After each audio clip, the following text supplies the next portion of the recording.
The Way of Initiation, or How to Attain Knowledge of the Higher Worlds, by Rudolf Steiner.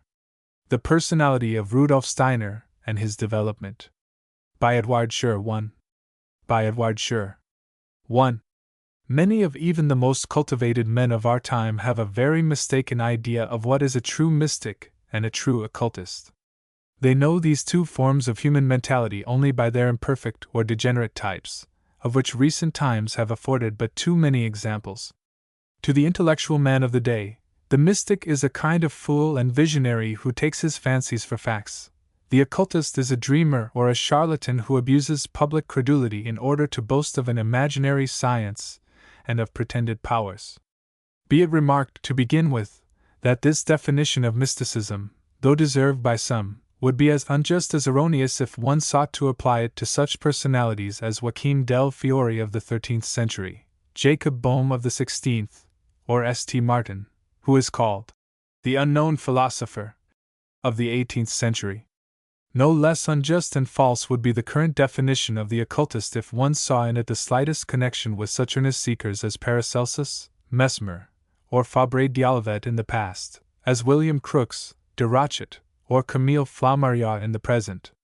Think what we may of these bold investigators, it is undeniable that they have opened out regions unknown to science, and furnished the mind with new ideas. No, these fanciful definitions can at most satisfy that scientific dilettantism which hides its feebleness under a supercilious mask to screen its indolence, or the worldly skepticism which ridicules all that threatens to upset its indifference. But enough of these superficial opinions. Let us study history, the sacred and profane books of all nations, and the last results of experimental science. Let us subject all these facts to impartial criticism, inferring similar effects from identical causes, and we shall be forced to give quite another definition of the mystic and the occultist. The true mystic is a man who enters into full possession of his inner life, and who, having become cognizant of his subconsciousness, finds in it, through concentrated meditation and steady discipline, new faculties and enlightenment. These new faculties and this enlightenment instruct him as to the innermost nature of his soul and his relations with that impalpable element which underlies all, with that eternal and supreme reality which religion calls God, and poetry the divine. The occultist, akin to the mystic, but differing from him as a younger from an elder brother, is a man endowed with intuition and with synthesis, who seeks to penetrate the hidden depths and foundations of nature by the methods of science and philosophy, that is to say, by observation and reason, methods invariable in principle, but modified in application by being adapted to the descending kingdoms of spirit, or the ascending kingdoms of nature, according to the vast hierarchy of beings and the alchemy of the creative word. The mystic, then, is one who seeks for truth and the divine directly within himself, by a gradual detachment and a veritable birth of his higher soul. If he attains it after prolonged effort, he plunges into his own glowing center, then he immerses himself, and identifies himself with that ocean of life which is the primordial force. The occultist, on the other hand, discovers, studies, and contemplates this same divine outpouring given forth in diverse portions, endowed with force, and multiplied to infinity in nature and in humanity. According to the profound saying of Paracelsus, he sees in all beings the letters of an alphabet, which, united in man, form the complete and conscious word of life. The detailed analysis that he makes of them, the syntheses that he constructs with them, are to him as so many images and forecastings of this central divine, of this sun of beauty, of truth and of life, which he sees not, but which is reflected and bursts upon his vision in countless mirrors. The weapons of the mystic are concentration and inner vision, the weapons of the occultist are intuition and synthesis. Each corresponds to the other. They complete and presuppose each other. These two human types are blended in the adept, in the higher initiate. No doubt one or the other, and often both, are met with in the founders of great religions and the loftiest philosophies. No doubt also they are to be found again, in a less, but still very remarkable degree, among a certain number of personages who have played a great part in history as reformers, thinkers, poets, artists, statesmen. Why, then, should these two types of mind, which represent the highest human faculties, and were formerly the object of universal veneration, usually appear to us now as merely deformed and travestied. Why have they become obliterated? Why should they have fallen into such discredit? That is the result of a profound cause existing in an inevitable necessity of human evolution.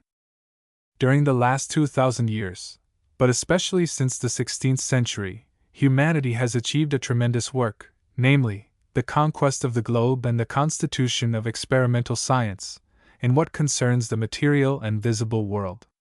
That this gigantic and Herculean task should be successfully accomplished, it was necessary that there should be a temporary eclipse of man's transcendental faculties, so that his whole power of observation might be concentrated on the outer world. These faculties, however, have never been extinct or even inactive. They lay dormant in the mass of men, they remained active in the elect, far from the gaze of the vulgar. Now, they are showing themselves openly under new forms. Before long they will assume a leading and directing importance in human destinies. I would add that at no period of history, whether among the nations of the ancient Aryan cycle, or in the Semitic civilizations of Asia and Africa, whether in the Greco-Latin world, or in the Middle Ages and in modern times, have these royal faculties, for which positivism would substitute its dreary nomenclature, ever ceased to operate at the beginning and in the background of all great human creations and of all fruitful work. For how can we imagine a thinker, a poet, an inventor, a hero, a master of science or of art, a genius of any kind, without a mighty ray of those two master faculties which make the mystic and the occultist, the inner vision and the sovereign intuition? Rudolf Steiner is both a mystic and an occultist. These two natures appear in him in perfect harmony. One could not say which of the two predominates over the other. In intermingling and blending, they have become one homogeneous force. Hence a special development in which outward events play but a secondary part. Dr. Steiner was born in Upper Austria in 1861.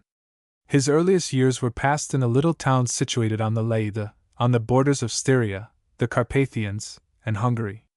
From childhood his character was serious and concentrated.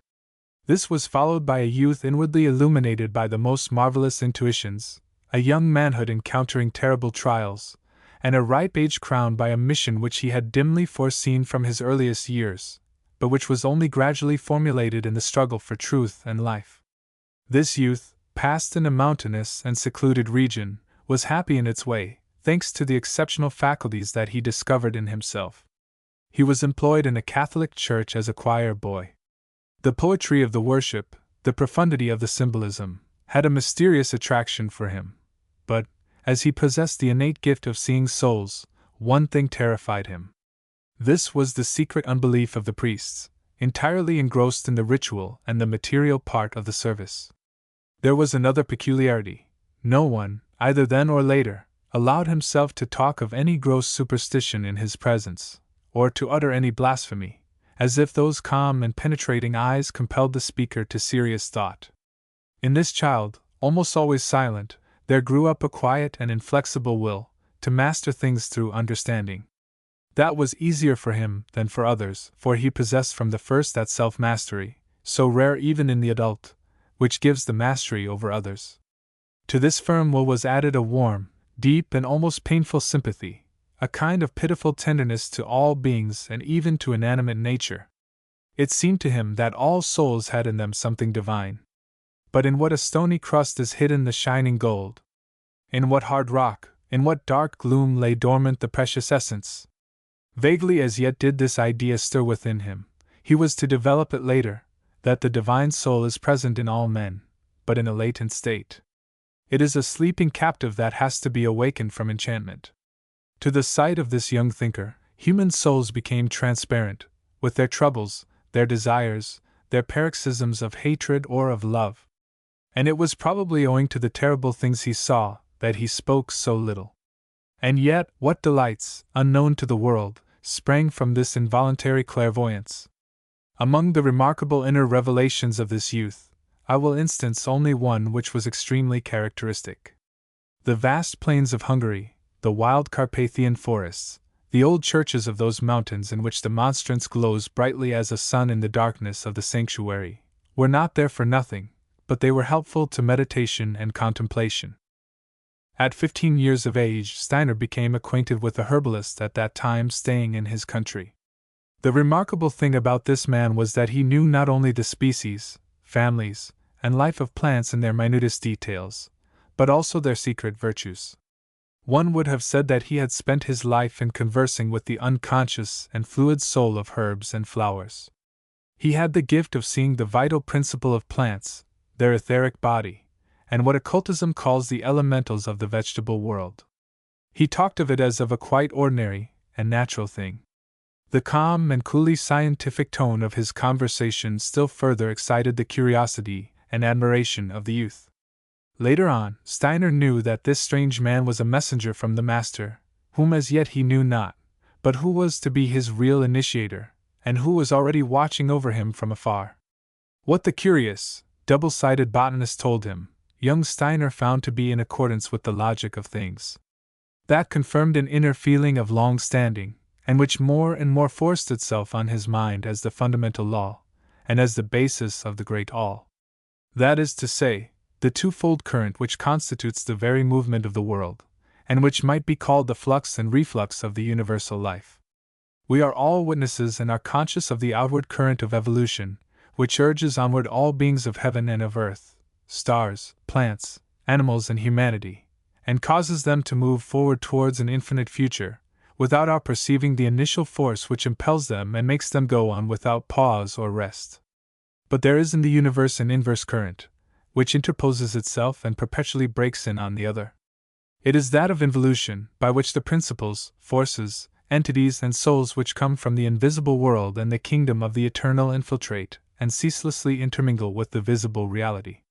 No evolution of matter would be comprehensible without this occult and astral current, which is the great propeller of life, with its hierarchy of powers. Thus the spirit, which contains the future in germ, involves itself in matter, thus matter, which receives the spirit, evolves towards the future.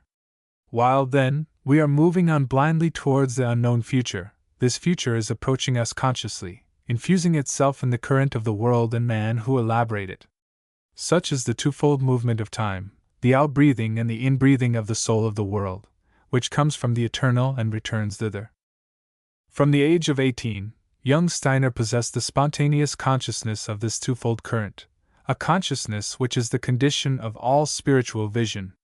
This vital axiom was forced upon him by a direct and involuntary seeing of things.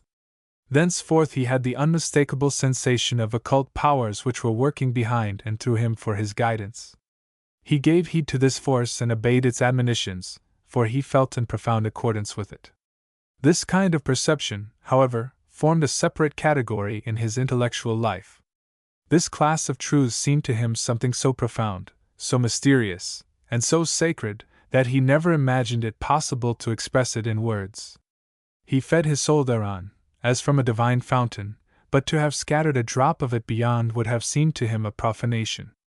Beside this inner and contemplative life, his rational and philosophic mind was powerfully developing. From 16 to 17 years of age, Rudolf Steiner plunged deeply into the study of Kant, Fichte, and Schelling. When he came to Vienna some years after, he became an ardent admirer of Hegel, whose transcendental idealism borders on occultism. But speculative philosophy did not satisfy him. His positive mind demanded the solid basis of the sciences of observation. So he deeply studied mathematics, chemistry, mineralogy, botany, and zoology. These studies, he said, afford a sure basis for the construction of a spiritual system of the universe than history and literature. The latter, wanting in exact methods, would then throw no sidelights on the vast domain of German science. Inquiring into everything, enamored of high art, and an enthusiast for poetry, Steiner nevertheless did not neglect literary studies. As a guide therein he found an excellent professor in the person of Julius Schroer, a distinguished scholar of the school of the brothers Grimm, who strove to develop in his pupils the art of oratory and of composition. To this distinguished man the young student owed his great and refined literary culture. In the desert of prevailing materialism, says Steiner, his house was to me an oasis of idealism. But this was not yet the master whom he sought. Amidst these varied studies and deep meditations, He could as yet discern the building of the universe but in a fragmentary way. His inborn intuition prevented any doubt of the divine origin of things and of a spiritual beyond. A distinctive mark of this extraordinary man was that he never knew any of those crises of doubt and despair which usually accompany the transition to a definite conviction in the life of mystics and of thinkers. Nevertheless, he felt that the central light which illumines and penetrates the whole was still lacking in him. He had reached young manhood, with its terrible problems. What was he going to do with his life? The Sphinx of Destiny was facing him. How should he solve its problem? It was at the age of 19 that the aspirant to the mysteries met with his guide, the Master, so long anticipated. It is an undoubted fact, admitted by occult tradition and confirmed by experience, that those who seek the higher truth from an impersonal motive find a master to initiate them at the right moment, that is to say, when they are ripe for its reception. "Knock, and it shall be opened to you," said Jesus. That is true with regard to everything, but above all with regard to truth. Only, the desire must be ardent as a flame, in a soul pure as crystal. The master of Rudolf Steiner was one of those men of power who live, unknown to the world, under cover of some civil state, to carry out a mission unsuspected by any but their fellows in the brotherhood of self-sacrificing masters. They take no ostensible part in human events. To remain unknown is the condition of their power, but their action is only the more efficacious. For they inspire, prepare, and direct those who will act in the sight of all. In the present instance, the master had no difficulty in completing the first and spontaneous initiation of his disciple. He had only, so to speak, to point out to him his own nature, to arm him with his needful weapons. Clearly did he show him the connection between the official and the secret sciences, between the religious and the spiritual forces which are now contending for the guidance of humanity, the antiquity of the occult tradition which holds the hidden threads of history, which mingles them, separates, and reunites them in the course of ages. Swiftly he made him clear the successive stages of inner discipline, in order to attain conscious and intelligent clairvoyance. In a few months the disciple learned from oral teaching the depth and incomparable splendor of the esoteric synthesis. Rudolf Steiner had already sketched for himself his intellectual mission: to reunite science and religion, to bring back God into science, and nature into religion, thus to refertilize both art and life. But how to set about this vast and daring undertaking? How conquer, or rather, how tame and transform the great enemy, the materialistic science of the day, which is like a terrible dragon covered with its carapace and couched on its huge treasure? How master this dragon of modern science, and yoke it to the car of spiritual truth? And above all, how conquer the bull of public opinion? Rudolf Steiner's master was not in the least like himself. He had not that extreme and feminine sensibility which, though not excluding energy, makes every contact an emotion and instantly turns the suffering of others into a personal pain. He was masculine in spirit, a born ruler of men, looking only at the species, and for whom individuals hardly existed. He spared not himself, and he did not spare others. His will was like a ball which, once shot from the cannon's mouth, goes straight to its mark, sweeping off everything in its way. To the anxious questioning of his disciple he replied in substance: "If thou wouldst fight the enemy, begin by understanding him. Thou wilt conquer the dragon only by penetrating his skin. As to the bull, thou must seize him by the horns. It is in the extremity of distress that thou wilt find thy weapons and thy brothers in the fight. I have shown thee who thou art, now go, and be thyself." Rudolf Steiner knew the language of the masters well enough to understand the rough path that he was thus commanded to tread, but he also understood that this was the only way to attain the end. He obeyed, and set forth. From 1880 the life of Rudolf Steiner becomes divided into three quite distinct periods. From 20 to 30 years of age, 1881 to 1891, the Viennese period, a time of study and of preparation. From 30 to 40, 1891 to 1901, the Weimar period, a time of struggle and combat. From 40 to 46, 1901 to 1907, the Berlin period, a time of action and of organization, in which his thought crystallized into a living work. I pass rapidly over the Vienna period, in which Steiner took the degree of Doctor of Philosophy. He afterwards wrote a series of scientific articles on zoology, geology, and the theory of colors, in which theosophical ideas appear in an idealist's clothing. While acting as tutor in several families, with the same conscientious devotion that he gave to everything, he conducted as chief editor a weekly Viennese paper, the Deutsche Wochenschrift. His friendship with the Austrian poetess, Marie Eugenie del Grazie, cast, as it were, into this period of heavy work a warm ray of sunshine, with a smile of grace and poetry. In 1890 Steiner was summoned to collaborate in the archives of Goethe and Schiller at Weimar, to superintend the re-editing of Goethe's scientific works. Shortly after, he published two important works, Truth and Science and The Philosophy of Liberty. The occult powers that guided me, he says, forced me to introduce spiritualistic ideas imperceptibly into the current literature of the time. But in these various tasks he was but studying his ground while trying his strength. So distant was the goal that he did not dream of being able to reach it as yet. To travel round the world in a sailing vessel, to cross the Atlantic, the Pacific and the Indian Ocean, in order to return to a European port, would have seemed easier to him. While awaiting the events that would allow him to equip his ship and to launch it on the open sea, he came into touch with two illustrious personalities who helped to determine his intellectual position in the contemporary world. These two persons were the celebrated philosopher, Friedrich Nietzsche, and the no less famous naturalist, Ernst Haeckel. Rudolf Steiner had just written an impartial treatise on the author of Zarathustra. In consequence of this, Nietzsche's sister begged the sympathetic critic to come and see her at Naumburg, where her unhappy brother was slowly dying. Madame Forster took the visitor to the door of the apartment where Nietzsche was lying on a couch in a comatose condition, inert, stupefied. To Steiner there was something very significant in this melancholy sight. In it he saw the final act in the tragedy of the would-be Superman. Nietzsche, the author of Beyond Good and Evil, had not, like the realists of Bismarckian imperialism, renounced idealism, for he was naturally intuitive, but in his individualistic pride he sought to cut off the spiritual world from the universe, and the divine from human consciousness. Instead of placing the Superman, of whom he had a poetic vision, in the spiritual kingdom, which is his true sphere, he strove to force him into the material world, which alone was real in his eyes. Hence, in that splendid intellect arose a chaos of ideas and a wild struggle which finally brought on softening of the brain.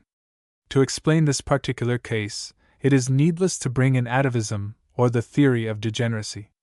The frenzied combat of ideas and of contradictory sentiments, of which this brain was the battlefield, was enough.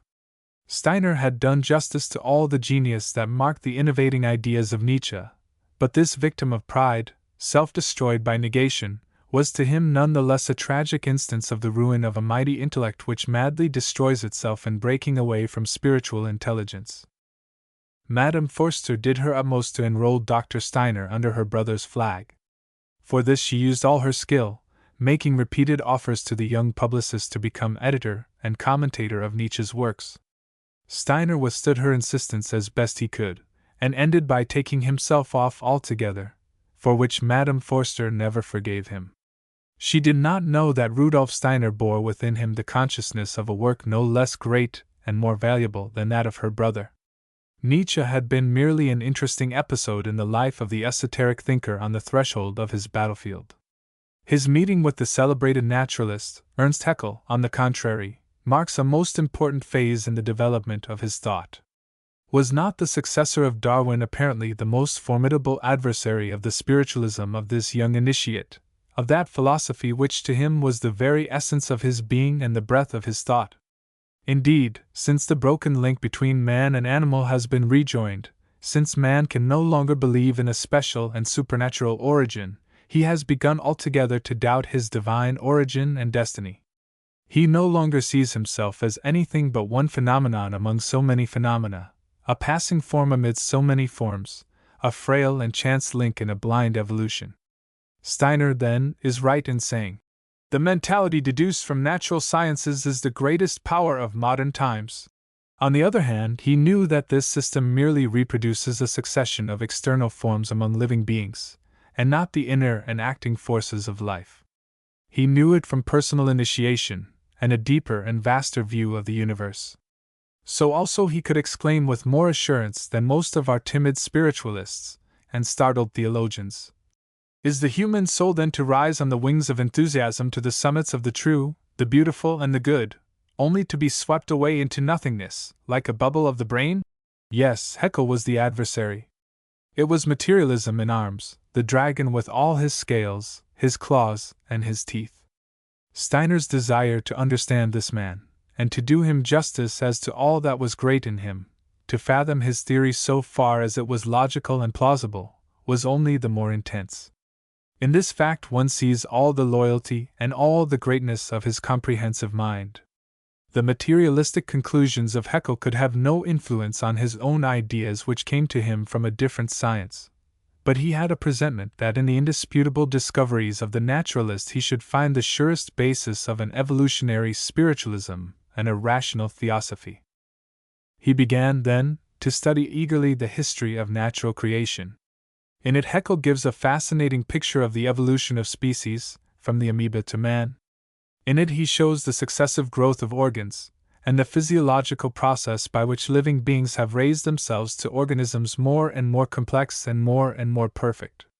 But in this stupendous transformation, which implies millions and millions of years, he never explains the initial force of this universal ascent, nor the series of special impulses which cause beings to rise step by step.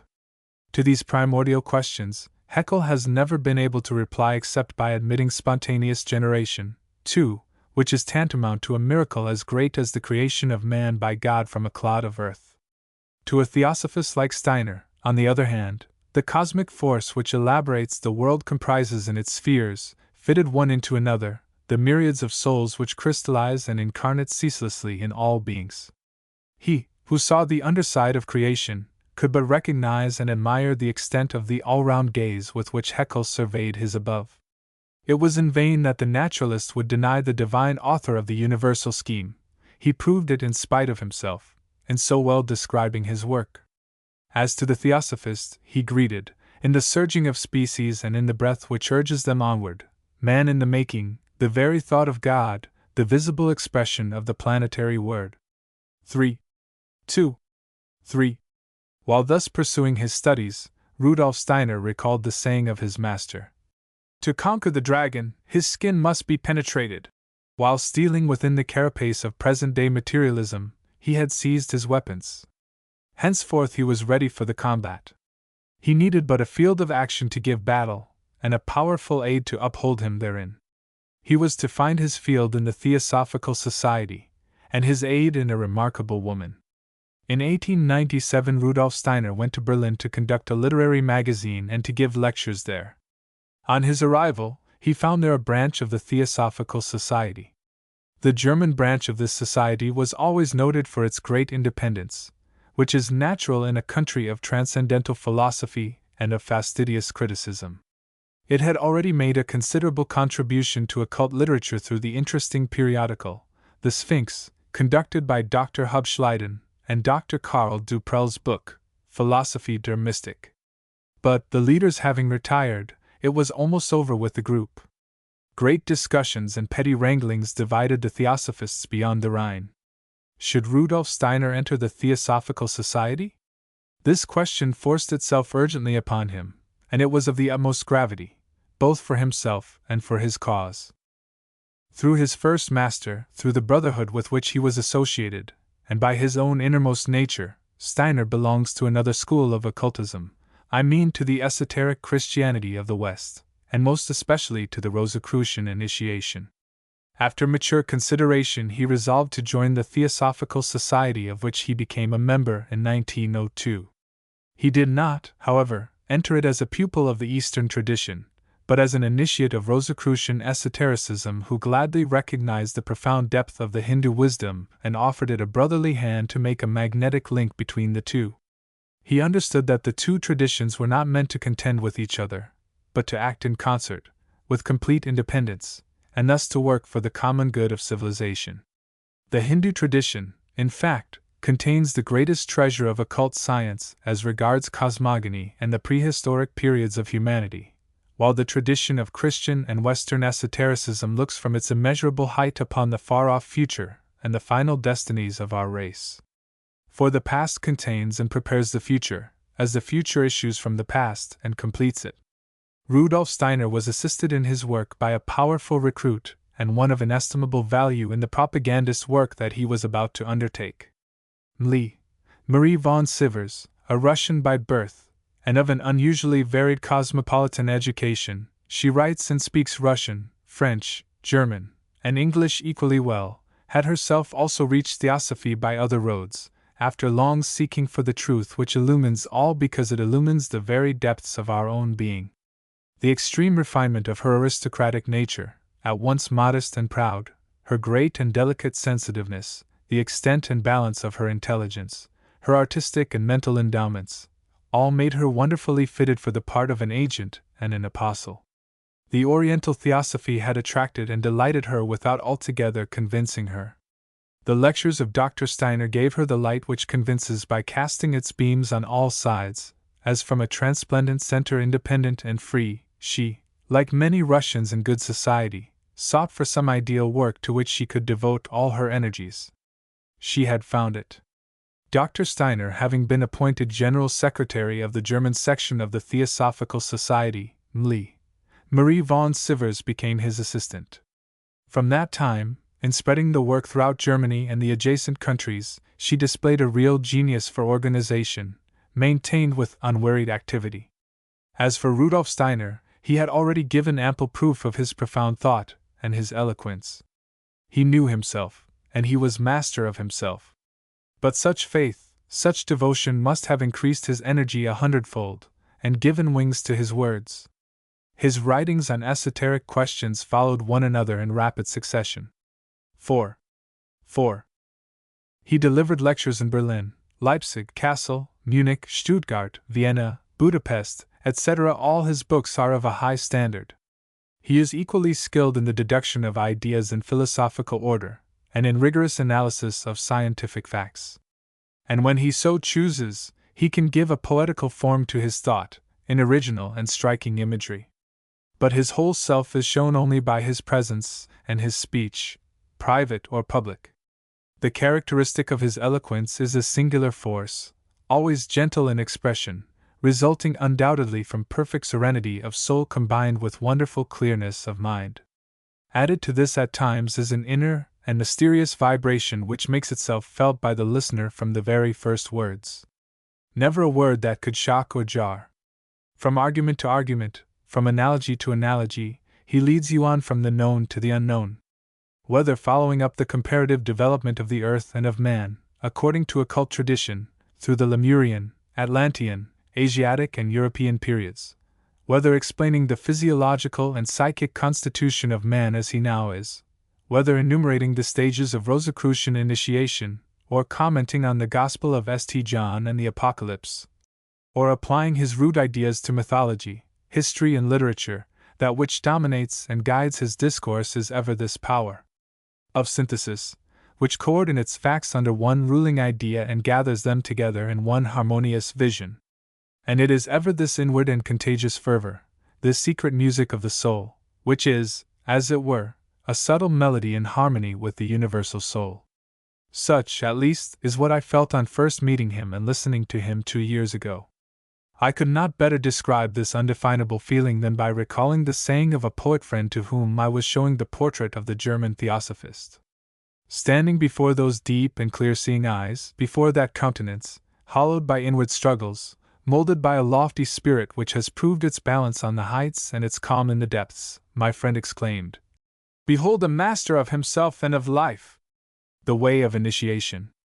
The superphysical world and its gnosis." In this practical age, and because of the many various claims of the day, it is but natural that people, who hear of transcendentalism, should at once ask the question, how may we for ourselves know the truth of such statements? Indeed, it is noticeable, as a characteristic of the majority, that they will accept nothing on faith, or mere authority, but wish rather to rely entirely upon their own judgment.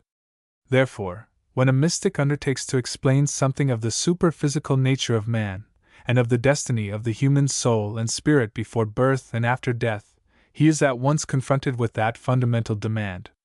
Such doctrine, they seem to think, is important only when you have shown them the way by which they may convince themselves of its truth. This critical inquiry is quite justified, and no true mystic or occultist will dispute its fairness, yet it is unfortunate that with many who make the demand, there exists a feeling of skepticism or antagonism toward the mystic, or any attempt on his part to explain anything occult. This feeling becomes especially marked when the mystic intimates how the truths which he has described may be attained. For they say, "Whatever is true may be demonstrated, therefore, prove to us what you assert." They demand that the truth must be something clear and simple, something which an ordinary intellect may comprehend. Surely, they add, this knowledge cannot be the possession of a chosen few, to whom it is given by a special revelation. And in this way the real messenger of transcendental truth is frequently confronted with people who reject him, because, unlike the scientist, for example, he can produce no proofs for his assertions, of such a nature as they are able to understand. Again, there are those who cautiously reject any information pertaining to the superphysical because to them it does not seem reasonable. Thereupon they partially satisfy themselves by claiming that we cannot know anything of what lies beyond birth or death, or of anything which cannot be perceived through our 5 ordinary physical senses. These are but a few of the arguments and criticisms with which today the messenger of a spiritual philosophy is confronted, but they are similar to all those which compose the keynote of our time, and he who puts himself at the service of a spiritual movement must recognize this condition quite clearly. For his own part, the mystic is aware that his knowledge rests upon superphysical facts, which to him are just as tangible, for example, as those that form the foundation of the experiences and observations described by a traveler in Africa or any strange land. To the mystic applies what Annie Besson has said in her manual. Death and after? A seasoned African explorer would care but little for the criticisms passed on his report by persons who had never been there.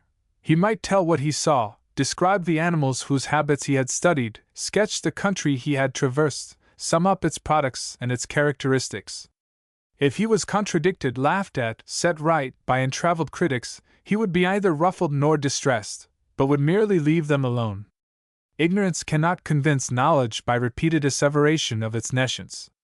The opinion of 100 persons on a subject of which they are wholly ignorant is of no more weight than the opinion of one such person. Evidence is strengthened by many consenting witnesses, testifying each to his knowledge of a fact, but nothing multiplied 1,000 times remains nothing. Here is expressed the mystic's view of his own situation. He hears the objections which are raised on every side, yet he knows that for himself he has no need to dispute them. He realizes that his certain knowledge is being criticized by those who have not had his experience, that he is in the position of a mathematician who has discovered a truth which can lose no value though 1,000 voices are raised in opposition. Then again will arise the objection of the skeptics. Mathematical truths may be proven to anyone, they will say, and though perhaps you have really found something, we shall accept it only when we have learned of its truth through our own investigation. Such then have reason to consider themselves to be in the right, because it is clear to them that anyone who acquires the necessary knowledge can prove a mathematical truth, while the experiences professed by the mystic, if true, depend upon the special faculties of a few elect mystics, in whom they assume they are expected to blindly believe. For him, who rightly considers this objection, all justification for the doubt immediately vanishes, and mystics can here use the very logical reasoning of the skeptics themselves, by emphasizing the truth that the way to higher knowledge is open to anyone who will acquire for himself the faculties by which he may prove the spiritual truths herein claimed. The mystic asserts nothing which his opponents would not also be compelled to assert, if they did but fully comprehend their own statements. They, however, in making an assertion, often formulate a claim which constitutes a direct contradiction of that assertion. Skeptics are seldom willing to acquire the necessary faculties to test the assertions of the mystic, but prefer to judge him offhand, without regard to their own lack of qualification. The sincere mystic says to them, "I do not claim to be chosen in the sense that you mean. I have merely developed within myself some of man's additional senses in order to acquire the faculties through which it is possible to speak of glimpses into superphysical regions. These senses are dormant within you and every other person, until they are developed, as is necessary with the usual senses and faculties more noticeable in the growth of a child. Yet his opponents answer, "You must prove your truths to us as we now are."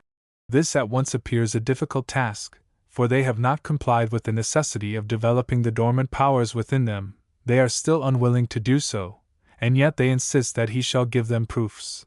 Nor do they see that this is exactly as if a peasant at his plough should demand of the mathematician the proof of a complicated problem, without his undergoing the trouble of learning mathematics. This mixed mental condition appears to be so general, and its solution so simple that one almost hesitates to speak of it. And yet it indicates a delusion under which millions of people continue living at the present time. When explained to them, they always agree in theory, since it is quite as plain as that 2 and 2 make 4, yet in practice they continually act in contradiction. The mistake has grown to be second nature with many. They indulge it without realizing that they do so without desiring to be convinced of its error, just as they set themselves against other laws which they should and would at all times recognize as embodying a principle of the simplest nature, if they but gave it an unbiased consideration. It matters not whether the mystic of today moves among thinking artisans, or in a more educated circle. Wherever he goes he meets with the same prejudice, the same self-contradiction. One finds it in popular lectures, in the newspapers and magazines, and even in the more learned works or treatises. Here we must recognize quite clearly that we are dealing with a consensus of opinion that amounts to a sign of the times, which we may not simply pronounce as incompetent, nor deal with as possibly a correct but unjust criticism. We must understand that this prejudice against the higher truths lies deep in the very being of our age. We must understand clearly that the great successes, the immense advance marking our time, necessarily encourages this condition. The 19th century especially had in the above respect a dark side to its wonderful excellences. Its greatness rests upon discoveries in the external world, and conquest of natural forces for technical and industrial purposes. These successes could have been attained only by the employment of the mind directed toward material results. The civilization of the present day is the result of the training of our senses, and of that part of our mind which is occupied with the world of sense. Almost every step we take in the busy marts of today shows us how much we owe to this kind of training. And it is under the influence of these blessings of civilization that the habits of thought, prevalent among our fellow men, have been developed. They continue to abide by the senses and the mind, because it is by means of these that they have grown great. People were taught to train themselves to admit nothing as true except those things that were presented to them by the senses or the intellect. And nothing is more apt to claim for itself the only valid testimony, the only absolute authority, than the mind or the senses. If a man has acquired by means of them a certain degree of culture, he thenceforth accustoms himself to submit everything to their consideration, everything to their criticism. And again, in another sphere, in the domain of social life, we find a similar trait. The man of the 19th century insisted, in the fullest sense of the word, upon the absolute freedom of personality, and repudiated any authority in the social commonwealth. He endeavored to construct the community in such a way that the full independence, the self-chosen vocation of each individual, should, without interference, be assured. In this way it became habitual for him to consider everything from the standpoint of the average individual. This same individuality is also helpful in the search of knowledge on the spiritual plane, for the higher powers which lie dormant in the soul may be developed by one person in this direction, by another in that. One will make more progress, another less. But when they develop those powers, and attach value to them, men begin to differentiate themselves. And then one must allow, to the advanced student, more right to speak on the subject, or to act in a certain way, than to another who is less advanced. This is more essential in matters of the higher realm than on the plane of the senses and the mind, where experiences are more nearly the same. It is also noticeable that the present formation of the social commonwealth has helped to bring about a revolt against the higher powers of man. According to the mystic, civilization during the 19th century has moved altogether along physical lines, and people have accustomed themselves to move on the physical plane alone, and to feel at home there. The higher powers are developed only on planes higher than the physical, and the knowledge which these faculties bring is, therefore, unknown to the physical man. It is only necessary to attend mass meetings, if one wishes to be convinced of the fact that the speakers there are totally unable to think any thoughts but those which refer to the physical plane, the world of sense. This can also be seen through the leading journalists of our papers and magazines, and indeed, on all sides one may observe the haughtiest and most complete denial of everything that cannot be seen with the eyes, or felt with the hands, or comprehended by the average mind. We do not condemn this attitude, for it denotes a necessary stage in the development of humanity. Without the pride and prejudices of mind and sense, we should never have achieved our great conquests over material life, nor have been able to impart to the personality a certain measure of elasticity. Either can we hope that many ideals, which must be founded on man's desire for freedom and the assertion of personality, may yet be realized. But this dark side of a purely materialistic civilization has deeply affected the whole being of the modern man. For proof, it is not necessary to refer to the obvious facts already named. It would be easy to demonstrate, by certain examples, which are greatly underrated, especially today, how deeply rooted in the mind of the modern man is this adhesion to the testimony of the senses, or the average intelligence. And it is just these things that indicate the need for the renewal of spiritual life. The strong response evoked by Professor Friedrich Delitzsch's Babel and Bible theory fully justifies a reference to its author's method of thinking, as a sign of the time. Professor Delitzsch has demonstrated the relationship of certain traditions in the Old Testament to the Babylonian accounts of the creation, and this fact, coming from such a source and in such a form, has been realized by many who would otherwise have ignored such questions. It has led many to reconsider the so-called idea of revelation. They ask themselves, how is it possible to accept the idea that the contents of the Old Testament were revealed by God, when we find very similar conceptions among decidedly heathen nations? This problem cannot here be further discussed. Delitzsch found many opponents who feared that through his exposition, the very foundations of religion had been shaken. He has defended himself in a pamphlet, Babel and Bible, a retrospect and a forecast. Here we shall only refer to a single statement in the pamphlet. One of importance, because it reveals the view of an eminent scientist regarding the position of man with respect to transcendental truths. And today innumerable other people think and feel just like Delitzsch. The statement affords an excellent opportunity for us to find out what is the innermost conviction of our contemporaries, expressed quite freely and, therefore, in its truest form. Delitzsch turns to those who reproach him with a somewhat liberal use of the term revelation, and who would fain regard it as a kind of old priestly wisdom, which has nothing at all to do with the layman, making this reply: for my part, I am of opinion that while our children or ourselves are instructed in school or at church as regards revelation, not only are we within our right, but it is our duty, to think independently concerning these deep questions, possessing also, as they do, an eminently practical side, were it only that we might avoid giving our children evasive answers. For this very reason it will be gratifying to many searchers after truth when the dogma of a special choosing of Israel shall have been brought forward into the light of a wider historical outlook, through the union of Babylonian, Assyrian, and Old Testament research. A few pages earlier we are shown the direction of such thoughts. For the rest, it would seem to me that the only logical thing is for church and school to be satisfied as regards the whole past history of the world and of humanity, with the belief in one almighty creator of heaven and earth, and that these tales of the Old Testament should be classified by themselves under some such title as Old Hebraic myths. It may be taken as a matter of course, we suppose, that no one will see in the following remarks an attack on the investigator Delitzsch. What, then, is here averred in naive simplicity? Nothing less than that the mind which is engaged upon physical investigation may assert the right of judging experiences of superphysical nature. There is no thought that this mind without further development may perhaps be unfit to reflect upon the teachings of these revelations. When one wishes to understand that which appears as a revelation, one must employ the kind of knowledge or forces through which the revelation itself has come to us. He who develops within himself the mystical power of perception soon observes that in certain stories of the Old Testament, which by Delitzsch were called Old Hebraic myths, there are revealed to him truths of a higher nature than those which may be comprehended by the intellect, which is only concerned with the things of sense. His own experiences will lead him to see that these myths have proceeded out of a mystic perception of transcendental truths.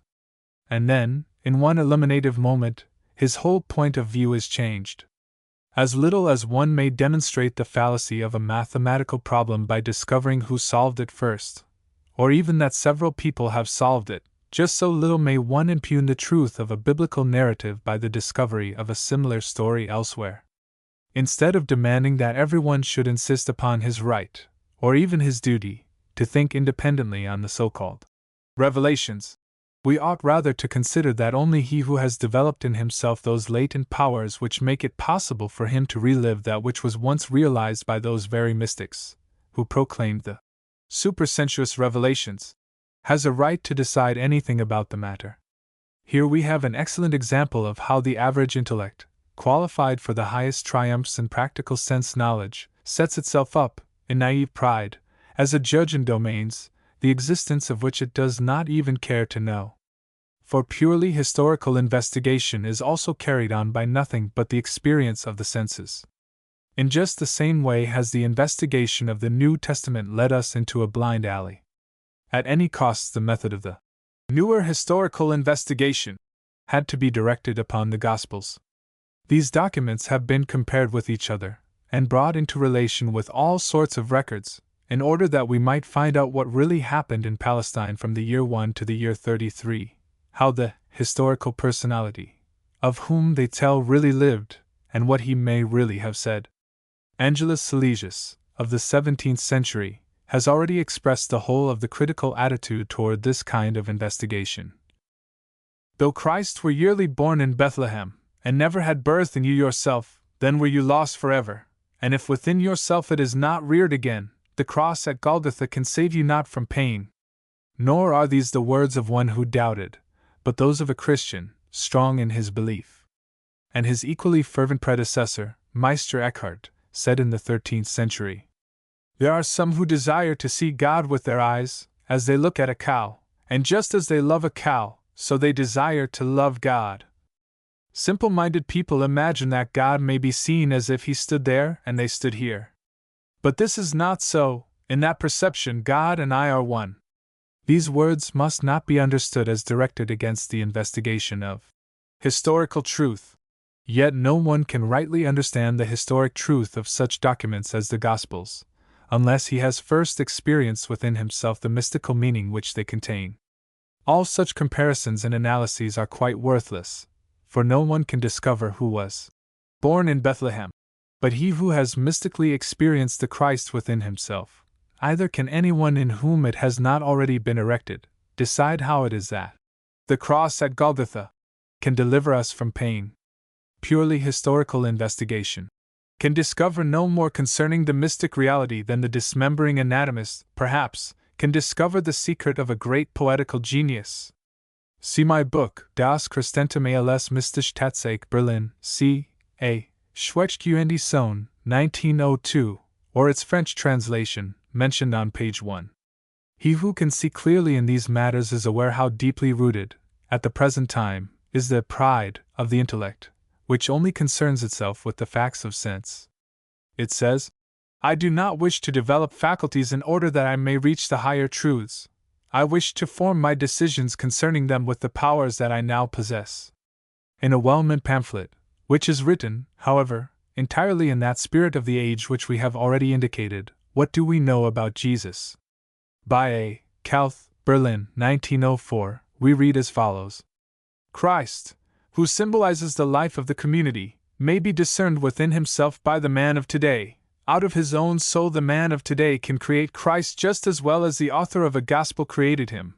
As a man he may put himself in the same position as the gospel writers, because he can reinstate himself into the same soul processes, can himself speak or write gospel. These words might be true, but they may also be entirely erroneous. They are true when understood in the sense of Angelus Silesius, or of Meister Eckhart, that is, when they refer to the development of powers dormant in every human soul, which, from some such idea, endeavors to experience within itself the Christ of the Gospels. They are altogether wrong, if a more or less shallow ideal of the Christ is thus created out of the spirit of an age that acknowledges the truth of no perceptions other than those of the senses. The life of the Spirit can be understood only when we do not presume to criticize it with the lower mind, but rather when we develop it reverently within ourselves. No one can hope to learn anything of the higher truths if he demands that they shall be lowered to the average understanding. This statement provokes the question: why, then, do you mystics proclaim these truths to people who, you declare, cannot as yet understand them? Why should there be movements in the furtherance of certain teachings, when the powers which render men able to conceive of these teachings are still undeveloped? It is the task of this book to elucidate this apparent contradiction. It will show that the spiritual currents of our day originate from a different source, in a different manner, from the science which relies entirely on the lower intellect. Yet, in spite of this, these spiritual currents are not to be considered as less scientific than the science which is based upon physical facts alone. Rather do they extend the field of scientific investigation into the superphysical. We must close this chapter with one more question, which is likely to arise: how may one attain to superphysical truths, and of what help are spiritual movements towards this attainment? 2. How to attain knowledge of the higher worlds. In every man there are latent faculties by means of which he may acquire for himself knowledge of the higher worlds. The mystic, master, theosophist, or Gnostic speaks of a soul world and a spirit world, which are, for him, just as real as the world which we see with our physical eyes, or touch with our physical hands. And those who wish to develop the spiritual senses, which unfold psychic knowledge, should understand that safe advice can be given only by those who have already developed such power within themselves. As long as the human race has existed, there have been lodges and schools in which those who possess these higher faculties have given instruction to those who were in search of them. Such are called occult schools, and the instruction which is imparted therein is called esoteric science, or occult teaching. This designation sometimes leads to misunderstanding. He who hears it may be very easily misled into the belief that those who work in these schools desire to represent a special, privileged class, which arbitrarily withholds its knowledge from its fellow creatures. Indeed, he may even think that perhaps there is nothing really important behind such knowledge. For he is tempted to think that, if it were a true knowledge, there would be no need of making a secret of it. One might then communicate it publicly to the advantage of all men. Those who have been initiated into occult knowledge are not in the least surprised that the uninitiated should so think.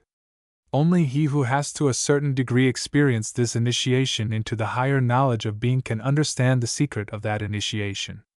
But it may be asked, how, then, shall the uninitiated, considering the circumstances, develop any interest at all in this so-called mystic knowledge? How and why ought they to search for something of the nature of which they can form no idea? Such a question is based upon an entirely erroneous conception of the real nature of occult knowledge. There is, in truth, no fundamental difference between occult knowledge and all the rest of man's knowledge and capacity. This mystic knowledge is no more a secret for the average man than writing is a secret to him who has never learned to read. And just as everyone who chooses the correct method may learn to write, so too can everyone who searches after the right way become a disciple, and even a teacher. In only one respect are the conditions here different from those that apply to external thought activities. The possibility of acquiring the art of writing may be withheld from someone through poverty, or through the state of civilization into which he has been born. But for the attainment of knowledge in the higher worlds there is no obstacle for him who sincerely searches for it. Many believe that it is necessary to find, here or there, the masters of the higher knowledge, in order to receive enlightenment from them. In the first place, he who strives earnestly after the higher knowledge need not be afraid of any difficulty or obstacle in his search for an initiate who shall be able to lead him into the profoundest secrets of the world. Everyone, on the contrary, may be certain that an initiate will find him, under any circumstances, if there is in him an earnest and worthy endeavor to attain this knowledge.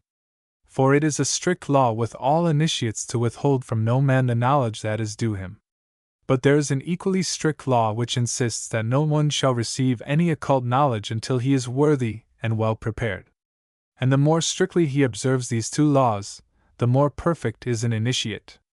The order which embraces all initiates is surrounded, as it were, by a wall, and the two laws here mentioned form two strong principles by which the constituents of this wall are held together.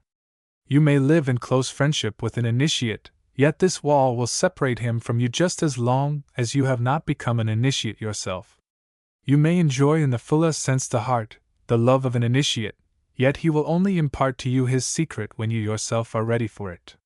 You may flatter him, you may torture him, nothing will induce him to divulge to you anything which he knows ought not be disclosed, inasmuch as you, at the present stage of your evolution, do not understand rightly how to receive the secret into your soul.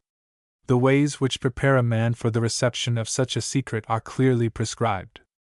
They are indicated by the unfading, everlasting letters within the temples where the initiates guard the higher secrets.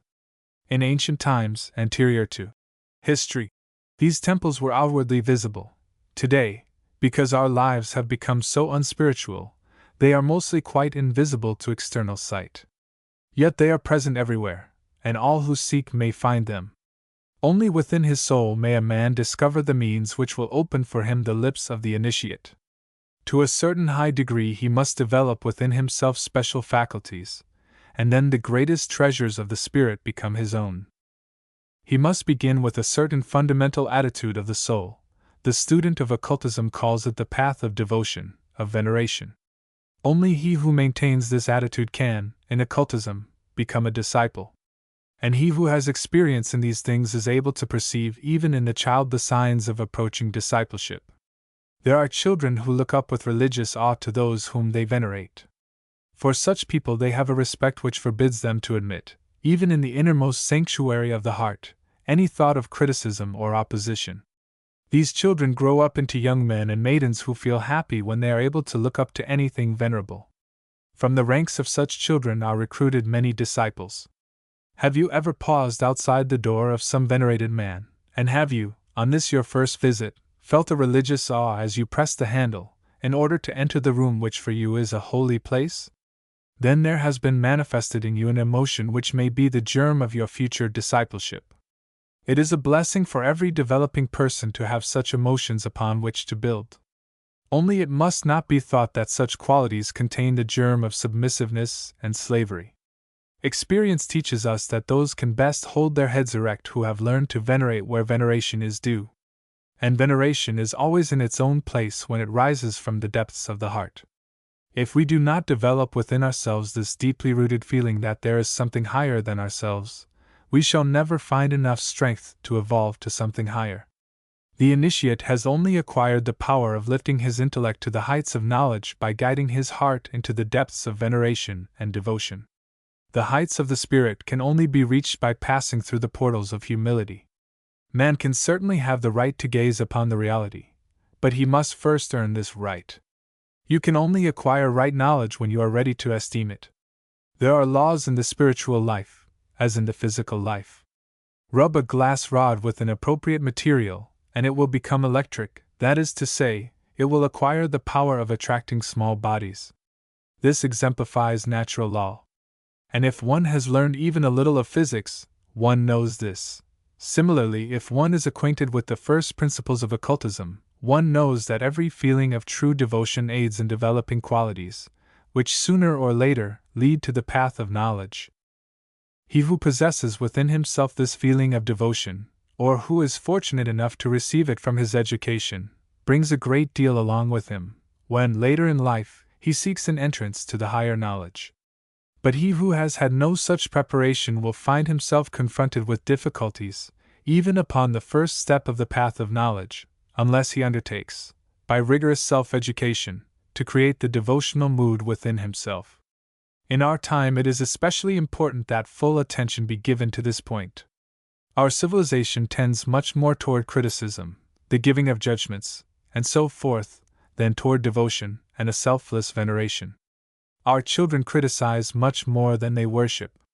But every judgment, every carping criticism, frustrates the powers of the soul for the attainment of the higher knowledge, in the same measure that all heartfelt devotion develops them.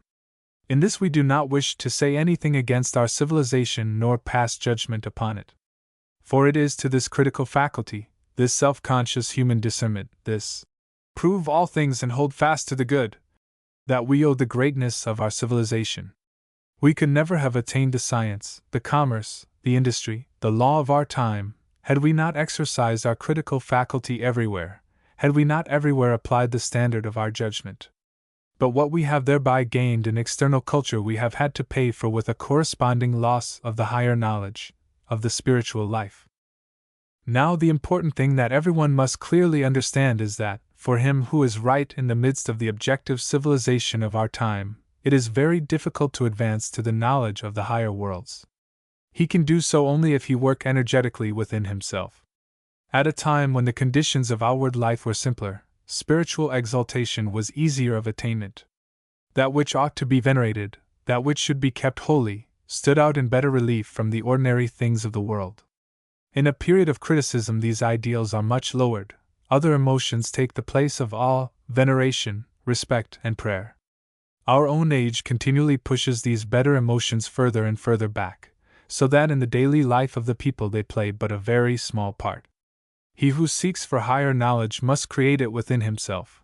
He himself must instill it into his soul.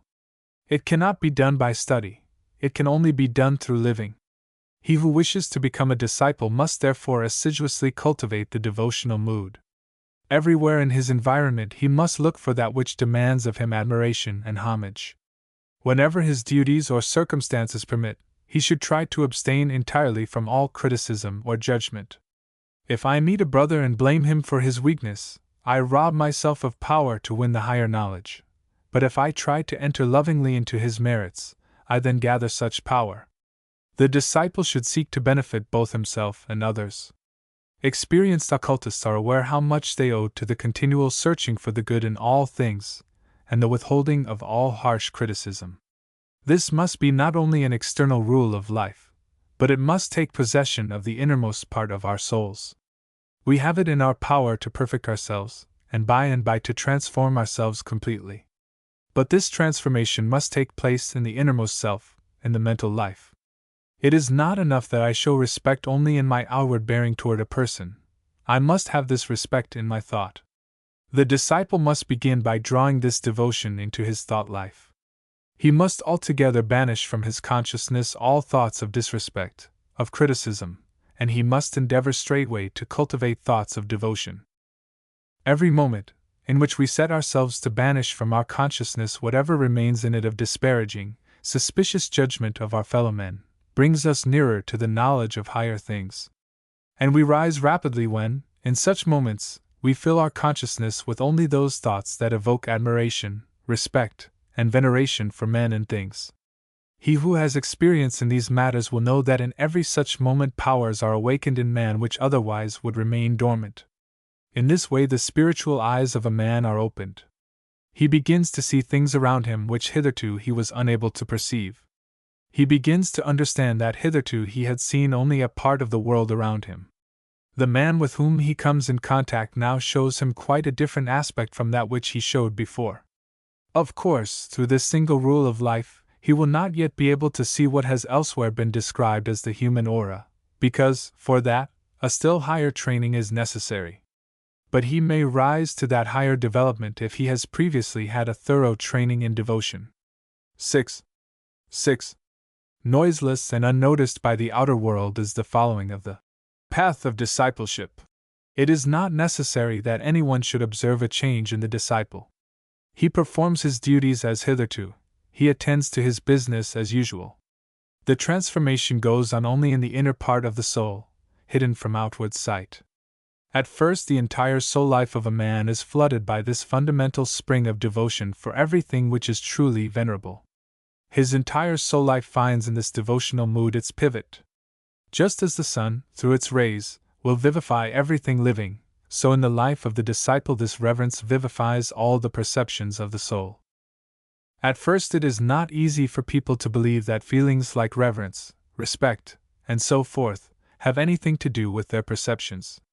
This comes from the fact that one is inclined to think of perception as a faculty quite by itself, one that stands in no relation to what otherwise happens in the soul.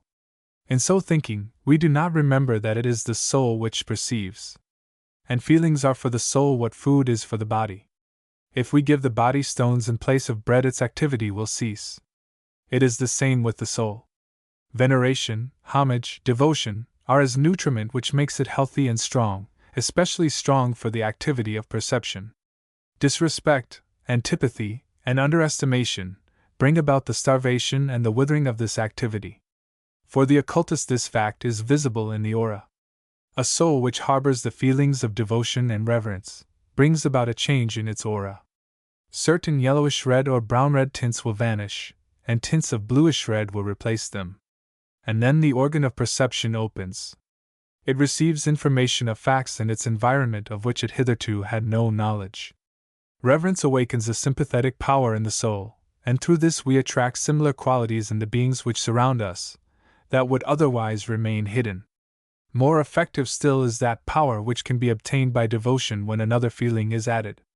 One learns to give up oneself less and less to the impressions of the outer world, and to develop in its place a vivid inward life.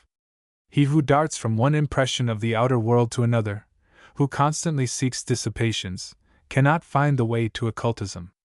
Neither should the disciple blunt himself to the outer world, but let his rich inner life point out the direction in which he ought to lend himself to its impressions. When passing through a beautiful mountain district, the man with depth of soul and richness of emotion has different experiences from the man with few emotions. Only what we experience within ourselves reveals the beauties of the outer world. One man sails across the ocean, and only a few inward experiences pass through his soul, but another will then hear the eternal language of the world spirit, and for him are unveiled the mysteries of creation. One must have learned to control one's own feelings and ideas if one wishes to develop any intimate relationship with the outer world. Every phenomenon in that outer world is full of divine splendor, but one must have felt the divine within oneself before one may hope to discover it without. The disciple is told to set apart certain moments of his daily life during which to withdraw into himself, quietly and alone. At such times he ought not to occupy himself with his own personal affairs, for this would bring about the contrary of that at which he is aiming. During these moments he ought rather to listen in complete silence to the echoes of what he has experienced, of what the outward world has told him.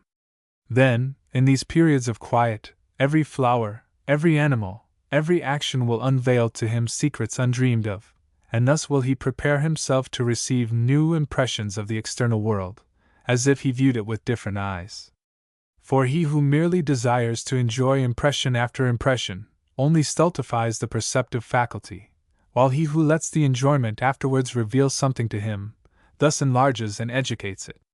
He must be careful not merely to let the enjoyment reverberate, as it were, but, renouncing any further emotions of joy, begin to work upon his pleasurable experiences with an inward activity. The danger at this point is very great. Instead of working within oneself, it is easy to fall into the opposite habit of afterward trying to completely exhaust the enjoyment. Let us not undervalue the unforeseen sources of error which here confront the disciple. He must of necessity pass through a host of temptations, each of which tends only to harden his ego and to imprison it within itself. He ought to open it wide for the whole world. It is necessary that he should seek enjoyment, for in this way only can the outward world get at him, and if he blunts himself to enjoyment he becomes as a plant which cannot longer draw nourishment from its environment. Yet if he stops at the enjoyment, he is then shut up within himself, and will only be something to himself and nothing to the world. However much he may live within himself, however intensely he may cultivate his ego, the world will exclude him. He is dead to the world. The disciple considers enjoyment only as a means of ennobling himself for the world. Pleasure to him is as a scout who informs him concerning the world, and after having been taught by pleasure he passes on to work. He does not learn in order that he may accumulate wisdom as his own treasure, but in order that he may put his learning at the service of the world. In all forms of occultism there is a fundamental principle which must not be transgressed, if any goal at all is to be reached. All occult teachers must impress upon their pupils that, Every branch of knowledge which you seek only to enrich your own learning, only to accumulate treasure for yourself, leads you away from the path. But all knowledge which you seek for working in the service of humanity and for the uplifting of the world brings you a step forward. This law must be rigidly observed, nor is one a genuine disciple until he has adopted it as the guide for his whole life. In many occult schools, this truth is expressed in the following short sentence: every idea which does not become an ideal for you slays a power within your soul. Every idea which becomes an ideal creates within you a vital force. 3. The path of discipleship. At the very beginning of his course, the student is directed to the path of reverence and the development of the inner life. The occult teaching also gives practical instructions by the observance of which he may learn to follow that path and develop that inner life. These practical directions have no arbitrary basis. They rest on ancient experience and ancient wisdom, and wheresoever the ways to higher knowledge are marked out, they are of the same nature. All genuine teachers of occultism agree as to the essential character of these rules, although they do not always express them in the same words. This difference of expression is of a minor character, more seeming than real, and is due to circumstances which need not be mentioned here. No teacher wishes, by means of such rules, to establish an ascendancy over other persons. He would not tamper with individual independence. Indeed, no one respects and cherishes human individuality more than the teachers of occultism. It was said, in the first part of this book, that the order which embraces all initiates was surrounded by a wall, and that two laws formed the principles by which it was upheld. Whenever the initiate leaves this enclosure and steps forth into the world, he must submit to a third inviolable law. It is this: keep watch over each of your actions and each of your words, in order that you may not hinder the free will of any human being. Those who recognize that genuine occult teachers are thoroughly permeated with this principle will understand that they can add to their independence by the practical directions which they are advised to follow. One of the first of these rules may be thus expressed in our language: provide for yourself moments of inward calm, and in these moments learn to distinguish between the real and the unreal. I say advisedly, expressed in our language, because originally all rules and teachings of occult science were expressed in a symbolical sign language. Those who desire to master its whole scope and meaning must first obtain permission to learn this symbolical language, and before such permission may be obtained, it is necessary to have taken the first steps in occult knowledge. This may be achieved by the careful observance of such rules as are here given. The path is open to all who earnestly will to enter it. Simple, in truth, and easy to follow, is the rule concerning moments of inner calm, but it leads to the goal only when the pursuit is as earnest and strict as the way is simple. It will, therefore, be stated here, without further preamble, the method in which this rule should be observed. The student must mark off a small part of his daily life in which to occupy himself with something quite different from the avocations of his ordinary life, and the way in which he occupies himself at such a time must also differ from the way in which he performs the rest of his duties. But this does not mean that what he does in the time thus set apart has no connection with his daily work. On the contrary, the man who seeks such moments in the right way will soon find that it is just this which gives him full power to do his daily task. Nor must it be supposed that the observance of this rule really deprives anyone of time needed for the performance of his duties. If any person really has no more time at his disposal, 5 minutes a day will suffice. The real point is the manner in which these 5 minutes are spent. At these periods a man should raise himself completely above his workaday life. His thoughts and feelings must take on a different coloring. His joys and sorrows, his cares, experiences, and actions must pass in review before his soul. And he must cultivate a frame of mind which enables him to regard all his other experiences from a higher point of view. We need only bear in mind how different is the point of view from which in ordinary life we regard the experiences and actions of another, and that from which we judge our own. This is inevitable, for we are interwoven with our own actions and experiences, while we only contemplate those of another. Our aim, in moments of retirement, must be to contemplate and judge our own experiences and actions, as though it were not ourselves but some other person to whom they applied. Suppose, for example, that a certain misfortune has befallen someone. What a different attitude that person takes towards it as compared with an identical misfortune that has befallen his neighbor. No one can blame this attitude as unjustifiable. It is a part of human nature. And just as it is in exceptional circumstances, so it is also in the daily affairs of life. The student must endeavor to attain the power of regarding himself at certain times as he would regard a stranger. He must contemplate himself with the inward calm of the critic. When this is attained, our own experiences present themselves in a new light. As long as we are interwoven with them and are, as it were, within them, we are as closely connected with the unreal as with the real. When we attain to a calm survey, the real is separated from the unreal. Sorrow and joy, every thought, every resolve, appear changed when we contemplate ourselves in this way. It is as though we had spent the whole day in a place where we saw the smallest objects at the same range of vision as the largest ones, and in the evening climbed a neighboring hill and surveyed the whole scene at once. Then the parts of the place take on proportions different from those they bore when seen from within. The value of such calm inward contemplation depends less on the actual thing we contemplate than on the power which such inward calm develops in us. For in every human being there is, besides what we call the workaday man, a higher being. This higher being remains concealed until it is awakened. And each of us can only awaken it for himself. But as long as this higher being is not awakened, the higher faculties that might lead to supersensual knowledge must lie dormant or remain hidden in every man. This power which leads to inward calm is a magic force that sets free certain higher faculties. Until a seeker feels this magic force within him, he must continue to follow strictly and earnestly the rules given. To every man who thus perseveres, the day will come when a spiritual light is revealed to him, and a whole new world, whose existence was hitherto unsuspected, is discerned by an eye within him. Because he begins to follow this rule, there is no need for any outward change in the life of the student. He performs his duties as before, and at first he endures the same sorrows and experiences the same joys as of old. In no way does it estrange him from life, rather is he enabled to devote himself to it the more completely, because in the moments set apart he has a higher life of his own. Gradually this higher life will make its influence felt on the ordinary life. The calm of the moments set apart will influence his ordinary existence as well. The whole man will grow calmer, will attain serenity in all his actions, and will cease to be perturbed by all manner of incidents. Gradually a student who thus advances will guide himself more and more, and be less governed by circumstances and external influences. Such a man will soon discover how great a source of strength lies for him in these periods of contemplation.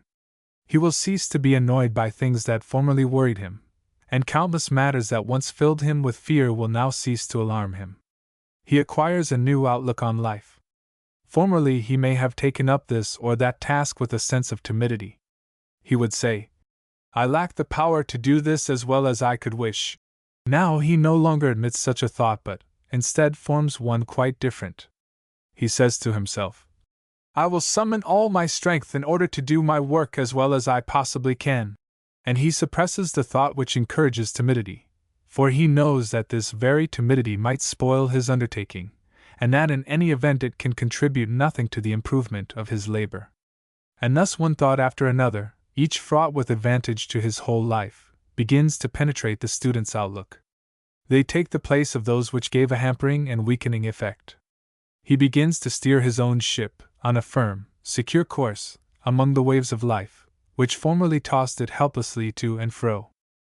And this calm and serenity react on the whole being. They assist the growth of the inner man, and of those inner faculties which lead to higher knowledge. For it is by his progress in this direction that the student gradually attains to a state in which he himself determines the manner in which the impressions of the external world shall affect him. Thus he may hear a word, spoken with the object of wounding or vexing him. Before he began his occult studies it would indeed have been painful or irritating. But now that he is in the path of discipleship, he is able to take from it the sting or the power to hurt, even before it enters his consciousness.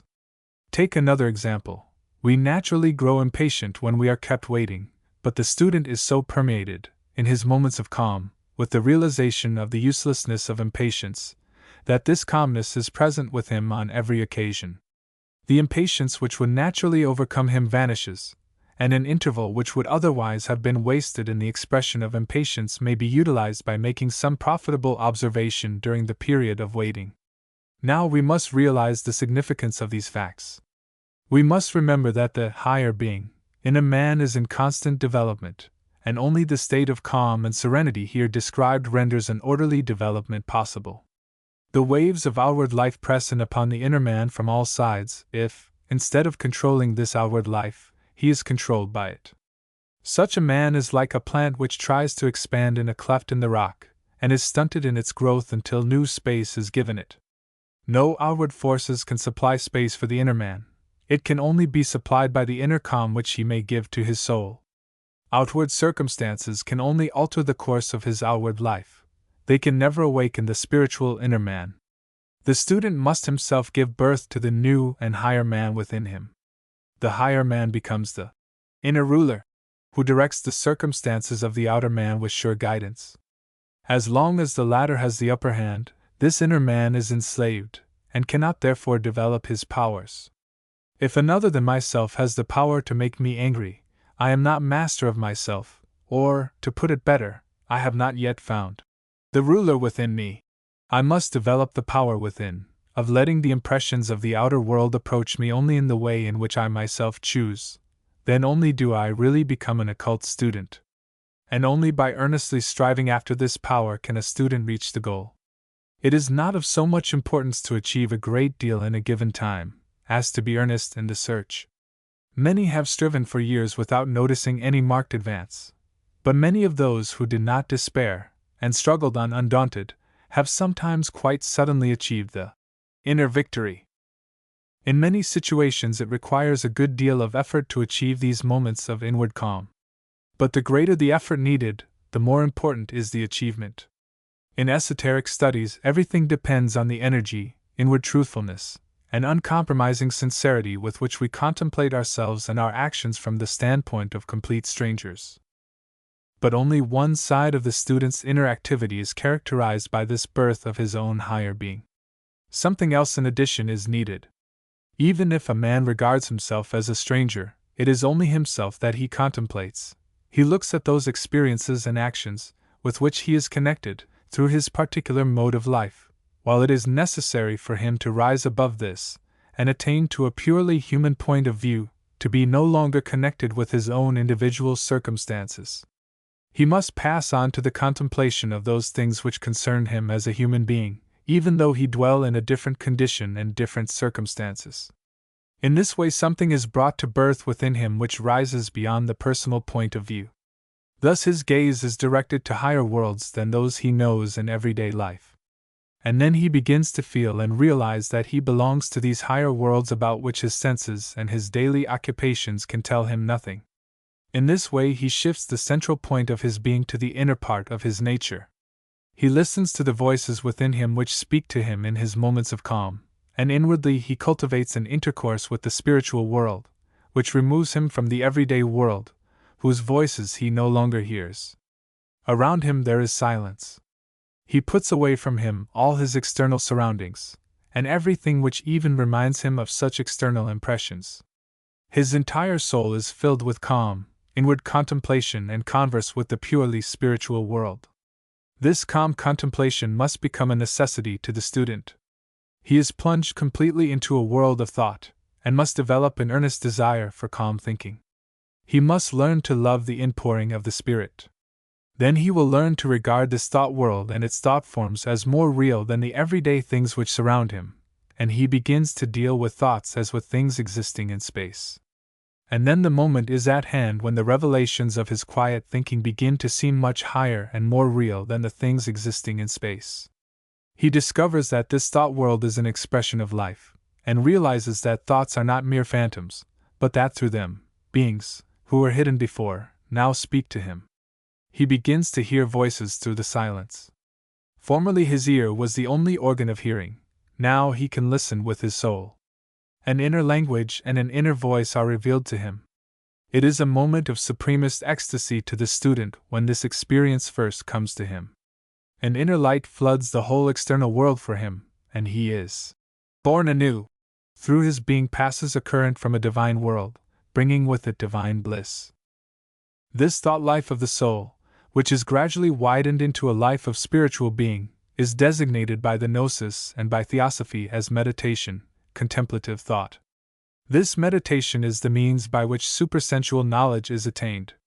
But during such moments the student must not be content to give himself up to the luxury of sensation. He must not permit undefined feelings to take possession of his soul. That would only hinder him from attaining true spiritual knowledge. His thoughts must be clearly and sharply defined, and he will be helped in this by not allowing himself to be carried away blindly by the thoughts that spring up within him. Rather must he permeate his mind with the lofty ideas which originated with advanced students to whom inspiration has already come. Let him first of all study the wisdom which originated in such moments of meditation. The student will find such in the mystical, Gnostic, and theosophical literature of our time, and will there gain the material for his meditation. Wise men have inscribed in these books the thoughts of divine science, or have proclaimed them to the world through their agents. Such meditation produces a complete transformation in the student. He begins to form entirely new conceptions of reality. All things acquire fresh values in his eyes. And it cannot be declared too often that this transformation does not estrange him from the world nor keep him from his daily round of duties. For he begins to realize that his most insignificant actions or experiences are in close connection with the great cosmic beings and events. When once this connection is revealed to him in his moments of contemplation, he is endowed with fresher and fuller power for his daily duties. For then he knows that his labor and his suffering are given and endured for the sake of a great spiritual cosmic whole. Thus, instead of weariness, his meditation gives him strength to live. With firm step the student advances in life. No matter what it may bring him, he goes forward erect. In the past he knew not why he worked and suffered, but now he knows. It is obvious that such meditation is more likely to lead to the goal, if conducted under the direction of experienced persons, who know actually how everything may best be done. We should, therefore, seek the advice and direction of such experienced guides. They are called gurus in certain schools of thought. What would otherwise be mere uncertain groping is transformed by such direction into work that is sure of its goal. Those who apply to the teachers having such knowledge and experience will never apply in vain. They must, however, be quite sure that it is the advice of a friend they desire, not the domination of a would-be ruler. Those who really know are always the most modest of men, and nothing is further from their nature than what is called the passion for power. Those who, by means of meditation, rise to that which unites man with spirit, are bringing to life within them the eternal element which is not limited by birth nor death.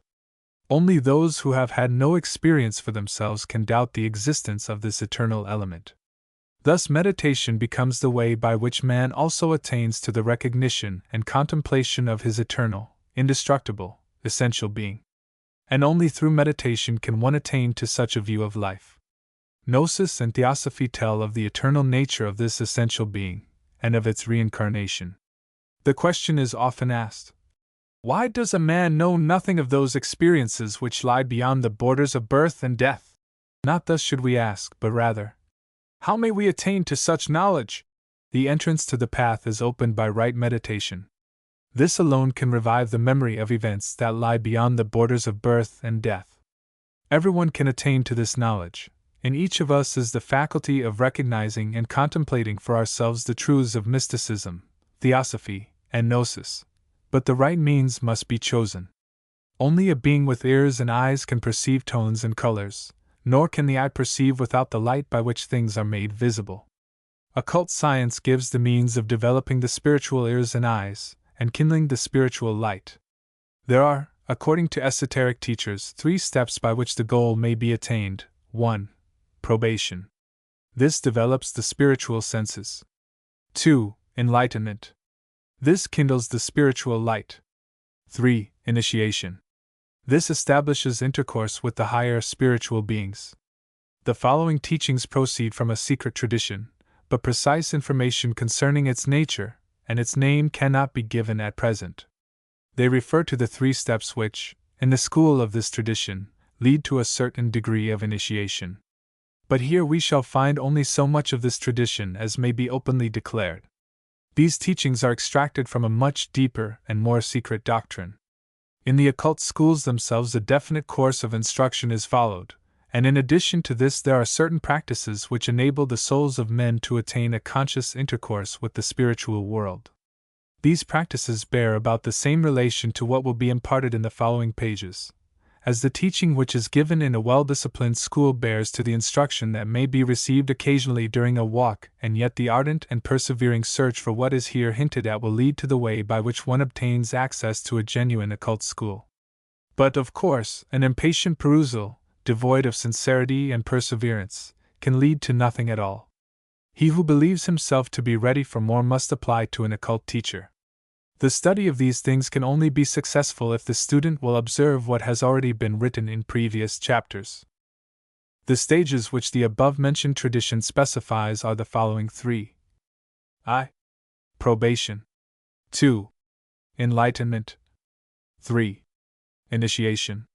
It is not altogether necessary that these 3 stages should be so taken that one must have quite completed the first before beginning the second, nor this in its turn before commencing the third.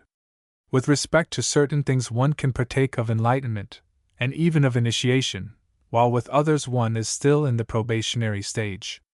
Yet it will be necessary to spend a certain time in this stage of probation before any enlightenment at all can commence, and at least to some degree one must be enlightened before it is possible even to enter upon the stage of initiation. In giving an account of them, however, it is necessary, for the sake of clearness, that the 3 stages follow, one after another. 4. Probation. Probation consists of a strict cultivation of the emotional and mental life. Through this cultivation, the spiritual body becomes equipped with new instruments of perception and new organs of activity, just as, out of indeterminate living matter, the natural forces have fitted the physical body with the various organs so well known to the physical senses. The beginning of this cultivation is made by directing the attention of the soul to certain events in the world that surrounds us. Such events are the germinating, expanding, and flourishing of life in its myriad forms on the one hand, and on the other, the fading, decaying, and passing out of life from all things so far as perceptible to the ordinary senses. Wherever we turn our eyes we can observe these things happening simultaneously, and everywhere they naturally evoke in men thoughts and feelings. But under ordinary circumstances a man fails to grasp the importance of these sensations. He hurries on too quickly from impression to impression.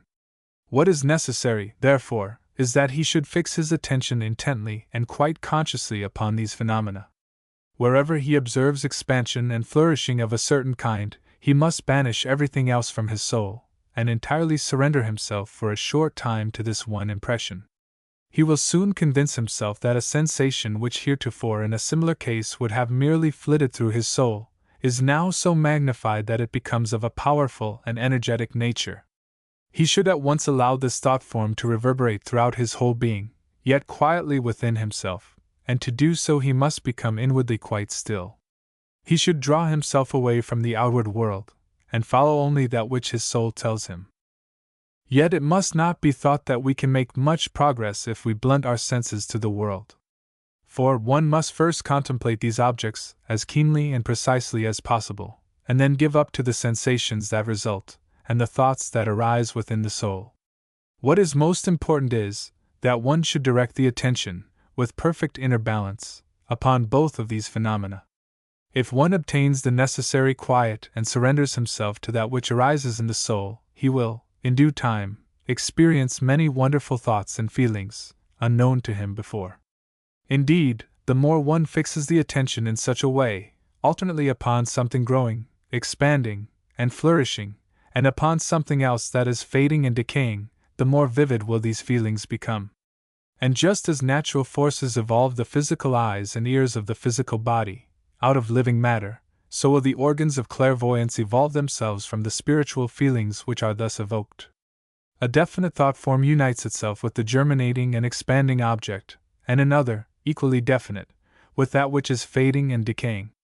But this will only take place if the cultivation of these feelings be striven for in the way described. It is possible to describe only approximately what these feelings are like. Indeed, everyone must arrive at his own conception of them as he passes through these inward experiences. He who has frequently fixes his attention on the phenomena of germinating, expanding, and flourishing, will feel something remotely allied to the sensation caused by witnessing a sunrise, and the phenomena of fading and decaying will produce in him an experience comparable, in the same way, to the gradual uprising of the moon on the horizon.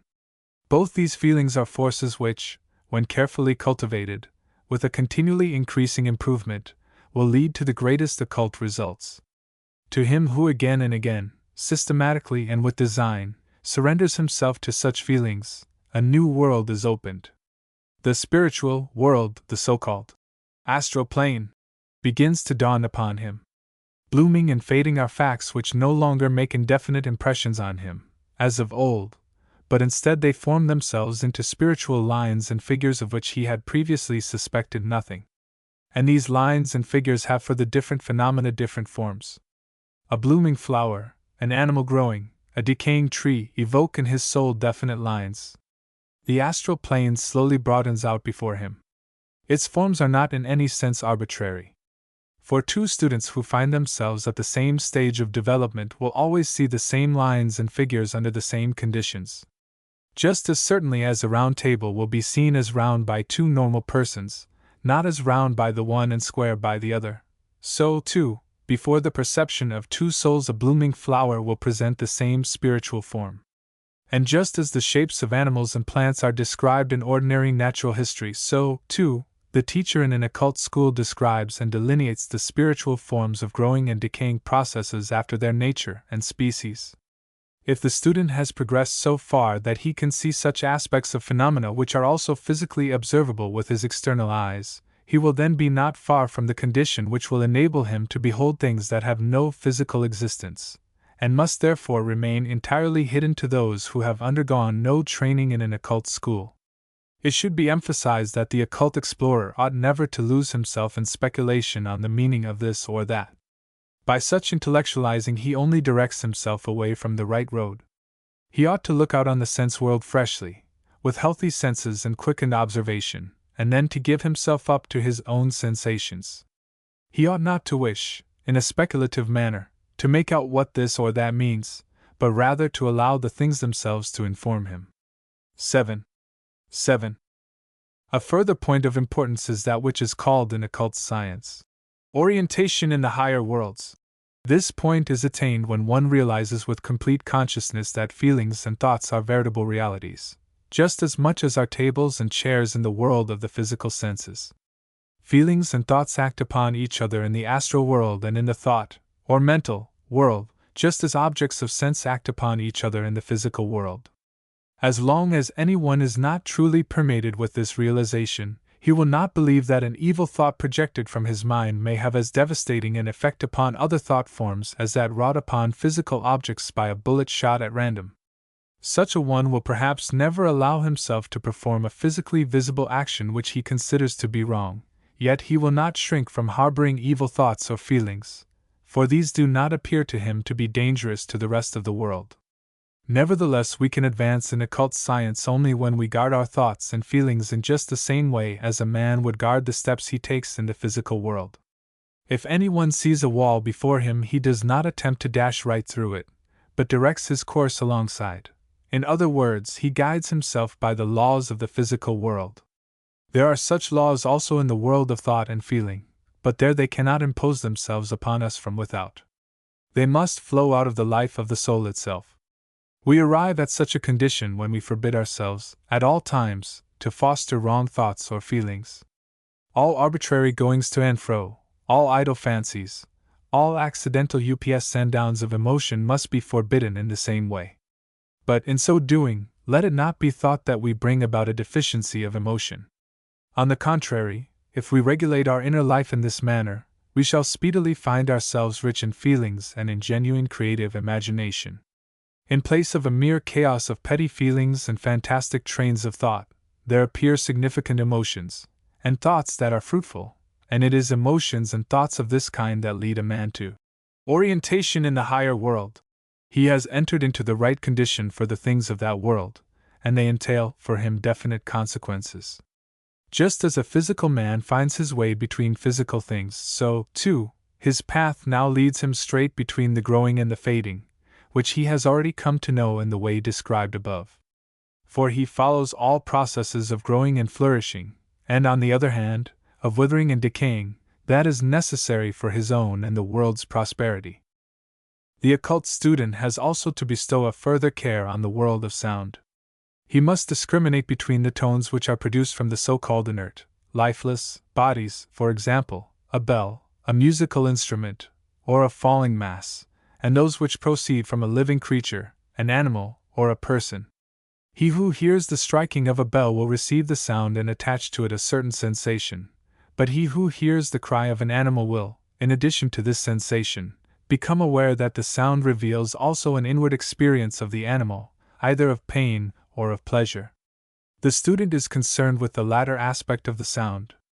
He must concentrate his whole attention upon it, so that the sound reveals to him something that lies outside of his own soul, and more than this, must merge himself in this exterior thing. He must closely connect his own emotion with the pleasure or pain communicated to him by means of the sound, and must care nothing whether the sound be pleasant or unpleasant to him, welcome or not. His soul must be filled with only that which proceeds from the creature out of whom the sound has come. He who systematically and deliberately performs such exercises will develop within himself the faculty of intermingling, as it were, with the creature from which the sound proceeded. A person sensitive to music will find it easier to cultivate his spiritual life in this respect than one who is unmusical, but no one should think that a mere sense of music will take the place of this culture. As an occult student, one must learn to contemplate the whole of nature in this way. By so doing, a new faculty is developed in the world of thought and feeling. Through her manifold sounds, the whole of nature begins to whisper secrets to the student. What hitherto was merely incomprehensible noise to his soul will become by this means a coherent language of nature. And whereas, hitherto, he heard sound only from the resonance of so-called inanimate objects, he now understands a new speech of the soul. Should he advance in this culture of the soul, he will soon learn that he can hear what hitherto he did not even surmise. He begins to hear with the soul. One thing more must be added before we can reach the topmost point in this direction.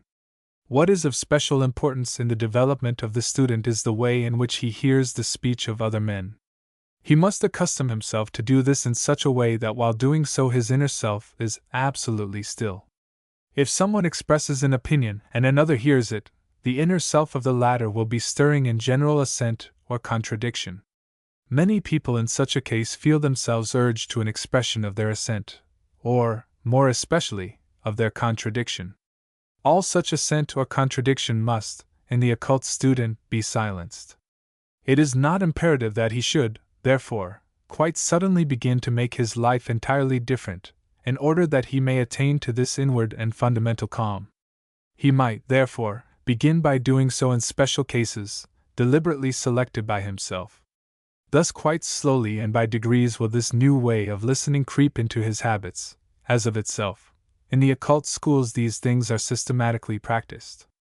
For the sake of practice the student is obliged to listen for a certain period to the most contradictory thoughts, and at the same time to suppress all assent, and more especially all adverse criticism.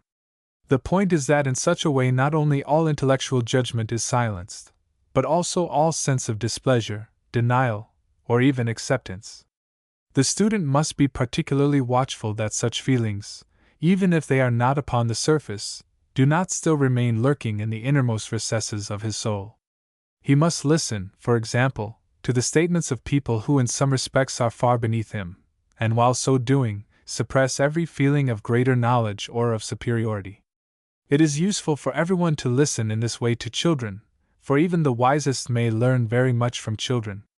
So does it come about that we hear the words of others impersonally, completely divested of our own personality with its opinions and feelings.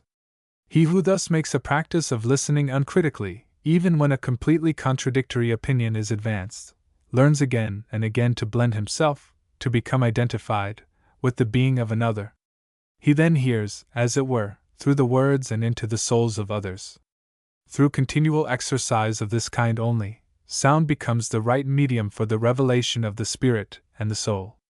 Of course, it implies the strictest self-discipline, but it leads to a high goal. When these practices are undertaken in connection with those that deal with the sounds of nature, the soul develops a new sense of hearing. It is enabled to receive demonstrations from the spiritual world which do not find their expression in outward sounds apprehensible by the physical ear. The perception of the inner word awakens. Gradually, truths from the spiritual world reveal themselves to the student, and he hears them expressed in a spiritual way. 8. All high truths are attained through such inner encouragement, and what we hear from the lips of a genuine occult teacher has been experienced in this manner. In so saying, it must not be supposed that it is useless to acquaint oneself with the writings on occult science, before one can actually gain this inner encouragement. On the contrary, the reading of such writings, and the listening to eminent teachers of occult lore, are themselves the means of attaining a personal knowledge. Every sentence of the esoteric wisdom which one hears is adapted to direct the senses to that point which must be attained before the soul can experience a real advance. To the practice of all that has been indicated, must be added an ardent study of what the occult teacher gives out to the world. In all occult schools, such a study belongs to the probationary period, and he who would employ other methods will attain no goal if he omits the instructions of the occult teacher, for inasmuch as these instructions proceed from an actual inner word, an actual encouragement, they possess in themselves a spiritual vitality.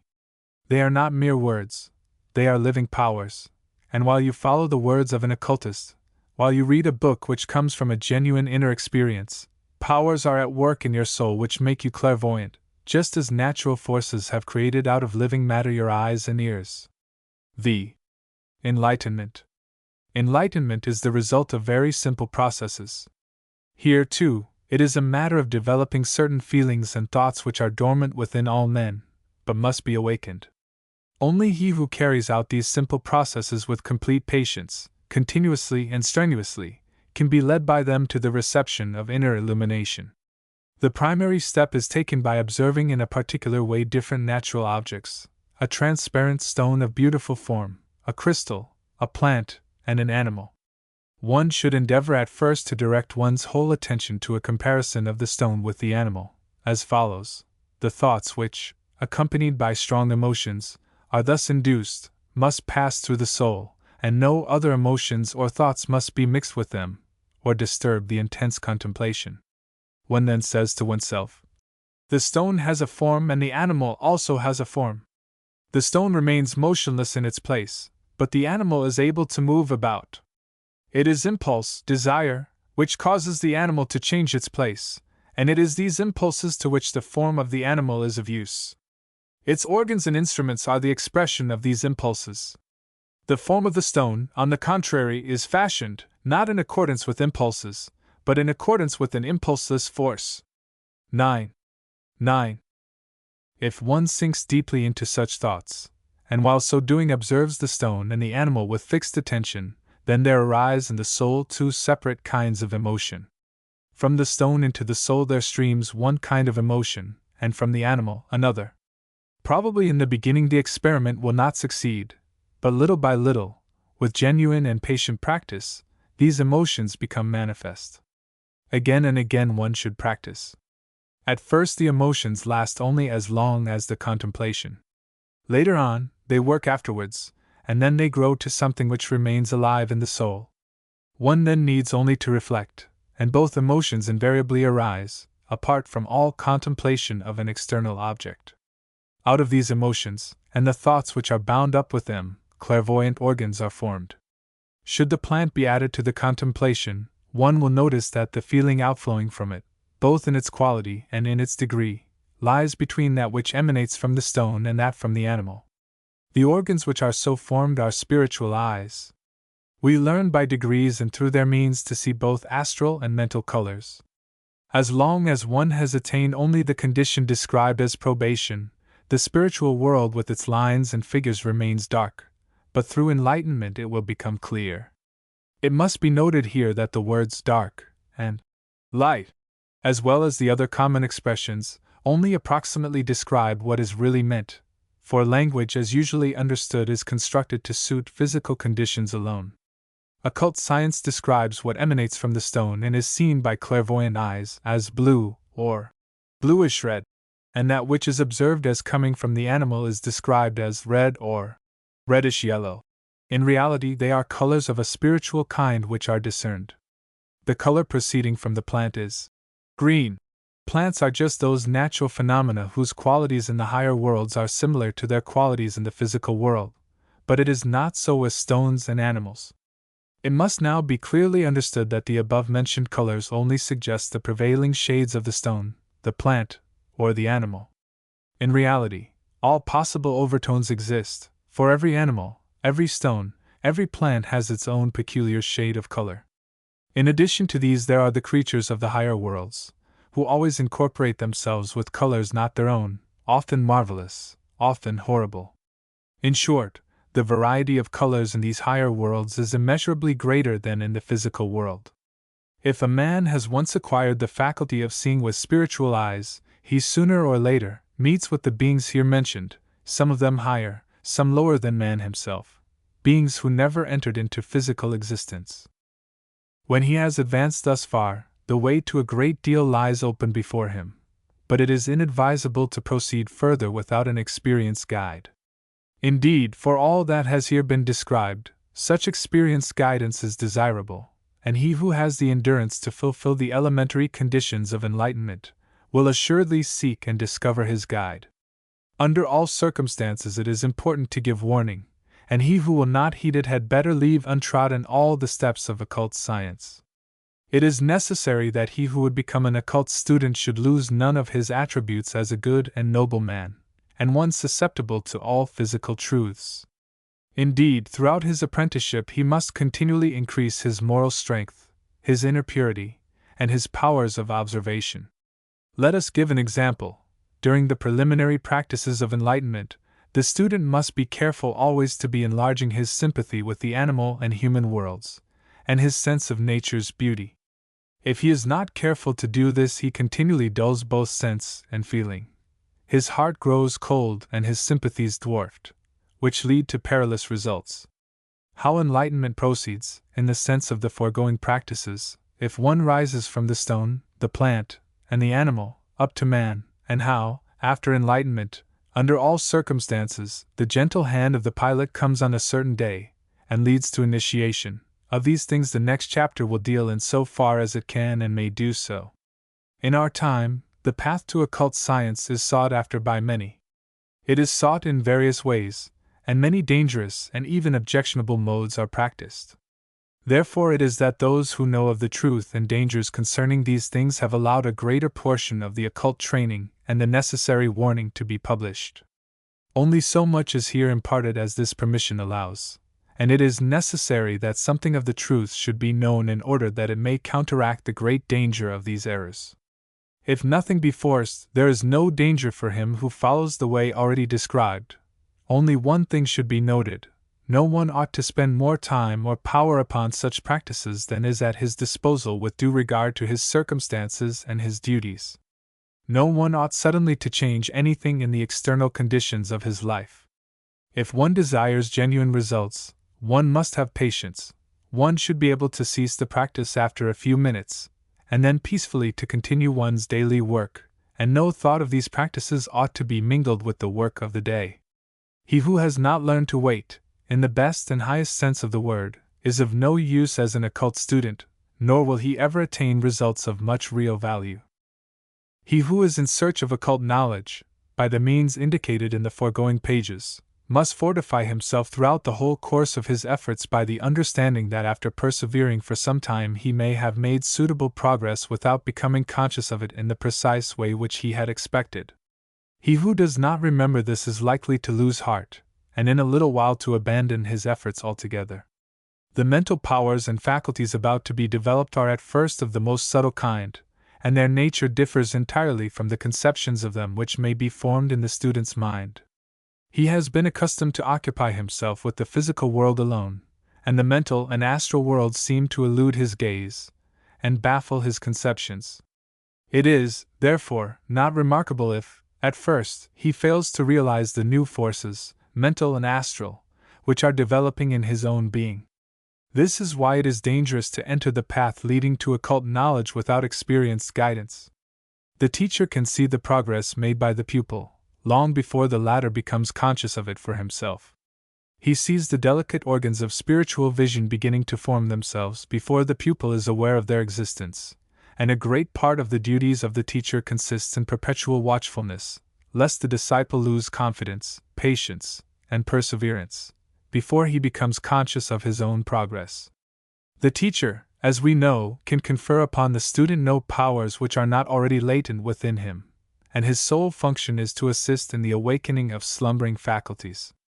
But he may be a pillar of strength to him who strives to penetrate through darkness into the light. There are many who leave the occult path soon after setting foot upon it, because they are not immediately conscious of their own progress. And even when higher experiences begin to dawn upon the seeker, he is apt to regard them as illusions, because he had anticipated them quite differently. He loses courage either because he regards these first experiences as of no value, or because they appear so insignificant that he has no hope of their leading to any appreciable results within a measurable time. Courage and self-confidence are the two lamps which must never be allowed to burn themselves out on the pathway to the occult. He who cannot patiently repeat an exercise which has failed for an apparently unlimited number of times will never travel far. Long before one is aware of any distinct perception of progress, comes an inarticulate mental impression that the right road has been found. This is a feeling to be welcomed, and to be encouraged, since it may evolve into a trustworthy guide. Above all, it is imperative to extirpate the idea that any fantastic, mysterious practices are required for the attainment of higher experiences. It must be clearly realized that ordinary, everyday human feelings and thoughts must form the basis from which the start is to be made, and that it is only needful to give these thoughts and feelings a new direction. Everyone must say to himself, "In my own sphere of thoughts and sensations lie enfolded the deepest mysteries, but hitherto I have been unable to perceive them." In the end, it all resolves itself into the fact that man, ordinarily, carries body, soul, and spirit about with him, yet is conscious only of the body, not of the soul and spirit, and that the student in due time attains to a similar consciousness of soul and spirit. Hence it is highly important to give the proper direction to thoughts and feelings, in order that one may develop the perception of that which is invisible to a person living the ordinary life. One of the ways by which this development may be carried out will now be indicated. Again, like almost everything else we have explained so far, it is quite a simple matter. Yet the results are of the greatest consequence, if the experiment is carried out with perseverance, and in the right frame of mind. Place before you the small seed of a plant. It is then necessary, while contemplating this significant object, to create with intensity the right kind of thoughts, and through these thoughts to develop certain feelings. In the first place, let the student clearly grasp what is really presented to his vision. Let him describe to himself the shape, color, and all other qualities of the grain of seed. Then let his mind dwell upon the following train of thought. This grain of seed, if planted in the soil, will grow into a plant of complex structure. Let him clearly picture this plant to himself. Let him build it up in his imagination. And then let him reflect that the object now existing only in his imagination will presently be brought into actual physical existence by the forces of the earth and of light. If the thing contemplated by him were an artificially made object, though such a close imitation of nature that no external difference could be detected by human eyesight, no forces inherent in the earth or light could avail to produce from it a plant. He who thoroughly grasps this thought and inwardly assimilates it will also be able to form the following idea with the right feeling. He will reason thus: that which is ultimately to grow out of this seed is already, as a force, now secretly enfolded within it. The artificial duplicate of the seed contains no such force. And yet both appear to be alike to my eyes. The real seed, therefore, contains something invisible which is not present in the imitation. It is this invisible something on which thought and feeling are now to be concentrated. 10. Let the student fully realize that this invisible something will later on translate itself into a visible plant, perceptible by him in shape and color. Let him dwell upon the thought: the invisible will become visible. If I could not think, then I could not now realize that which will become visible later on. 10. particular stress must be laid on the importance of feeling with intensity that which one thinks. In calmness of mind, a single thought must be vitally experienced within oneself to the exclusion of all disturbing influences. Sufficient time must be taken to allow the thought, and the state of feeling connected therewith, to become, as it were, embedded in the soul. If that is accomplished in the right way, possibly not until after numerous attempts, an inward force will make itself felt. And this force will create new powers of perception. The grain of seed will appear as if enclosed in a small luminous cloud. The spiritualized vision of the student perceives it as a kind of flame. This flame is of a lilac color in the center, blue at the edges. Then appears that which one could not see before, and which was created by the power of thought and feeling brought into life within oneself. That which was physically invisible, the plant which will not become visible until later on, has there revealed itself to the spiritual eye. It is pardonable if, to many men, all this appears to be mere illusion. Many will say, "What is the value of such visions or such hallucinations?" And many will thus fall away, and no longer continue to tread the path. But this is precisely the important point, not to confuse, at this difficult stage of human evolution, spiritual reality with the mere creations of fantasy, and to have the courage to press manfully onward, instead of growing timorous and faint-hearted. On the other hand, however, it is necessary to insist on the necessity of maintaining unimpaired, and of perpetually cultivating, the healthy attitude of mind which is required for the distinguishing of truth from illusion. Never during all these exercises must the student surrender the fully conscious control of himself. He must continue to think as soundly and sanely in these spiritual conditions as he does with regard to the things and occurrences of ordinary life. It would be unfortunate if he lapses into reveries. He must at every moment be clear-headed and sober-minded, and it would be the greatest mistake if the student, through such practices, lost his mental equilibrium, or if he were prevented from judging as sanely and clearly as before the matters of workaday life. The disciple should, therefore, examine himself again and again to find out whether he has remained unaltered in relation to the circumstances among which he lives, or whether perchance he has lost his mental balance. He must ever maintain a calm repose within his own individuality, and an open mind for everything, being careful at the same time not to drift into vague reveries or to experiment with all sorts of exercises. The lines for development here indicated belong to those which have been followed, and whose efficacy has been demonstrated in the schools of occultism from the earliest ages, and none but such will here be given. Anyone attempting to employ methods of meditation devised by himself, or which he may have come across in the course of promiscuous reading, will inevitably be led astray, and will lose himself in a boundless morass of incoherent fantasies. A further exercise which may succeed the one described above is the following. Let the disciple place himself in front of a plant which has attained the stage of full development. Now let his mind be absorbed by the reflection that the time is near at hand when this plant will wither and die. Nothing, he should say to himself, nothing of what I now see before me will endure. But this plant will have evolved seeds which in their turn will grow into new plants. Again I become aware that in what I see something lies concealed which I cannot see. I will fill my mind wholly with the thought that this plant form with its colors will cease to be. But the reflection that the plant has produced seeds teaches me that it will not disappear into nothing. That which will prevent this disappearance, I can at present no more see with my eyes than I could originally discern the plant in the grain of seed. The plant, therefore, contains something which my eyes are unable to see. If this thought fully lives in me, and combines with the corresponding state of feeling, then, in due time, there will again develop a force in my soul which will ripen into a new kind of perception. Out of the plant there grows once more a flame-like appearance, which is, of course, correspondingly larger than that which was previously described.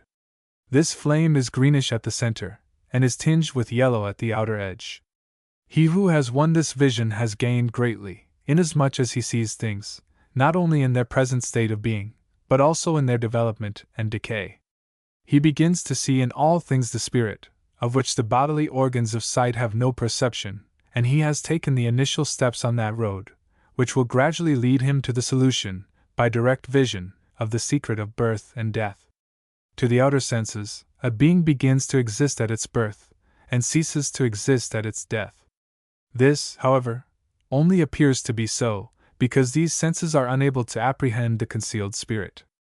Birth and death are only, for this spirit, transformations, just as the unfolding of the flower from the bud is a transformation enacted before our physical eyes.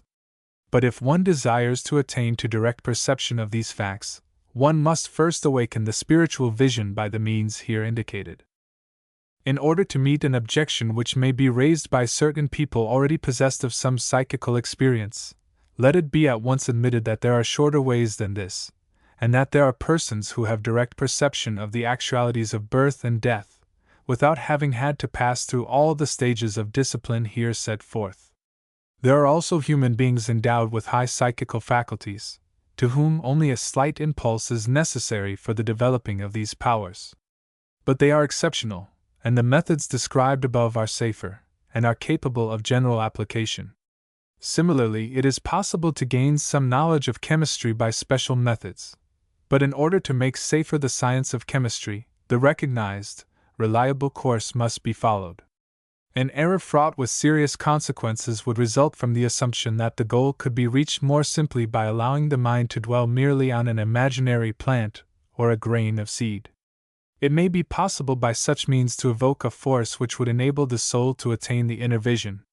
But this vision will be, in most cases, a mere figment of the imagination, for the main object is not to create arbitrarily a mental vision, but to allow the veritable nature of things to form an image within one's mind.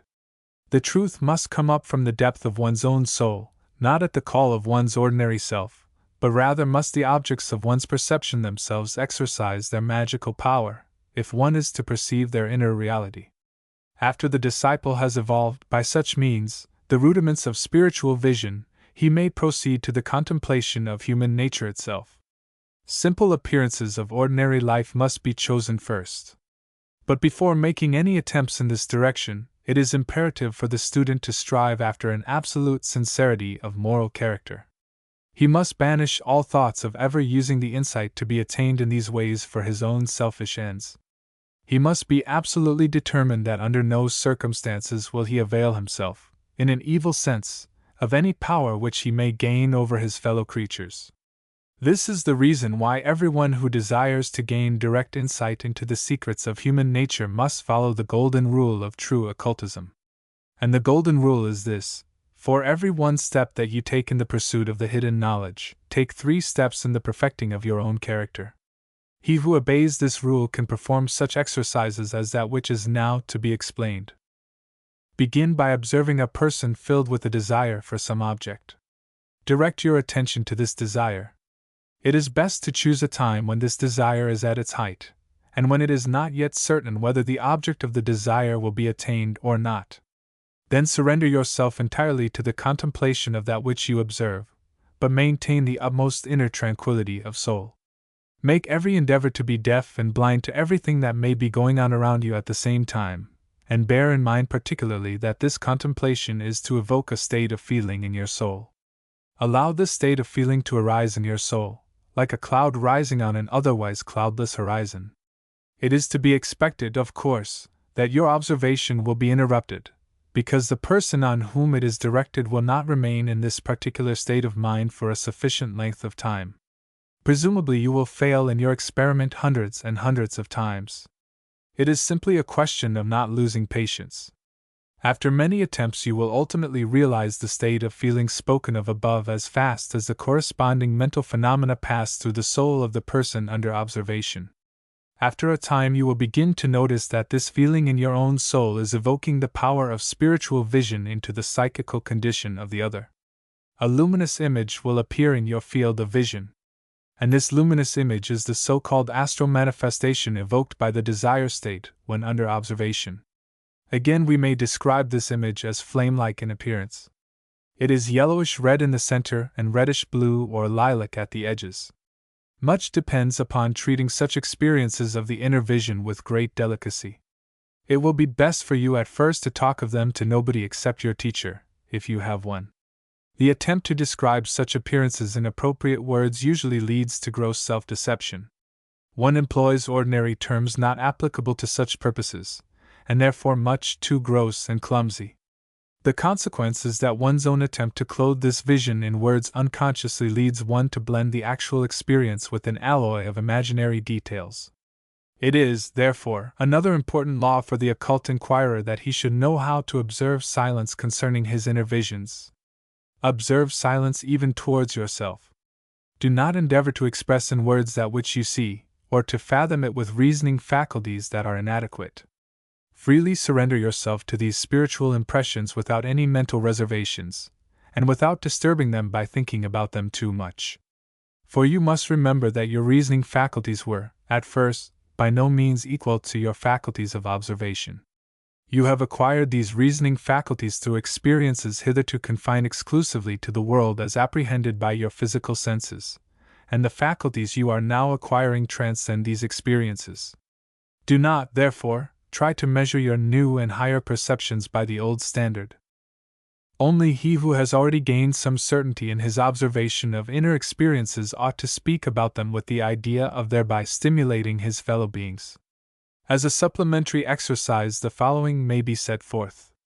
Direct your observation in the same way upon a fellow being to whom the fulfillment of some wish, the gratification of some desire has just been granted. If the same rules and precautions are adopted as in the previous instance, you will once more attain to spiritual perception. You will distinguish a flame-like appearance which is yellow in the center and greenish at the edges. By such observations of one's fellow creatures one may easily be led into a moral fault, one may become uncharitable. All conceivable means must be taken to fight against this tendency. Anyone exercising such powers of observation should have risen to the level on which one is absolutely convinced that thoughts are actual things. He may then no longer allow himself to admit thoughts incompatible with the highest reverence for the dignity of human life and of human liberty. Not for one moment must he entertain the idea of regarding a human being as a mere object for observation. It must be the aim of self-education to see that the faculties for a psychic observation of human nature go hand in hand with a full recognition of the rights of each individual.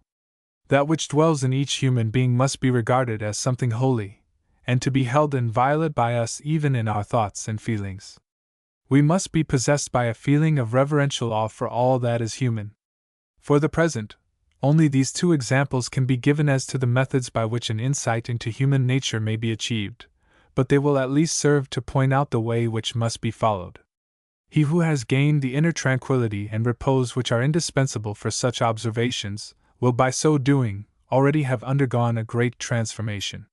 This will soon reach the point at which the increase of his spiritual worth will manifest itself in the confidence and composure of his outward demeanor. Again, this alteration in his demeanor will react favorably on his inner condition, and thus he will be able to help himself further along the road. He will find ways of penetrating further and further into those secrets of human nature, those hidden from our external senses, and will then become qualified for a deeper insight into the mysterious correlations between the nature of man and all else that exists in the universe. By following this path, the disciple will approach closer and closer to the day on which he will be deemed worthy of taking the first steps of initiation. But before these can be taken, it is necessary to assure oneself of unflinching courage. At first, it may not be at all apparent to the student why it should be necessary, but he cannot fail to be convinced of it in the end. The quality which is indispensable to him who would be initiated is a certain measure of courage and fearlessness. He must absolutely go out of his way to find opportunities for developing these virtues. In the occult schools they are cultivated quite systematically, but life in this respect is itself an excellent school of occultism, nay, possibly the best. To face danger calmly, to try to overcome difficulties unswervingly, this is what the student must learn to do.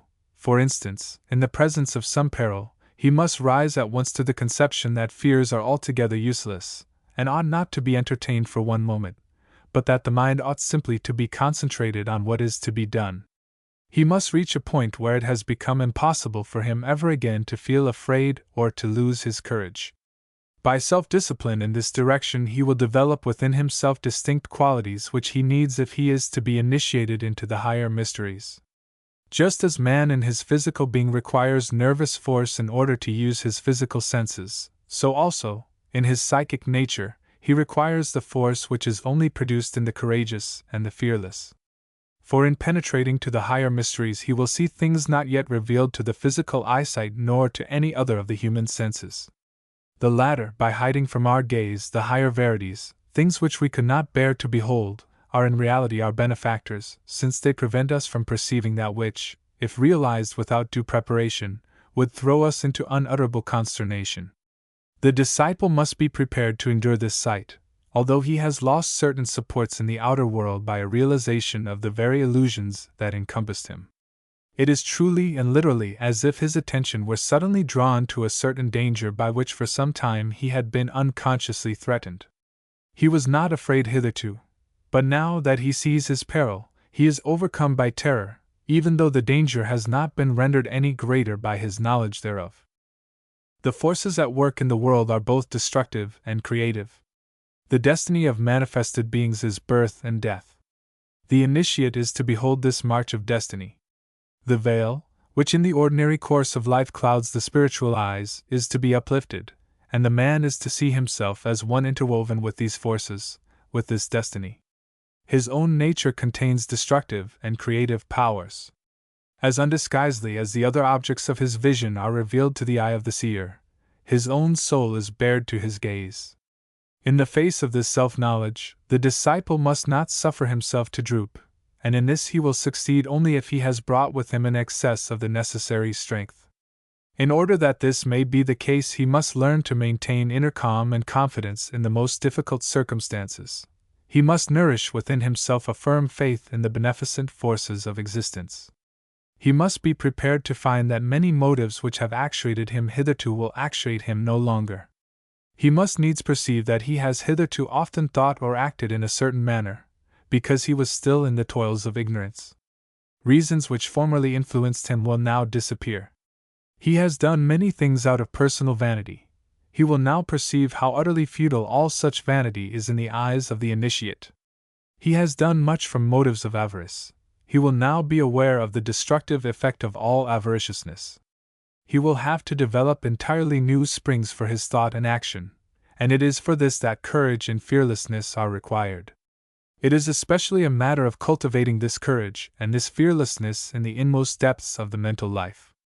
The disciple must learn never to despair. He must always be equal to the thought, "I will forget that I have again failed in this matter. I will try once more, as though nothing at all had happened." Thus he will fight his way on to the firm conviction that the universe contains inexhaustible fountains of strength from which he may drink. He must aspire again and again to the divine which will uplift and support him, however feeble and impotent the mortal part of his being may prove. He must be capable of pressing on towards the future, undismayed by any experiences of the past. Every teacher of occultism will carefully ascertain how far the disciple, aspiring to initiation into the higher mysteries, has advanced on the road of spiritual preparation. If he fulfill these conditions to a certain degree, he is then worthy to hear uttered those names of things which form the key that unlocks the higher knowledge. For initiation consists in this very act of learning to know the things of the universe by those names which they bear in the spirit of their divine author. And the mystery of things lies in these names. Therefore it is that the initiate speaks another language than that of the uninitiate, for he knows the names by which things were called into existence. 6. Initiation. The highest degree in occultism, of which it is possible to speak in a book for general readers, is initiation. One cannot give public information concerning all that lies beyond, though the way to it can always be found by one who has previously pressed forward and penetrated the lower secrets and mysteries. The knowledge and power which are conferred upon a man through initiation could not be obtained in any other manner except in some far distant future, after many incarnations, on quite another road and in quite another form. He who is initiated today experiences something which he would otherwise have to experience at a much later period and under quite different circumstances. It is right that a person should learn only so much of the secrets of nature as correspond to his own degree of development, and for this reason alone do obstacles bar his way to complete knowledge and power. People should not be trusted with the use of firearms until they have had enough experience to make it certain that they will not use them mischievously or without care. If a person, without the necessary preparation, were initiated today, he would still lack those experiences which, in the normal course of his development, would come to him in the future during other incarnations and would then bring with them the corresponding secrets. At the door of initiation, these experiences must, therefore, be supplied in some other way, and in their place the candidate has to undergo the preliminary teaching. These are so-called trials, which have to be passed. These trials are now being discussed in various books and magazines, but, owing to the very nature of such discussion, it is not surprising that quite false impressions are received concerning them. For those who have not already gone through the periods of probation and enlightenment know nothing of these trials, and consequently cannot appropriately describe them. Certain matters or subjects connected with the higher worlds are produced before the candidate, but he is able to see and hear these only when he can perceive clearly the figures, tones, and colors, for which he has been prepared by the teachings on probation and enlightenment. The first trial consists in obtaining a clearer comprehension of the corporeal attributes of what seem to be lifeless things, then of plants, of animals, of human beings, in the way that the average person possesses them. This does not mean what is commonly called scientific knowledge. With that it has no connection, but it has to do with intuition. What usually occurs is that the initiate discloses to the candidate how the objects of nature and the essence of living things reveal themselves to the spiritual and mental hearing and sight. In a certain way these things then lie revealed, naked, before the beholder. Attributes and qualities which are concealed from physical eyes and ears can then be seen and heard. Heretofore they have been enwrapped as in a veil, and the falling away of this veil, for the candidate, occurs at what is called the process of purification by fire. The first trial is therefore known as the fire trial, which will briefly be explained thus. For some people the everyday ordinary life is a more or less unconscious process of initiation by means of the fire trial. These persons are those who have passed through a wealth of developing experiences, and who find that their self-confidence, courage, and fortitude have been greatly augmented in a normal way, who have learned to bear sorrow and disappointment, from the failure of their undertakings, with greatness of mind, and especially with quiet and unbroken strength. Those who have gone through such experiences are often initiates, without knowing it, and it needs but little to open for them the spiritual hearing and sight, to make them clairvoyant. For it must be noted that a genuine fire trial is not merely intended to satisfy the curiosity of the candidate. He would learn, undoubtedly, many unusual things, of which others, devoid of such experiences, can have no idea. But yet this knowledge is not the end nor aim, but merely the path to the end. The real aim and object is this, that the candidate shall acquire for himself, through this knowledge of the higher worlds, a greater and truer self-confidence, a higher and nobler courage, and a perseverance, an attitude of mind, altogether different from what he could have obtained in the lower world. After the fire trial a candidate may turn from the school, but because he has gone thus far he will accomplish his ordinary life work, greatly strengthened in all his spiritual and physical relations, and in his next incarnation he will continue to seek further initiation and advancement. In his present life, at all events, he will prove himself a more useful member of society, will be of greater service to humanity than he was before, and in whatever position he may find himself, his firmness, prudence, and favorable influence over his fellows will have greatly increased. After coming out of the fire trial, if he should wish to continue in the occult school, he then has to be instructed in a certain writing system which is used by those in the school. Occult teachings are written in this occult writing system, because what is really occult can neither be perfectly spoken of in words of our ordinary speech, nor set forth in the ordinary ways of writing. Those who have learned much from the initiates can but partially translate the teachings of occultism into terms of ordinary speech. The symbols or signs of the secret script are not arbitrarily invented or imagined, but correspond to powers which are active and efficacious in nature. It is through these symbols or signs that one learns the language of such matters. The candidate immediately sees for himself that these symbols correspond to the figures, tones, and colors which he has learned to perceive during the periods of probation and enlightenment. He now understands that all which went before was like learning how to spell, and that only now does he begin to read in the higher worlds. all that appeared to him before as separate figures, tones, and colors, is now revealed to him as a perfect unity, a coherent harmony, and here, for the first time, he attains a real certainty in observing and following the higher knowledge. Hitherto it was not possible for him to be sure that what he saw had been clearly or correctly perceived. Now, at last, it is possible that a correct understanding between the candidate and the initiate begin to arise concerning the spheres of the higher worlds. For no matter how close the connection between the two may be, no matter what form their intercourse may take in ordinary life, the initiate can only communicate to the candidate, on these planes, in the direct form or figures of the secret alphabet.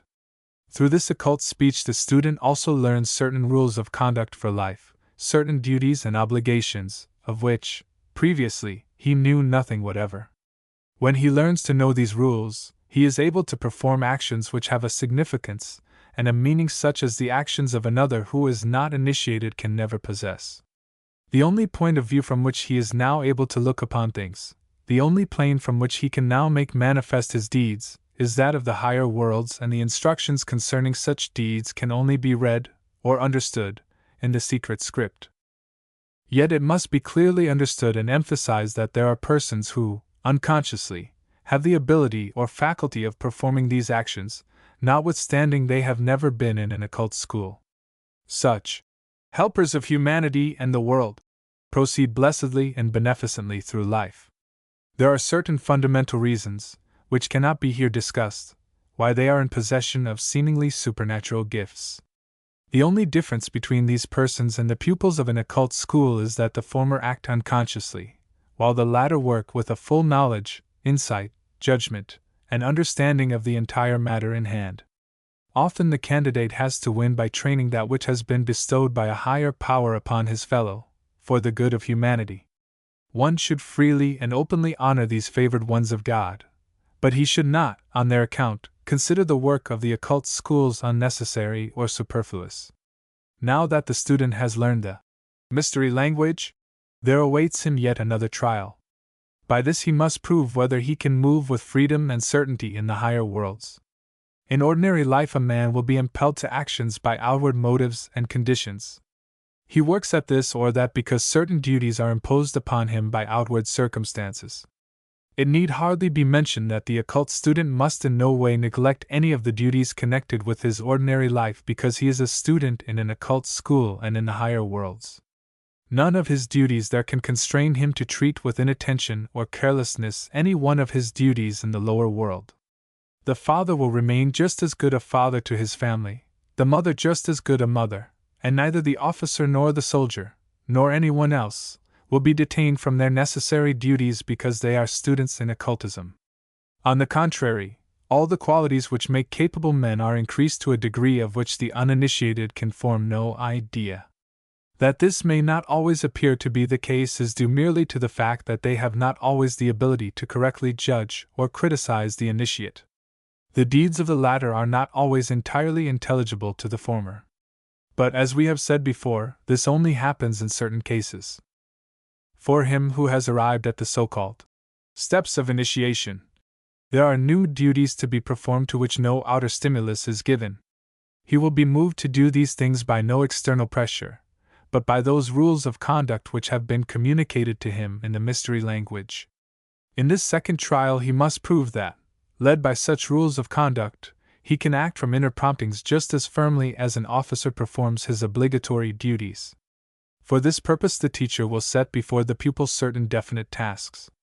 The latter now has to perform some deed in consequence of observations made from the total of what he learned during probation and enlightenment. He has to find the way to what he is now to perform, by means of the mystery language, which by this time is familiar to him. If he discerns his duty and executes it correctly, he has endured the trial, and he recognizes the success, which attends the fulfillment of the task, by the changed manner with which the spiritual eyes and ears now apprehend the figures, tones, and colors. The occult teacher tells him distinctly how these must appear after the consummation of the trial, and the candidate must know how he can effect this change. This trial is known as the water trial, because, in consequence of its performance taking place on the higher planes, that support, which would otherwise have been received from outward conditions, is now taken away. One's movements are like those which are made in water by someone learning to swim, and his feelings are those of one having no support except his own efforts. This practice must be often repeated until the candidate attains absolute poise and assurance. These trials are also dependent upon a quality which is produced by his experiences in the higher worlds. The candidate cultivates this quality to an extent which he could not possibly reach in so short a time while developing in the ordinary way, but could attain only after many incarnations. In order to bring about the change here mentioned, the following condition is necessary. The candidate must be guided altogether by what has been proven to him by the cultivation of his higher faculties, by the results of his reading in the secret symbols. Should he, during these experiences, attempt to introduce any of his own opinions or desires, or should he diverge for one moment from the laws and rules which he has proved to be right, something quite other than that which is expected will occur. In such cases the candidate loses sight of the goal for which these matters are undertaken, and the result is confusion. He has, therefore, manifold opportunities, during these trials, for the development of self-control, and this, indeed, is the principal quality needed. These trials are, therefore, much more easily endured by those who, before initiation, have gone through a life which has enabled them to acquire command of themselves. Those who have developed the characteristic of following their higher principles and ideals without thought of personal honor or desire, who always discern the duty to be fulfilled, even though the inclinations and sympathies are too often ready to lead them another way, are already unconscious initiates in the midst of everyday life. They need but little to enable them to succeed in the prescribed trials. Indeed, one may say that a certain measure of initiation, thus unconsciously acquired in life, will be absolutely necessary before entering upon the second trial. For even as many who during youth have not learned to write or spell, find much difficulty in learning to do so in later years, so is it also difficult to develop, merely from a knowledge of the higher worlds, the necessary degree of self-control, if one has not already acquired a certain measure of it in the course of ordinary life. The things of the physical world do not alter by merely desiring them to do so, but in the higher worlds are wishes, inclinations and desires are causes that produce effects. If we wish to bring about particular changes in these worlds, we must hold ourselves in absolute control, we must follow the right principle, must entirely subdue the personal will. There is an attribute which at this stage of initiation has to be especially considered, a really healthy and sure faculty of judgment. Attention must be directed to the education of this faculty during all the previous stages, and in the course of them it must be proven whether the candidate has developed this quality sufficiently to make him fit to tread the path of true knowledge, for further progress is now possible only if he is able to distinguish illusion, superstition, unsubstantial fancies, and all manner of such things, from the true realities.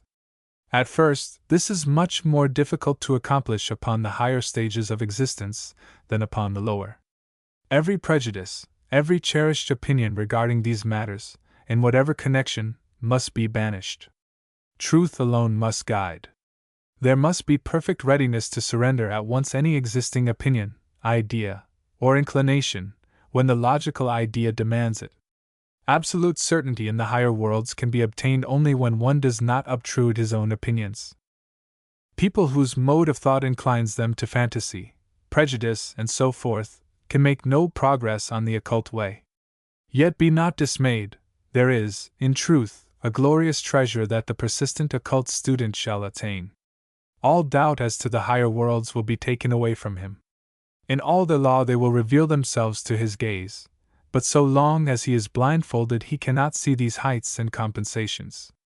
It is, indeed, unfortunate for him if illusions and fallacies ran away with his intellect and reason. Dreamers and people inclined to fantasies are as unfit for the occult path as are superstitious people, for in dreams, illusions and superstitions lurk the most dangerous enemies on the road to knowledge. Because the candidate has already seen upon the portals that open to him the first trial, the words, "Without a normal common sense all your efforts are in vain," and upon the gateway, which leads to the second trial, "All prejudices must fall away," it is not necessary to think that the capacity for inspiration and enthusiasm, and all the poetry of life, is lost to the student of occultism. If he be now sufficiently advanced, a third trial awaits the candidate.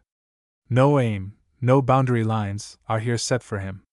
All is left entirely in his own hands.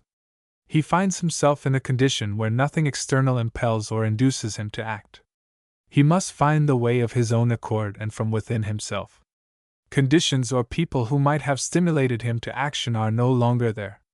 Nothing and nobody but he himself alone can give the strength which he now needs. If he should not find this strength within, he will very soon be standing where he was before. But it should be stated that very few of those who have endured the previous trials will fail at this point in finding the necessary strength. If they have come so far, they will endure at this point also.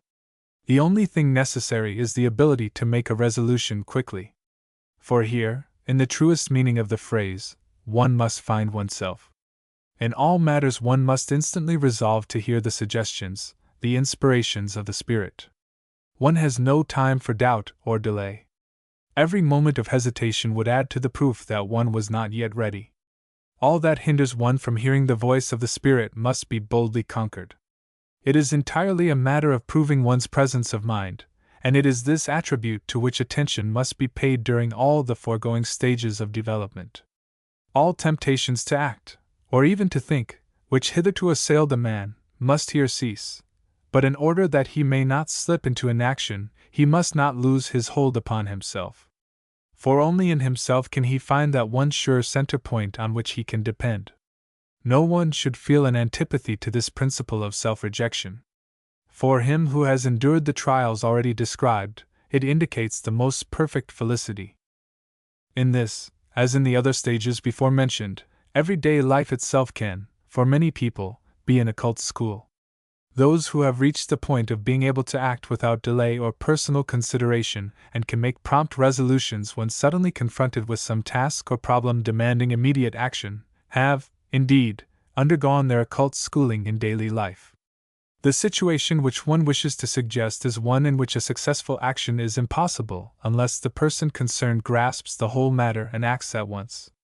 He is quick to act when misfortune is in sight, while a moment's hesitation might lead to a catastrophe, and he who possesses the qualities which can be developed into a permanent attribute of such a kind, has already evolved, unknown to himself, the degree of ripeness necessary for the third trial. For, as already remarked, at this stage all depends upon the development of presence of mind. In the occult schools this trial is known as the air trial, because while undergoing it, the candidate cannot support himself either upon the firm ground, or any external cause, or that which he has learned in probation and enlightenment, from the figures and tones and colors, but solely upon himself. If the occult student has endured these trials, he is then permitted to enter the temple of the higher wisdom. All that can be said further upon this subject can be given out only in the smallest hints and suggestions. The responsibility of the next step has so often been illy expressed by words, that many say the pupil has here to take an oath, promising to betray nothing that comes from the teacher. However, these expressions, oath and betrayal, are in no way appropriate, and are misleading. It is no oath in the ordinary sense of the word, but is rather an experience that comes at this stage. Here the candidate appreciates the true value of the occult teachers, and their place in the service of humanity. At last he begins to understand the world correctly.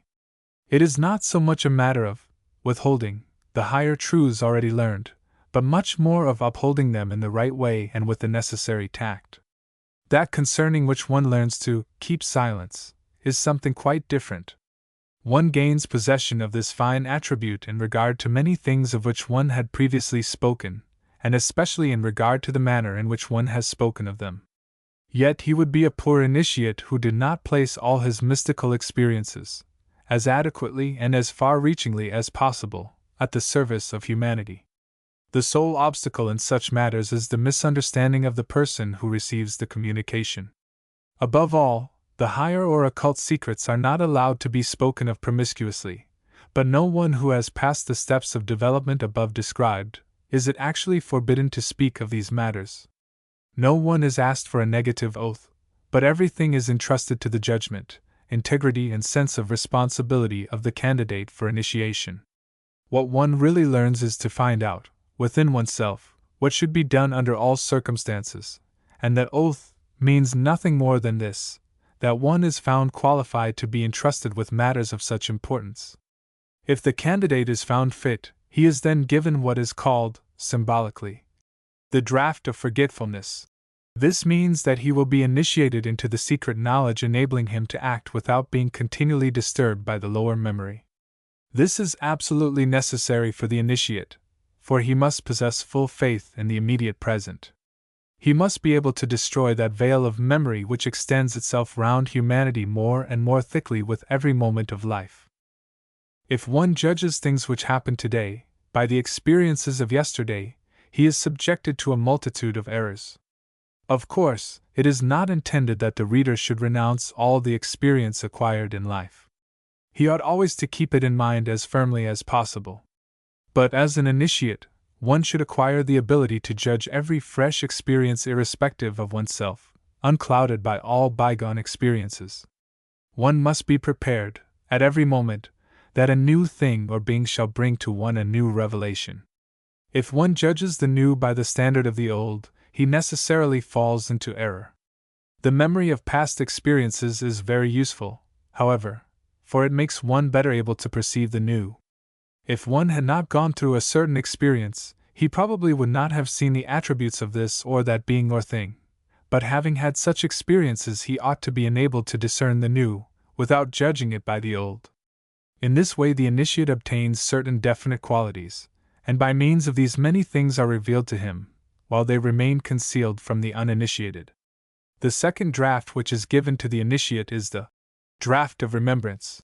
By receiving this he becomes capable of keeping the higher secrets ever present in the soul. Ordinary memory would not be sufficient to ensure this. He must be absolutely at one with the higher truths. He must not merely know them, but be able, as a matter of course, to manifest and administer them in living actions, even as an ordinary man eats and drinks. They must become one's practice, one's inclinations, one's habits. It must be unnecessary to recall them to mind, in the usual sense of the term. They must become a part of oneself and express themselves through one's very being. They must flow through one, just as the light currents run through one's bodily organism. So must we make ourselves as perfect in a spiritual sense as nature has made us in a physical. 7. The higher education of the soul.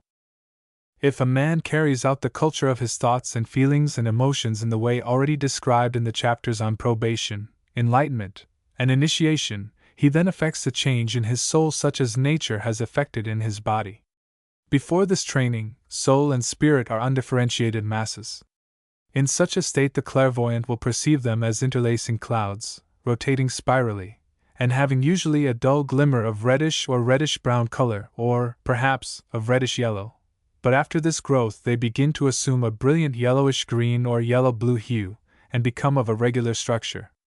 A man attains such regularity of structure, and at the same time the higher knowledge, when he brings into the realm of his thoughts, feelings and emotions, an order, such as nature has brought into his bodily organs, by means of which he can see, hear, digest, breathe, speak, and so forth.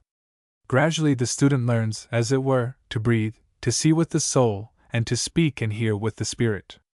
In the following pages a few of the practical points pertaining to the higher education of the soul and spirit will be more fully treated. They are such as may be practically attained by anyone without additional instruction, and by means of which a further step in occult science may be taken. A particular kind of discipline must be patiently attempted such as to avoid every emotion of impatience, for it produces a paralyzing, yea, even a deadening, effect on the higher faculties within us. One must not expect immeasurable glimpses of the higher worlds to open out before one from day to day, for assuredly, as a rule, this does not occur. Contentment with the smallest progress, repose and tranquility must more and more possess the soul. It is conceivable, of course, that the learner may impatiently expect results, but he will attain nothing so long as he fails to master this impatience. Nor is it of any use to struggle against this impatience in the ordinary way, for then it will only become stronger than ever. It is thus that men deceive themselves, for in such a case it embeds itself all the more firmly in the depths of the soul. It is only by repeatedly surrendering oneself to a single definite thought, and by making it absolutely one's own, that anything is really attained. One should think, I must certainly do everything possible for the culture of soul and spirit, but I will work tranquilly until, by higher powers, I shall be found worthy of definite illumination. When this thought has become so powerful in a man that it is an actual trait in his character, he is treading the right path. This trait will then express itself even in external affairs. The gaze of the eye becomes tranquil, the movements of the body become sure, the resolutions defined, and all that we call nervous susceptibility gradually disappears. Rules that seem trifling and insignificant must be taken into account. For example, suppose that someone affronts us. Before we receive this occult education, we would have directed our resentment against the wrongdoer. There would have been an uprush of anger within us. But in such a case, the occult student will think to himself, an affront of this kind can make no difference to my worth, and whatever must be done to meet the affront, he accomplishes with calm and composure, not with passion. To him it is not a matter of how an affront is to be borne, but without hesitation he is led to ignore or punish the affront to his own person in exactly the same way as if it had been offered to another, in which case one has the right to resent or disregard it. It must always be remembered, however, that the occult training is perfected not by coarse external processes, but by subtle, silent alterations in the life of thought and emotion. Patience has an attractive, while impatience has a repellent, effect on the treasures of the higher knowledge. In the higher regions of being, nothing can be attained by haste and restlessness. Desire and longing for immediate results must be silenced, for these are qualities of the soul before which all higher knowledge recedes. However precious this knowledge may be accounted, one must not desire to anticipate the time of its coming. And furthermore, he who wishes to have it for his own sake alone will never attain it. It is absolutely demanded that one should be true to himself in his innermost soul. One must not there be deceived by anything. He must encounter, face to face and with absolute truthfulness, his own faults, failings, and unfitness. The moment you try to excuse to yourself any one of your weaknesses, you place an obstacle in the way which leads upward. There is one way only by which to get rid of such obstacles. Our faults and weaknesses can be removed only by self-illumination, and that is by correctly understanding them. All that is needed lies latent in the human soul and can be evoked. A man immediately improves his understanding and his reason when in repose he makes it clear to himself why he is weak in any respect. Self-knowledge of this kind is naturally difficult, for the temptation to deceive oneself is immeasurably great. He who is accustomed to be truthful with himself has opened the portals into a deeper insight. All curiosity must fall away from the student. He must wean himself as much as possible from inquiries into matters of which he wishes to know only for the gratification of his personal thirst for superficial information. He must ask himself only what things will assist him in the perfection of his innermost being for the service of the general evolution. Nevertheless, his delight in knowledge and his devotion to it must in no degree become relaxed. He must listen devoutly to all that contributes to such an end, and should seek every opportunity of doing so. For this interior culture it is especially necessary that the desire life should be carefully educated.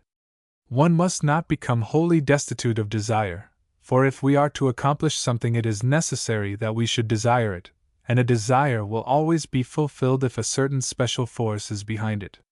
This particular force results from a right knowledge. Do not desire at all until you know the true conditions of any sphere. That is one of the golden rules for the occult student. The wise man first ascertains the laws of the world, and then his desires become powers which realize themselves. Let us consider an example in which the effect is evident. There are certainly many who would like to learn from their own intuition something about their life before birth. Such a desire is altogether aimless, and leads to no result so long as the person in question has not acquired a knowledge of the laws that govern the nature of the eternal, and a knowledge of them in their subtlest and most intimate character. But if he has actually acquired this knowledge and then wishes to pass onward, he is able to do so by his elevated and purified desire. Moreover, it is of no use to say to oneself, "Yes, I will forthwith examine my previous life, and study with that aim in view."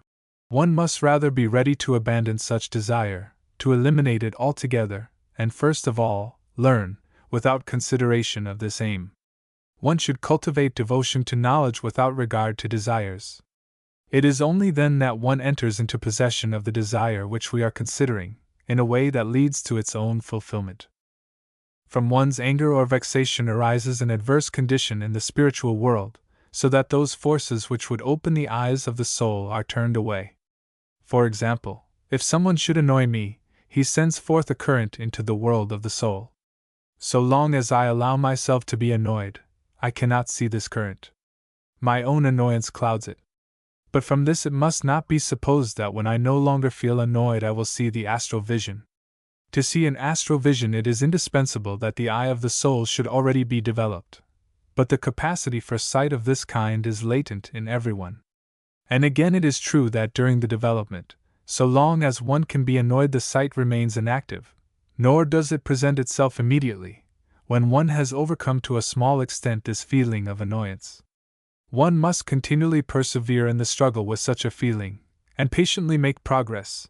Then, some day, he will find that this eye of the soul has become fully developed. Of course, annoyance is not the only quality with which we have to struggle before attaining this end. Many people grow impatient or skeptical, because they have for years cultivated certain qualities of the soul and yet clairvoyance has not ensued. They have developed only a few qualities and have allowed others to run wild. The gift of clairvoyance first manifests itself when all those qualities which do not permit the development of the latent faculties are suppressed. Undoubtedly, the beginnings of such hearing and seeing may appear at an earlier period, but these are only young and tender shoots which are subject to all possible error, and which, if they be not carefully fostered, may quickly die. The qualities which have to be combated, in addition to anger and vexation, are such as ambition, timidity, curiosity, superstition, conceit, the disease of prejudice, idle love of gossip, and the making of distinctions in regard to human beings according to the merely outward marks of rank, sex, race, and so forth. In our time it is difficult for people to comprehend that the combating of such qualities can have any connection with an increase of capacity for knowledge. But every devotee of occultism is aware that much more depends upon such matters than upon the expansion of the intellect or the employment of artificial practices. It is particularly easy for a misunderstanding of this point to arise, inasmuch as many believe that one should cultivate foolhardiness because one must be fearless, and that one should ignore altogether the differences in men because one has to combat the prejudices of race, rank, and so forth. Rather should one first learn to appreciate these differences correctly, then one is no longer entangled in prejudice. Even in the usual sense it is true that a fear of any phenomenon hinders one from estimating it rightly, that a race prejudice prevents one from looking into a man's soul. The student of occultism must bring his common sense to perfection in all its exactitude and subtlety. Even everything that a man says without having clearly thought it out will place an obstacle in the path of his occult education. At the same time we must here consider one point which can only be elucidated by giving an example. Thus, if anyone should say something to which another must reply, the one replying should be careful to consider the intention, the feelings, even the prejudices of this other person, rather than what he has to say at the moment on the subject under discussion. In other words, the student must apply himself keenly to the cultivation of a certain fine tact. He must learn to judge how much it may mean to this other person if his opinion be opposed. It must not be imagined for a moment that he ought for this reason to withhold his own opinion. One must give to the questioner as careful a hearing as possible, and from what one has heard, formulate one's own reply. In such cases there is a certain thought which will constantly recur to the student, and he is treading the true path if this thought becomes so vital within him that it grows into a trait of his character. The thought is as follows: it matters little whether my view be different from his. The vital point is whether he will discover the right view for himself if I am able to contribute something towards it. By thoughts of such a kind, the mode of action and the character of the student will become permeated with gentleness, one of the most essential qualities for the reception of occult teaching. Harshness obscures that internal image which ought to be evoked by the eye of the soul, while by gentleness many obstacles are cleared from the way, and the inner organs opened. Along with this gentleness, another trait will presently be developed in the soul. He will make a quiet estimate of all the subtleties in the soul life around him, without considering the emotions of his own soul. And if this condition has been attained, the soul emotions in the environment of others will have such an effect on him that the soul within him grows, and growing, becomes organized, as a plant expands in the sunlight. Gentleness, quiet reserve, and true patience open the soul to the world of souls, and the spirit to the realm of spirits. Persevere in repose and retirement. Close the senses to that which they brought you before you began your training. Bring into utter stillness all those thoughts which, in accordance with your previous habits, were tossed up and down within you. Become quite still and silent within, wait in patience, and then the tranquil higher worlds will begin to develop the sight of your soul and the hearing of your spirit. Do not suppose that you will immediately see and hear in the worlds of soul and spirit, for all that you are doing does but help the development of your higher senses, and you will not be able to see with the soul and to hear with the spirit before you have to some degree acquired those senses. When you have persevered for a time in repose and retirement, then go about your daily affairs, having first impressed upon your mind the thought, "Some day, when I am ready, I shall attain what I am to attain." Finally, make no attempt whatever to attract any of these higher powers to yourself by an effort of the will. These are instructions which every occult student receives from his teacher at the entrance of the way. If he observes them, he then improves himself, and if he does not observe them, all his labor is in vain, but they are difficult of achievement for him only who has not patience and perseverance. No other obstacles exist save those which one places for oneself, and these may be avoided by anyone if he really wills it. It is necessary to continually insist upon this point, because many people form an altogether wrong conception of the difficulty that lies in the path of occultism.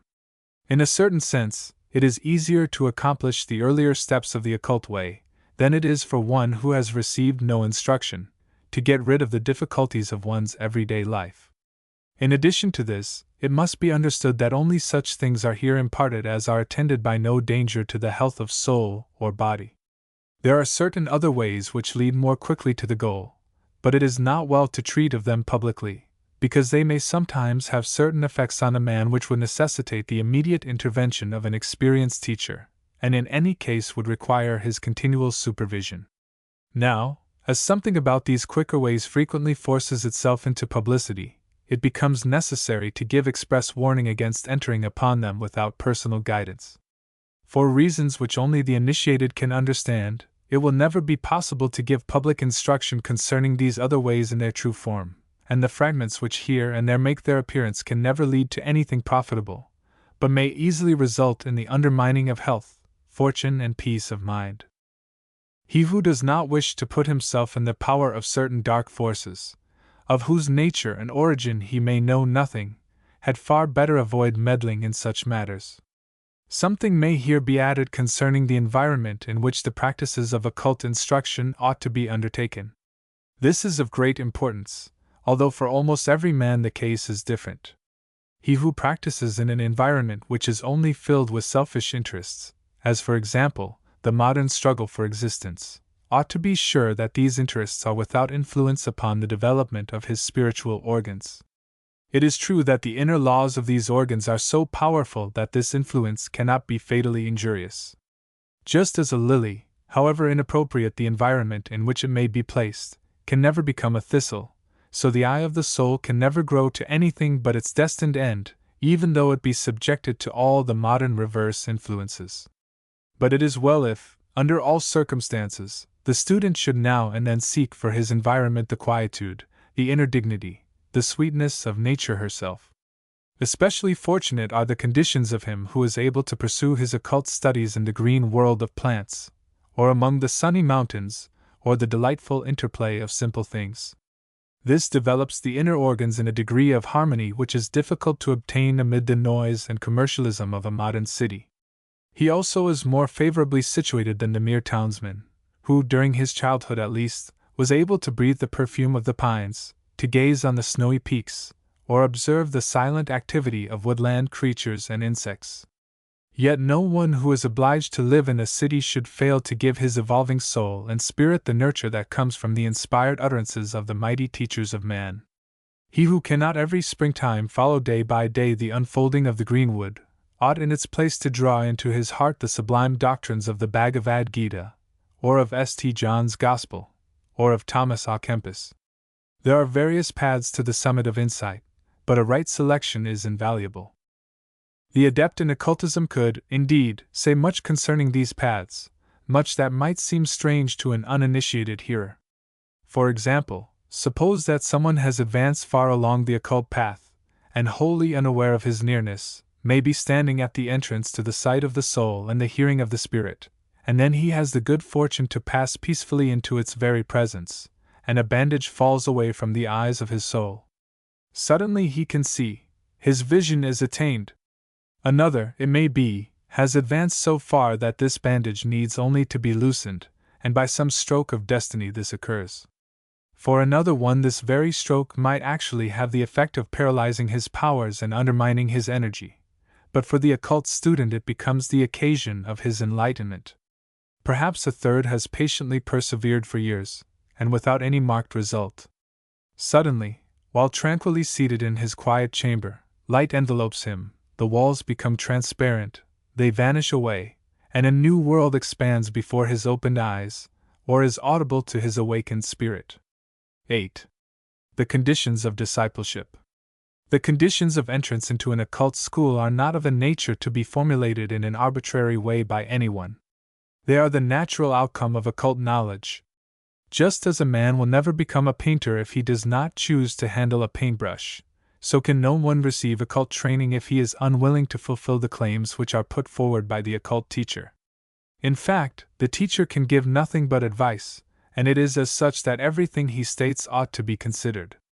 He has already trodden the probationary path which leads to the knowledge of higher worlds. From experience he knows what is necessary, and it all depends on the free will of each particular person whether he chooses to follow the same path or not. If anyone, without intending to satisfy the conditions, should demand occult training from a teacher, such a demand would be equivalent to saying, "Teach me to paint, but do not ask me to handle a brush." The occult teacher never goes a step further, unless it be in accord with the free will of the recipient. It must be emphasized that a general wish for higher knowledge is not sufficient, yet many will probably have but such a weak desire. For him who has merely this vague idea, and is not prepared to accept the special conditions of the occult teacher, the latter, for the present, can do nothing. This ought to be kept in mind by those who complain that occult teachers do not meet them halfway. He who cannot, or will not, fulfill the severe conditions necessary, must for the time abandon occult training. It is true that the conditions are, indeed, hard, and yet they are not severe, since their fulfillment not only ought to be, but must be, an altogether voluntary deed.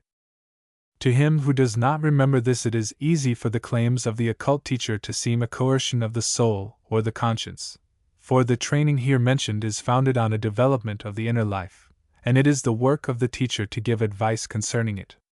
And yet, if something be demanded as the result of free choice, it cannot be considered as a fetter.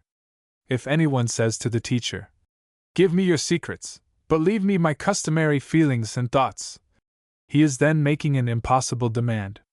Such an one desires no more than to satisfy his curiosity and thirst for sensations, so that by one who takes an attitude like this, occult knowledge can never be obtained. Let us now consider in their right order the conditions of discipleship. It should be emphasized that the complete fulfillment of any one of these conditions is by no means demanded, but only the effort to gain such fulfillment. No one can at first reach these high ideals, but the path which leads to their fulfillment may be entered by everyone. It is the will that matters, the attitude taken when entering the path. 1. The first condition is the directing of the attention to the advancement of bodily and spiritual health. Of course, discipleship does not in the first place depend on the health of a man, but everyone can endeavor to improve in this respect, and only from a healthy man may proceed a healthy perception.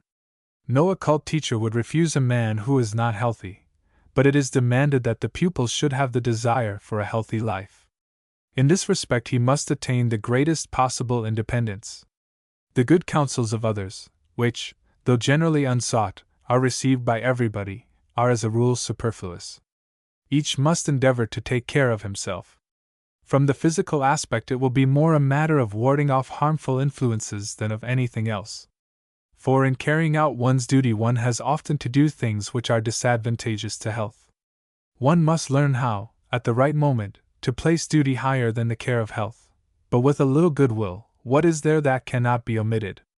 Duty must in many cases be accounted higher than health, indeed, if need be, higher than life itself, but the disciple must never put pleasure as high as either one of these. Pleasure for him can be only a means to health and life, and in respect to this it is absolutely necessary that we should be quite honest and truthful with ourselves. It is of no avail to lead an ascetic life so long as it is born of motives like those that give rise to other enjoyments. There are people who find satisfaction in asceticism, as do others in wine-bibbling, but they must not imagine that asceticism of this kind will assist them to attain the higher knowledge. Many ascribe to their unfavorable circumstances everything which apparently prevents them from making progress in this direction. They say that with their conditions of life they cannot develop themselves to any great extent. For other reasons it may be desirable for many to change their conditions of life, but no one need do so for the purpose of occult training. For this it is only necessary that one should do for one's health so much as one finds possible in the position one holds. Every kind of work may serve the whole of humanity, and it is a sure sign of greatness in the human soul to perceive clearly how necessary for the whole is a petty, perhaps even an unlovely, employment than to think, "This work is not good enough for me, I am destined for something else." It is especially important for the disciple to strive after complete spiritual health. In any case, an unhealthy emotional or thought life leads one away from the path of higher knowledge. The foundations here consist of clear, calm thinking, reliable conceptions, and stable feelings. Nothing should be more alien to the disciple than an inclination toward a whimsical, excitable life, toward nervousness, intoxication, and fanaticism. He should acquire a healthy outlook on all circumstances of life. He should go through life steadily, and should let things act on him and speak to him in all tranquility. Wherever it is possible, he should endeavor to do justice to life. Everything in his tastes and criticisms which is one-sided or extravagant ought to be avoided.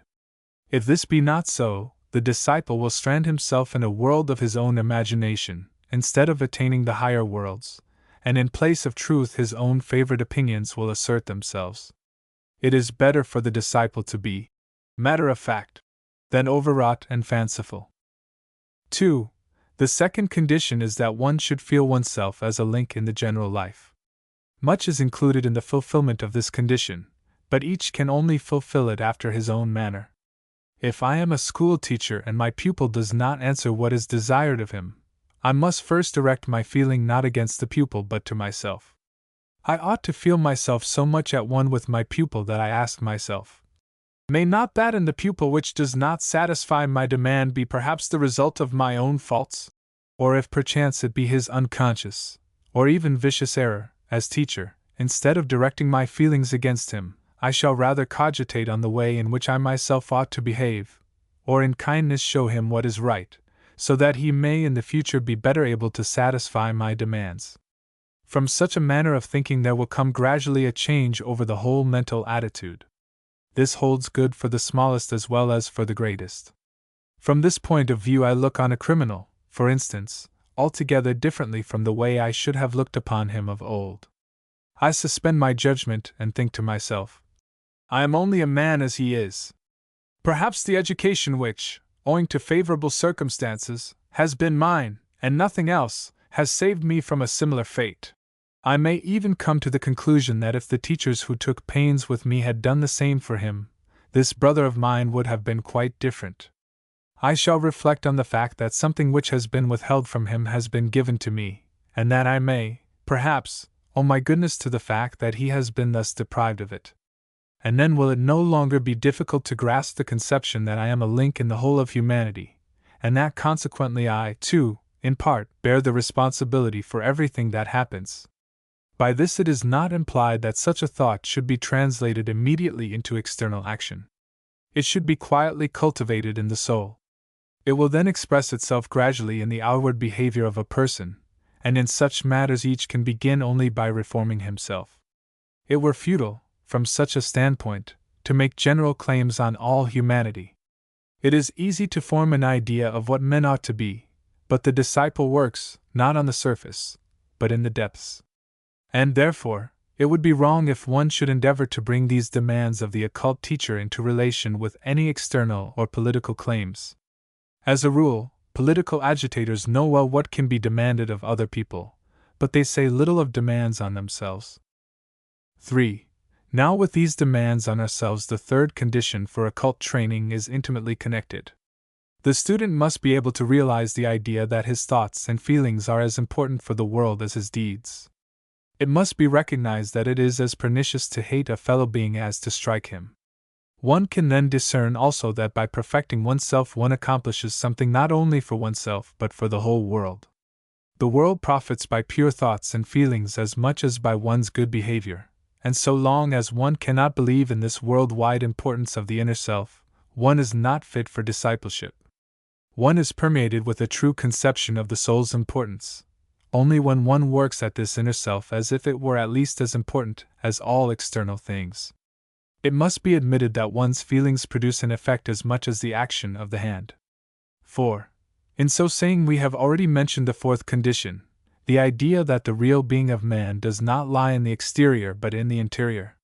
He who regards himself as merely a product of the outer world, a result of the physical world, cannot succeed in this occult training. But he who is able to realize this conception is then also able to distinguish between inner duty and external success. He learns to recognize that the one cannot at once be measured by the other. The student must learn for himself the right position between what is demanded by his external conditions and what he recognizes to be the right conduct for himself. He ought not to force upon his environment anything for which it can have no appreciation, but at the same time he must be altogether free from the desire to do merely what can be appreciated by those around him. In his own sincere and wisdom-seeking soul, and only there, must he look for the recognition of his truths. But from his environment he must learn as much as he possibly can, so that he may discern what those around him need, and what is of use to them. In this way he will develop within himself what is known in occultism as the spiritual balance. On one side of the scales there lies a heart open for the needs of the outward world, and on the other lies an inner fortitude and an unfaltering endurance. 5. And here, again, we have hinted at the fifth condition, firmness in the carrying out of any resolution when once it has been made. Nothing should induce the disciple to deviate from any such resolution once it is formed, save only the perception that he has made a mistake. Every resolution is a force, and even if such a force does not produce immediate effect on the point at which it was directed, nevertheless it works in its own way. Success is of great importance only when an action arises from desire, but all actions which are rooted in desire are worthless in relation to the higher worlds. There the love expended on an action is alone of importance.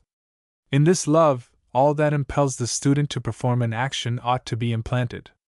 Thus he will never grow weary of again and again carrying out in action some resolution, even though he has repeatedly failed.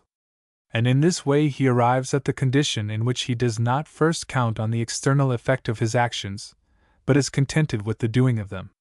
He will learn to sacrifice for the world his actions, nay more, his whole being, without caring at all how his sacrifice may be received. He who wishes to become a disciple must declare himself ready for such a sacrifice, such an offering. 6. A sixth condition is the development of a sense of gratitude with regard to everything which relates to man. One must realize that one's existence is, as it were, a gift from the entire universe. Only consider all that is needed in order that each of us may receive and maintain his existence. Consider what we owe to nature and to others than ourselves. Those who desire an occult training must be inclined toward thoughts like these, for he who cannot enter into such thoughts will be incapable of developing within himself that all-inclusive love which it is necessary to possess before one can attain to higher knowledge. That which we do not love cannot manifest itself to us. and every manifestation must fill us with gratitude, or we ourselves are not the richer for it. 7. All the conditions here set forth must be united in a seventh, to regard life continually in the manner demanded by these conditions. The student thus makes it possible to give to his life the stamp of uniformity. All his many modes of expression will, in this way, be brought into harmony, and cease to contradict each other. And thus he will prepare himself for the peace which he must attain during the preliminary steps of his training. If a person intend, earnestly and sincerely, to fulfill the conditions mentioned above, he may then address himself to a teacher of occultism.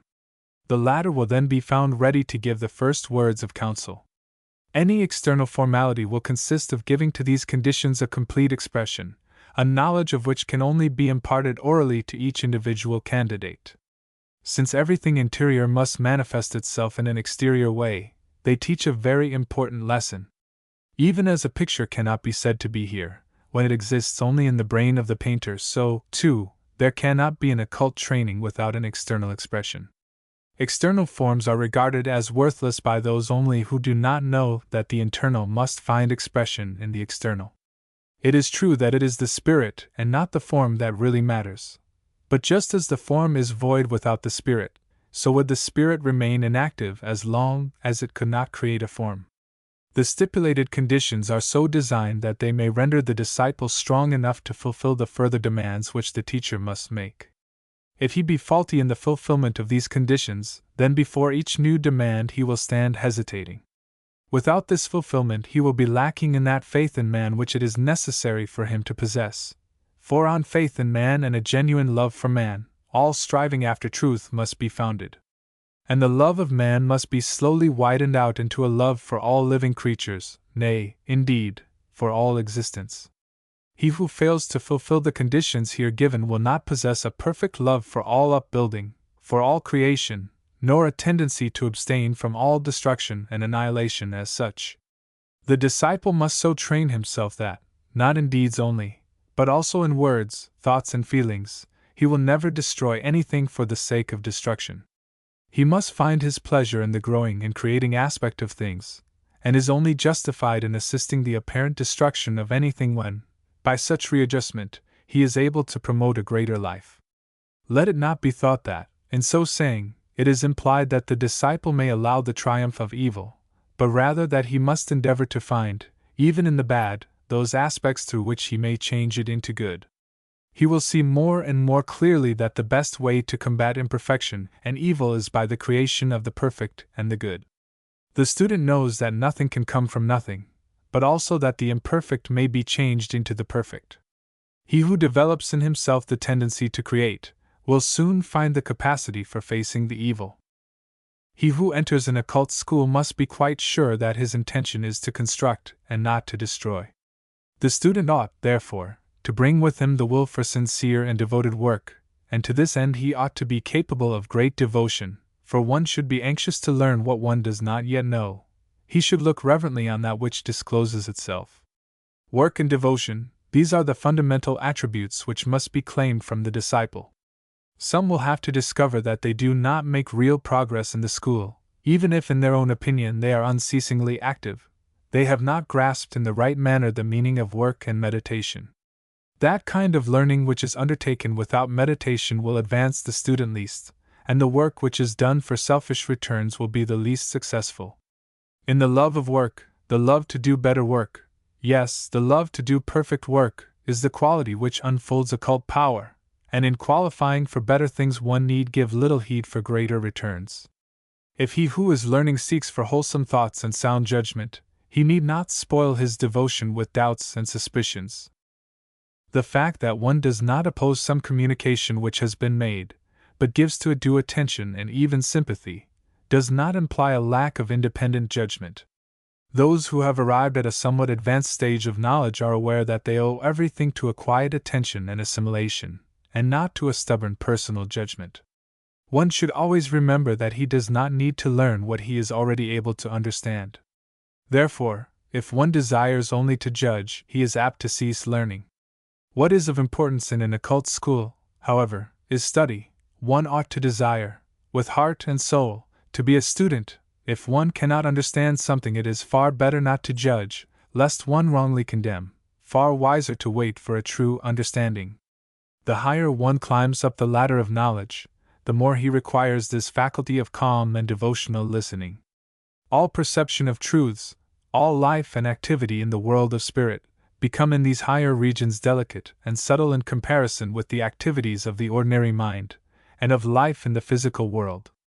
The more the sphere of a man's activity widens out before him, the more transcendent is the nature of the task to be accomplished by him. It is for this reason that, although there is in reality only one possible fact regarding the higher truths, men come to look at them from such different points of view.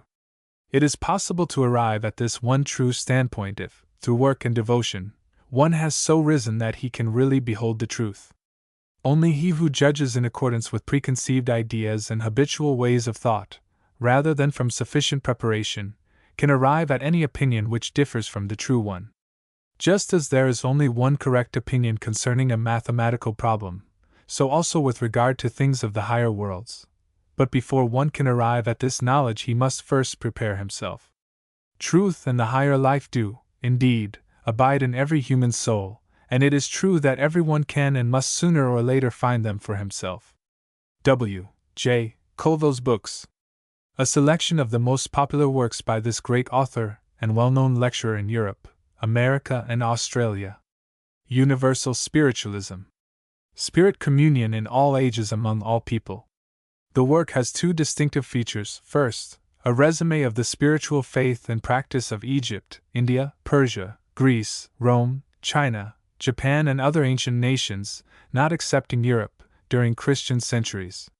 Second, a summary of recent experiences in America, Great Britain, Australia, France, Germany, Italy, and other modern lands, all tending to show the persistent continuity of spiritual revelation. Clairvoyance, telepathy, and psychic phenomena in general are dealt with in separate chapters at the close of the volume, which extends to 352 pages, making it a highly useful textbook for all who are interested in the question of human immortality. W. J. Colville. Cloth. Number 24256, 1.00. Old and New Psychology. 24 chapters, including explanatory essays on many subjects of vital interest to all teachers and students. W. J. Colville. Cloth. Number 23766, 1.00. Throne of Eden, the 26 chapters presenting important teachings entrusted to the writer's charge. Also a record of extensive travel in the Southern Hemisphere, and a rational system of preventing as well as healing diseases. W. J. Colville. Cloth. Number 24186, 1.00. Life and Power from Within. An excellent book, embracing the most advanced mental physical teaching and the simplest rules for the guidance of daily life according to new thought standards. W. J. Colville. Cloth. Number 23151.75. Dashed Against the Rock. A scientific novel, illustrated with many remarkable diagrams. W. J. Colville. Cloth. Number 22316.75. Health from Knowledge, or The Law of Correspondences as Applied to Healing. W. J. Colville. Leatherette. Number 22745.50. Birthdays, the Significance of, or Our Places in the Universal Zodiac. W. J. Colville. Leatherette. Number 22191.50. Paper number 22195.40. One Zymus Templeton. A vivid romance tracing the evolution of a soul from bondage to liberty. W. J. Colville. Cloth. Number 23771.50. Living Decalogue, the 12 Expository Lectures. W. J. Colville.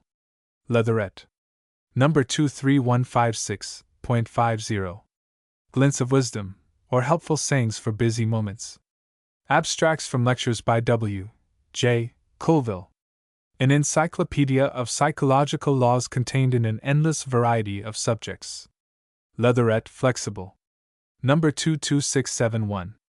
.40. Paper number 22675.30. Fate Master Destiny Fulfilled. 3 stirring essays on live issues. Very tasteful presentation volume. W. J. Colville. Cloth, number 22476.30. Mental Therapeutics, Elementary Textbook of 12 Practical Lessons. W. J. Colville. Number 22420.25. Lectures by W. J. Colville on various subjects: Atlantis, The Way of Initiation, Initiation and its Results, Symbolism, Its Use and Value, etc. Send for list, each 10 cents. 3 for .25. New works and reprints of older books will be added to this list as fast as they can be prepared. Write for them, also for the latest lectures, either to Mr. Colville or to the publisher. James Allen's Books. A foreword. James Allen's Books. I looked upon the world, and saw that it was shadowed by sorrow and scorched by the fierce fires of suffering. I looked for the cause, but could not find it until I looked within, and there found both the cause and the self-made nature of the cause. I looked again, deeper, and found the remedy. I found one law, the law of love, one life, the life of adjustment to that law, one truth, the truth of a conquered mind and a quiet and obedient heart.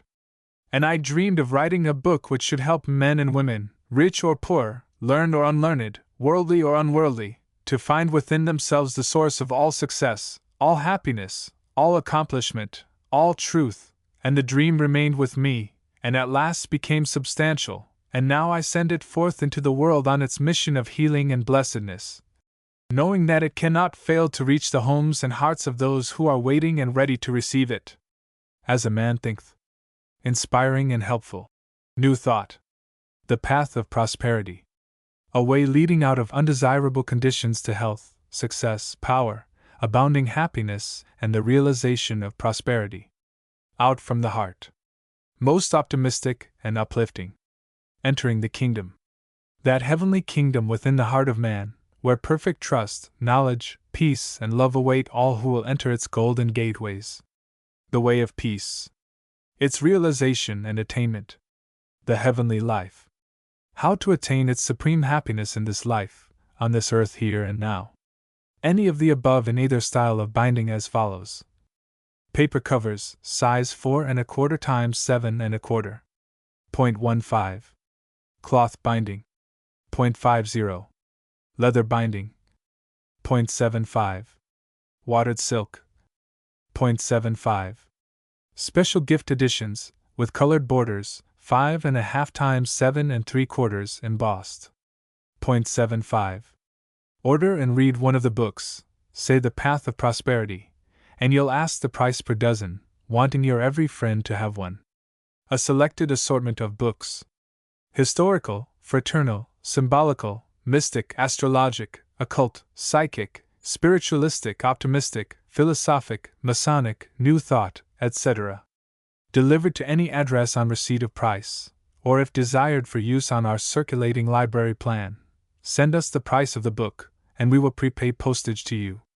After reading, return it to us carefully protected, and we will return the money, except on paper bindings, less the postage we have paid on it, and 10% for the first month's use, and 5% for each additional month.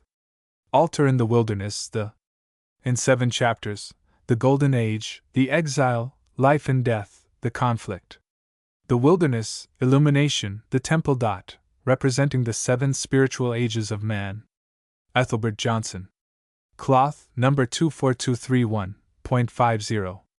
Paper, number 24235.25. Ancient Mystic Oriental Masonry.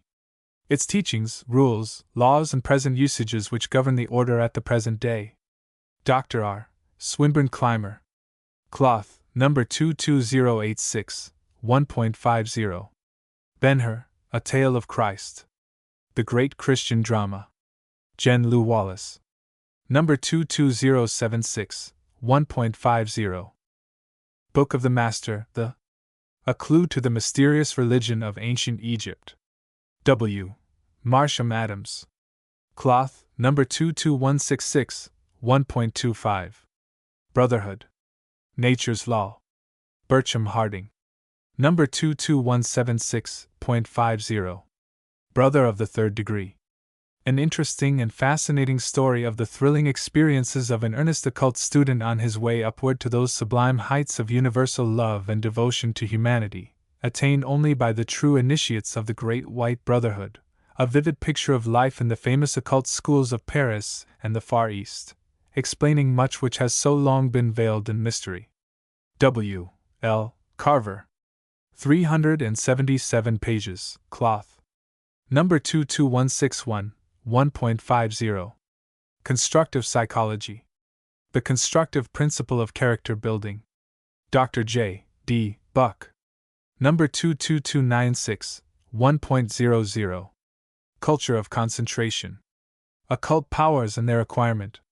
W. M. Q. Judge. Number 22266.10. Discovery of the Soul, the throwing light on the path of progressive man, leading through mysticism to the discovery of those unused powers within the soul, which duly appropriated give expression to the divine in man. Floyd B. Wilson. Number 22306, 1.00. Egypt, the Cradle of Ancient Masonry. Comprising a history of Egypt, with a comprehensive and authentic account of the antiquity of Masonry, the result of many years of personal investigation and exhaustive research in India, Persia, Syria, and the Valley of the Nile. Norman F. de Clifford. Beautifully illustrated. Art canvas binding, 2 volume, 9 by 12. 644 pgs. Number 22421. 6.75. Half American Morocco, 2 volume.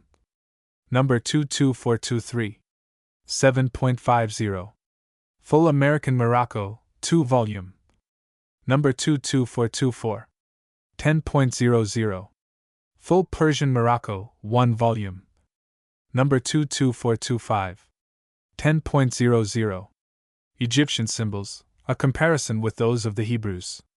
Including Principle of Symbology, application to Egyptian symbols, to the symbols of color, and to the symbols of the Bible. A clear, concise exposition of a most interesting subject, by Frederick Portal. Translated from the French, by John W. Simons. Illustrated. Number 22381, 1.00. Harmonies of Evolution. This work marks out a new path in the treatment of the so-called occult in nature, attempting to explain rather than to mystify and to illustrate and elucidate the correlation of spiritual and physical forces in nature. Florence Huntley. 463 pgs. Number 22716, 2.00. Hermes and Plato. The Mysteries of Egypt and of Eleusis. Edward Scher. Number 22856, 1.00. History of Initiation.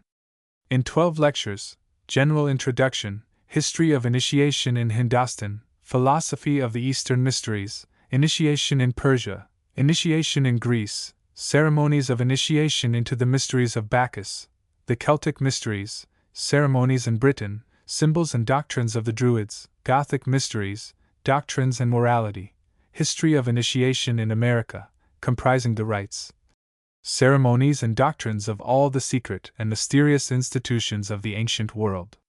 Rev. George Oliver, D.D. Illustrated, 218 pgs. Blue cloth and gilt stamps, 5 1/4 times 8 1/4 gilt. Number 22801, 1.50.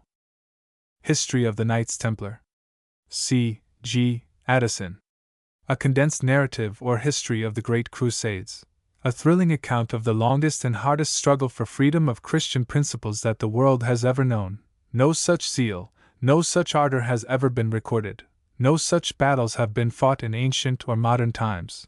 No such persecutions, martyrdom, and suffering for any cause as that endured by the Crusaders, out of which has grown our beautiful system of Templarism. The work is also a record of the various events in connection with the order from those strenuous times to the present day, containing the proceedings of triennial encampments down to and including the 30th at Saratoga in 1907. Some of these original proceedings are very scarce, and only to be found in rare collections. Order one of the histories, get up a club, ask for agency, and see to it that every Sir Knight has a better knowledge of his glorious ancestry. We guarantee they will sell. Full art canvas. Number 22811. 3.25. Library sheep. Number 22812. 3.50. Half American Russia. Number 22818. 3.75. Half American Morocco. Number 22813. 4.00. Full American Russia. Number 22819. 4.75. Full American Morocco. Number 22814. 5.00. Full Persian Morocco. Number 22817. 8.75. Initiation, the way of, or how to attain knowledge of the higher world. Rudolf Steiner, Ph.D. arranged from the translation by Max Geisai. Notes by Edward Schur. A valuable guide in a matter between you and yourself. New large type. Number 24276, 1.00, paper. Number 24280.75. Initiation and its results. Rudolf Steiner, Ph.D., now in press. A sequel to The Way of Initiation. These works, in the plainest and clearest way, give more instruction in occult knowledge than any yet published. The mystics and philosophic press endorse them in the highest terms. New large type. Number 22976, 1.00. In Tune with the Infinite. Ralph Waldo Trine. Bound in Japanese style or special silk. Number 22996, 1.25. Josephus. The authentic works and life of this great Jewish historian and celebrated warrior. Translated by W.M. Winston, M.A. 1055 PGS. Attractively bound and illustrated. 7.5 times 9.5. Number 23061, 1.75. Kingdom of Love, the Henry Frank. Beautifully expressed, wholesome, helpful and inspiring essays. 245 PGS. Number 23086, 1.00. Quran, the commonly called the Al-Quran of Muhammad, the Mohammedan Bible. 559 PGS. Number 23071, 1.50. Krishna and Orpheus, the Great Initiates of the East and West. Edward Schur. Number 23106, 1.25. Last Great Initiate, Jesus the Edward Schur. The Essenes, St. John, etc. Number 23056, 1.00. Life and Writings of Dr. Robert Flood, The English Rosicrucian. I. B. Craven. Cloth. Number 23206, 2.50. Light on the Path. A treatise for the personal use of those who are unfamiliar with the Eastern wisdom but desire to enter within its influence. C. M. Cloth. Number 23166.50, Leather. Number 24266.75. Lost Word Found, the most compelling bit of literature yet presented by Dr. Buck, and unlike anything ever written concerning the mystery of the lost word. J. D. Buck. Number 23196.50.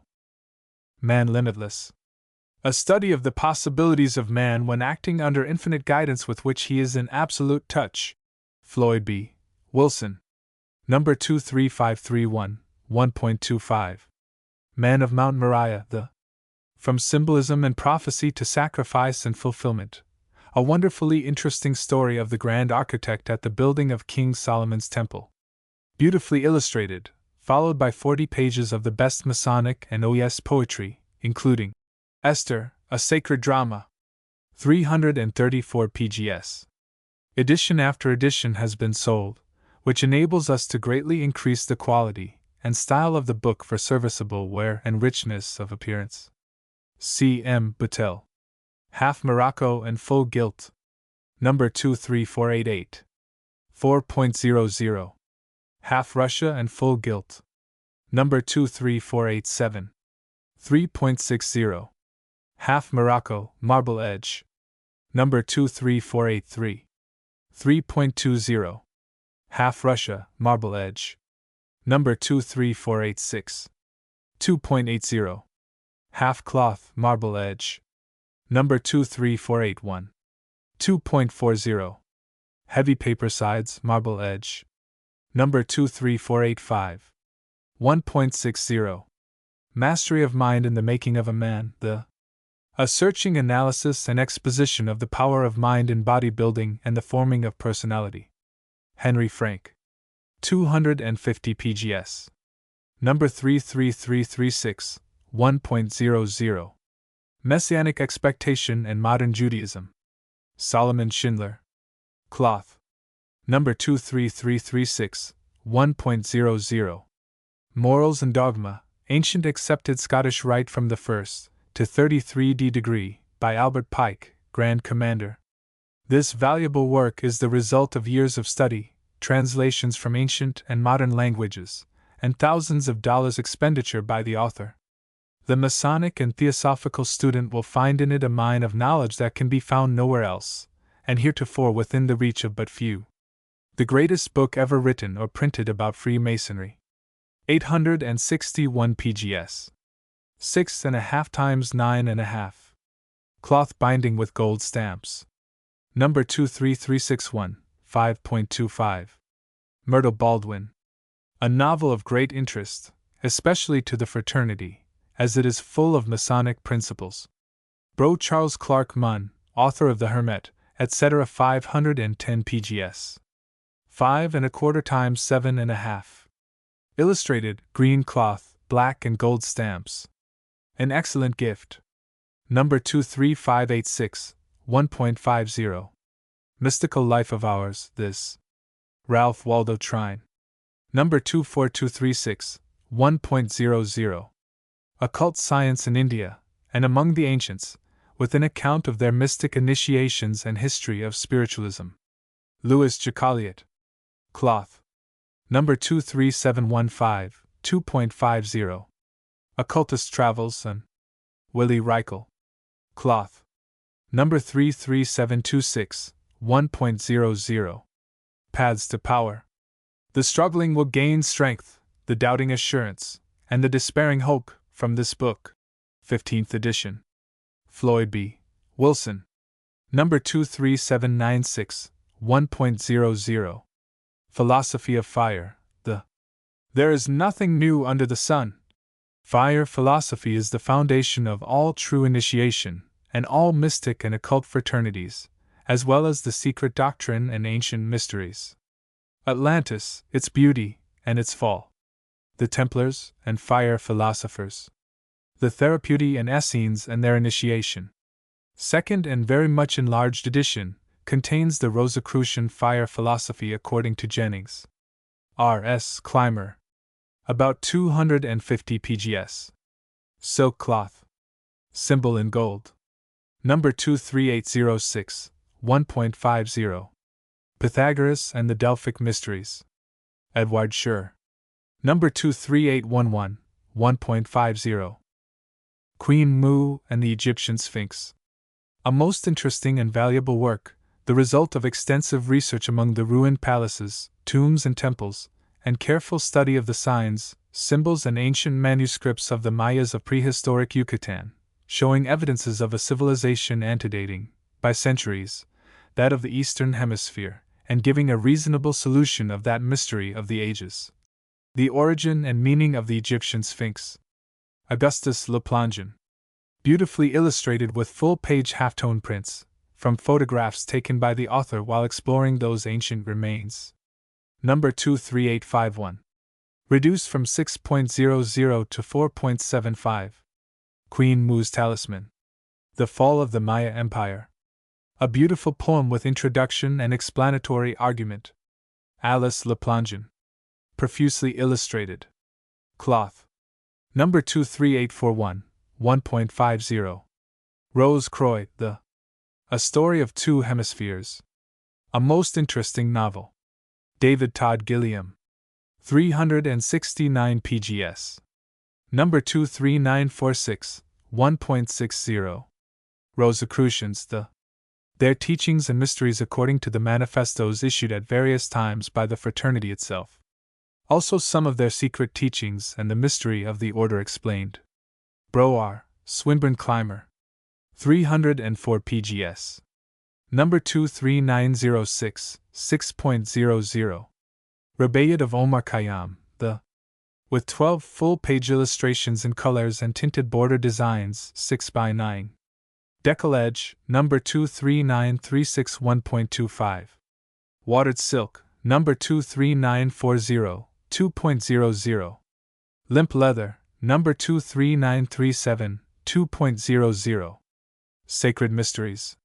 Freemasonry in times anterior to the Temple of Solomon.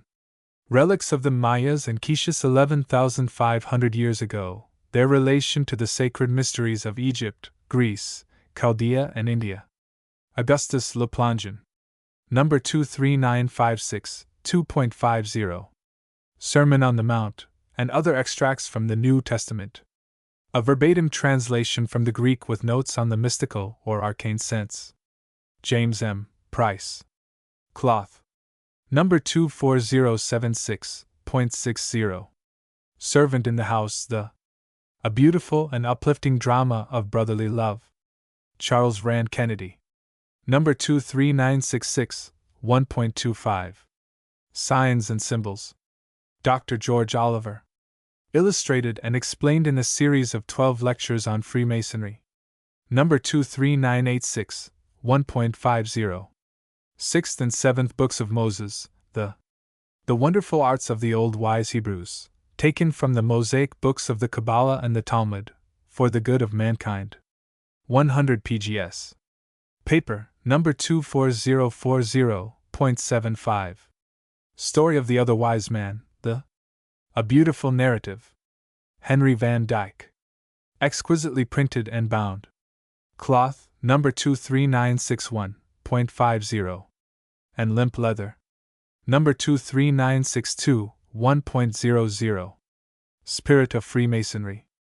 Comprising lectures on the state of Freemasonry in the 18th century, the design, rites, ceremonies and institutions of the ancients, nature of the lodge, furniture, apparel and jewels of Masons, temple at Jerusalem geometry, master Masons order, secrecy of Masons, charity, brotherly love, occupations, and a corollary, followed by an appendix containing charges, addresses and orations on various Masonic occasions. William Hutchinson. With copious notes, critical and explanatory, of great value, by the Rev. George Oliver. Number 24021, 1.50. Swedenborg Rite, and the Great Masonic Leaders of the 18th Century. The Masonic Career of Swedenborg and his followers, and the relation between the symbolic system of Swedenborgianism and modern Freemasonry. Samuel Beswick. Number 24051, 1.00. Symbol of Glory, showing the object and end of Freemasonry in a valedictory in 13 lectures, Masonic Science, Poetry and Philosophy, Knowledge, Doctrines, Circle and Parallel Meaning, Great Lights, and Masonic Ladder, Theological Virtues and Masonry, Clouded Canopy and Ladder Symbols, Application, Blazing Star, Symbol of Glory, etc. Rev. George Oliver. 298 pgs. Cloth, black and gold stamps. Number 24061, 1.50. Symbolism of Freemasonry. Illustrating and explaining its science and philosophy, its legends, myths, and symbols. Mackey. 360 pgs. Number 24071, 1.50. Temple its ministry and services at the time of Jesus Christ. Rev. Dr. Edersheim. 308 pgs. Number 24201, 1.50. Through Silence to Realization. This work embodies a system of instruction for mental growth and attainment of ideals. Floyd B. Wilson. 5.5 times 7.5. Number 24241, 1.00. Voice of the Silence, and other chosen fragments from the Book of the Golden Precepts for the Daily Use of Linus. B. P. Blavatsky. Cloth. Number 24266.50. Leather. Number 24267.75. Condensed list of new books, etc., regularly in stock for sale, exchange, or circulating library use. May be exchanged if not found to be what is wanted. Order by number 22001 ASR, Book of the McClanahan. 3.00. 22011 Adoptive Right, Revised, Enlarged. McCoy. 1.00. 22021 A Haman Reason, General. Sickles. 2.00. 22024. Morocco Binding, Gilt Edges. 3.50. 22036 Atkins Manual of the Lodge. 1.25. 22006 All these things added. Allen. 1.00. 24231 Altar in the Wilderness. Johnson. Cloth. 0.50. 24235. Paper. 0.25. 22051 Amaranth Odes. 0.20. 22055. Paper. 0.15. 22041 Amaranth Ritual, Revised, Enlarged. McCoy. 1.00. 22081 Ancient Constant Reprint 1723. Music. Anderson. 1.00. 22056 Ancient Mysteries and Modern Masonry. 1.00. 22060. Paper. Rev. Charles H. Vale. 0.50. 22071 Annotated Constitutions. Simons. 1.00. 23726 An Occultist's Travels. Reichel. Cloth. 1.00. 22086 Ancient Mystic Oriental Masonry. Clymer. 1.50. 22110 Ancient Order of Hercules, Burlesque, 6 copies. 5.00. 22096 Anti-Room Talks, Bloomer. 1.00. 22091 Antiquities of Freemasonry. Oliver. 1.50. 22101 Antiquities of the Orient Unveiled. Reading. 1.50. 22146 Arcane Schools Hist. Of F. M.S.Y. John Yorker. 4.75. 22016 As a Man Thinketh. J. Allen. Cloth, 4 1/4 times 7 1/4. 0.50. 22017. Leather. 0.75. 22018. Watered silk.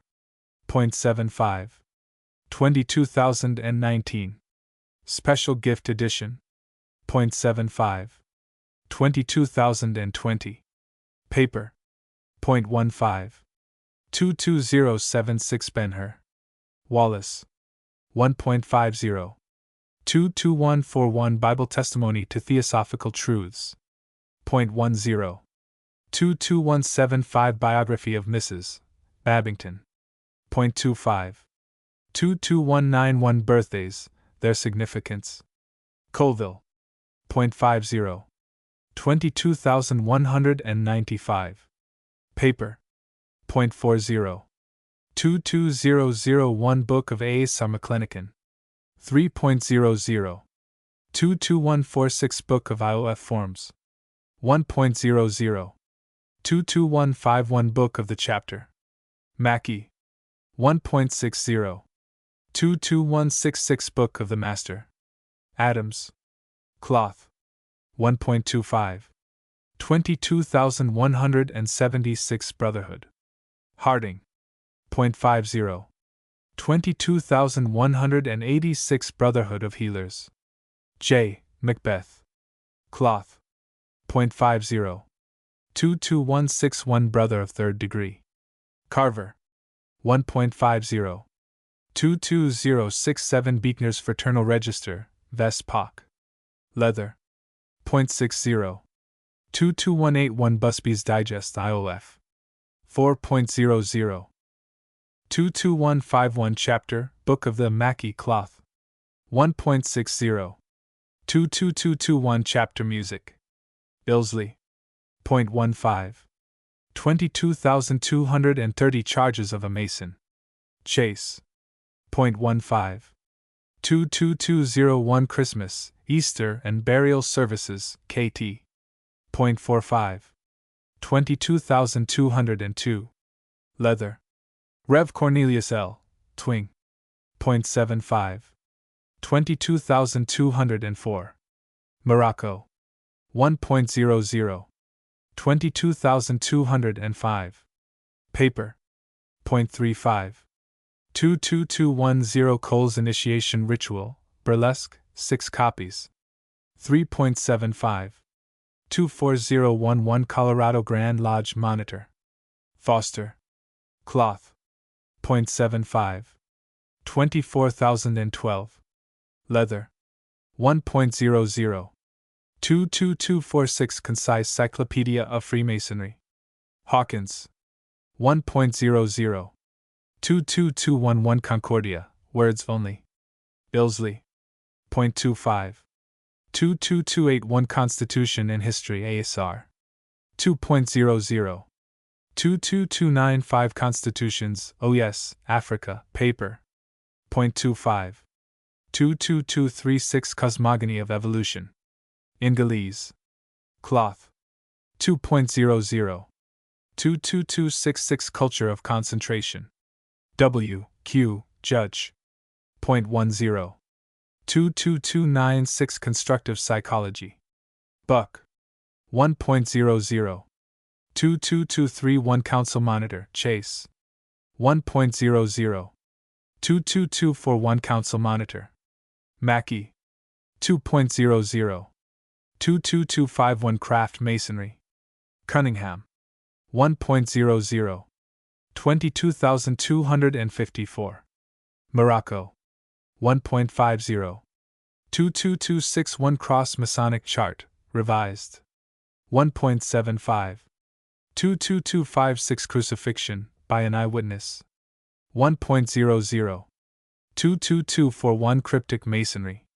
Mackey. 2.00.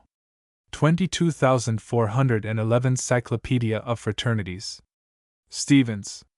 4.50. 22271 Cushing's Manual, Parliamentary Law. 0.75. 22316 Dashed Against the Rock. Colville. 0.75. 22,340 Daughters of Sphinx, Burlesque, 6 copies. 5.00. 22301 Diagram of Parliamentary Rules. Smith. 0.50. 22,304. Morocco, Parchment Chart. 1.00. 22306 Discovery of the Soul. 1.00. 22346 Divine Pedigree of Man. T. J. Hudson. 1.50. 22331 Dream Child. Huntley. 0.75. 22311 Drew's Monitor Small. 0.60. 22351 Early History and Antiquities. Fort. 3.50. 22366 Early History and Proceedings, NY Volume 1.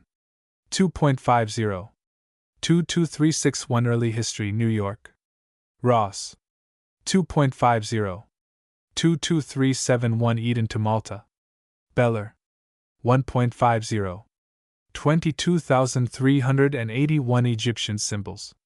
Portal, Simons. 1.00. 22421 Egypt, the Cradle of MSRY. De Clifford 2 volume. 6.75. 22,423. Half American Morocco, 2 volume. 7.50. 22,424. Full American Morocco, 2 volume. 10.00. 22,425. Full Persian Morocco, 1 volume. 10.00. 22981 Election and Installation. 0.40. 22,985. Paper. 0.25. 22,376 Emerson's Essays. 1.00. 22,391 in C. And History. Oliver and McCoy. Cloth. 2.75. 22,392. Library Sheep Marble Edge. 3.00. 22,395. Half American Russia. 3.25. 22,393. Half American Morocco. 3.50. 22,397. Full American Russia. 4.25. 22,394. Full American Morocco. 5.75. 23,398. Full Persian Morocco. 8.50. 22401 Encyclopedia, Mackey, McClanahan Cloth. 4.50. 22,402. Sheep. 6.00. 22,405. Half Russia, Gilt Top. 6.50. 22,404. Full Morocco. 8.00. 22,406. 2-volume edition. 11.00. 22,411 Encyclopedia of Fraternities. Stevens. 4.50. 22356 Entering the Kingdom. J. Allen. 0.50. 22,357. Leather. 0.75. 22,358. Watered silk. 0.75. 22,359. Special gift edition. 0.75. 22,360. Paper. 0.15. 22396 Evolution of the Soul. T. J. Hudson. 1.50. 22,476 Fate Mastered. 0.30. 22465 Female Masonry. Allah Lease. 0.50. 22,091 5 Grand Periods of Masonry. Oliver. 1.50. 22,471 5 Jewels of the Orient, the Burton. 1.00. 22490 Floral March. Simpson. 0.40. 22481 Floral Work. Bennell. 0.40. 22,485. Paper. 0.25. 24006 Florida Monitor, Gr. Lodgecom. 0.75. 24,007. Leather. 1.00. 22530 Freemasonry and Jesuitry. 0.15. 22571 Freemasons Monitor. Sickles. 1.00. 22,572. Same Lodge to Combi. Leather. 1.50. 22511 Freemasons Monitor. Thornburg. 1.25. 22,512. Leather. 2.00. 22501 Freemasons Monitor. Web. Cloth. 0.75. 22,502. Leather. 1.00. 22556 Freemorer's Handbutch. Committee. 1.00. 22,557. Leather. 1.25. 22551 Freemorer's Handbutch Small. 0.60. 22,581 Fundamental Truths. Andy Cloth. 0.50. 22156 Funeral Services. Simons, McCoy. 0.35.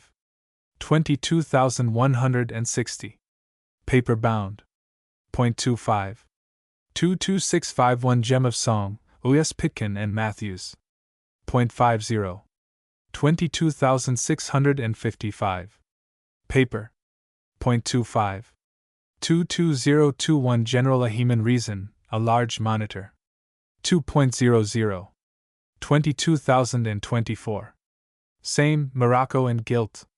Sickles, McCoy. 3.50. 22656 Genius of Freemasonry. Buck. 1.00. 22661 Great Work. TK. 2.00. 22645 Guide to Chapter. Cheville, Gould, Limp Cloth. 0.75. 22,641. Same in cloth and gilt binding. 1.00. 22,642. Leather bound with flap. 1.25. 22,644. Bound in imitation cowhide Morocco. 1.50. 22,646. Large library size cloth bound. 1.50. 22,649. Same in imitation Morocco. 2.00. 22311 Handbook of Freemasonry. Drew. 0.60. 22,711 Harmonia. Music Cutler. 0.25. 22,716 Harmonies of Evolution. Huntley. 2.00. 22741 Health from Knowledge. Colville. 0.75. 22,745. Leatherette. 0.50. 22851 Heavenly Life. James Allen. Cloth. 0.50. 22856 Hermes and Plato. Sure. 1.00. 22721 Hermetic Writing of Paracelsus. Weight. 2 volume. 18.00. 22,866 Heroines of Jericho. Ceremonies. Cloth. Dixon. 0.75. 22,861 Heroines of Jericho. Ritual, cloth. Dixon. 0.50. 22,723 Historical Landmarks. Oliver. 4.00. 22726 Historical Sketch, Morton Commandery. 2.00. 22731 History and Power of Mind. Ingolese. Cloth. 2.00. 22751 History of A. and A. Scottish Rite. Folger. 3.00. 22791 History of Colored Freemasonry. Grimshaw. 1.25. 22771 History of Freemasonry, concise. Gould. Cloth. 2.75. 22,772. Library, Sheep. 4.00. 22,773. Half Morocco. 3.75. 22,774. Full Morocco. 4.75. 22,775. Levant. 8.50. 22,761 Hist. Of Freemasonry and Concordant Orders. 4.50. 22,763. Half Morocco. Stilson and Hughan. 5.50. 22,764. Full Morocco. 6.50. 22,765. Levant. 10.00. 22780 History of FRMSY. Gould, 6 volume 1/2 calf. 25.00. 22,779. Morocco. Shopworn, sets only. 30.00. 22781 History of Freemasonry. Mitchell, 2 volumes. 4.00. 22,782. Library, Sheep. 5.00. 22,784. Morocco. 6.00. 22801 History of Initiation. Oliver. 1.50. 22811 History of KT Revised. Addison. 3.25. 22812. Library Sheep. 3.50. 22818. Half American Russia. 3.75. 22813.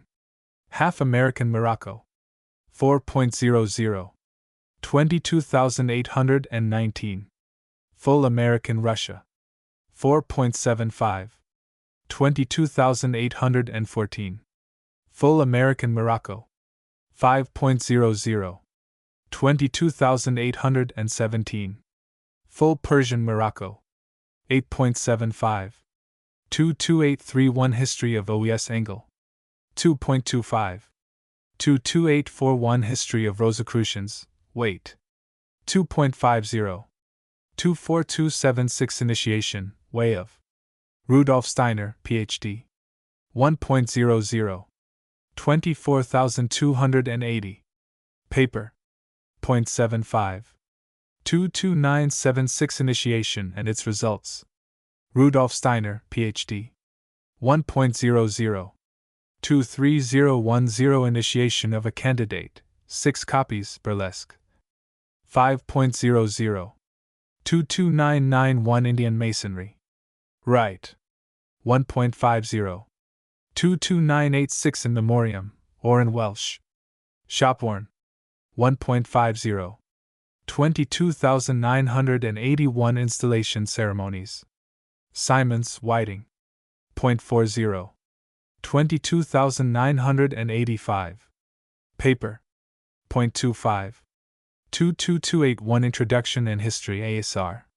2.00. 22996 In Tune with the Infinite. Trine. 1.25. 23011 IOF Hist. And Manual. 3.75. 23013. Half Morocco. 4.75. 23914. Full Morocco. 6.50.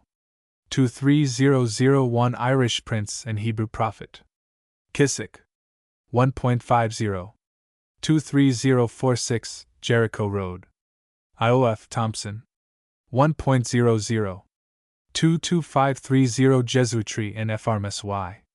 Ramesses. 0.15. 23056 Jesus, the Last Great Initiate. Sure. 1.00. 23,076 Jewels of Pythian Knighthood, Cloth. 3.00.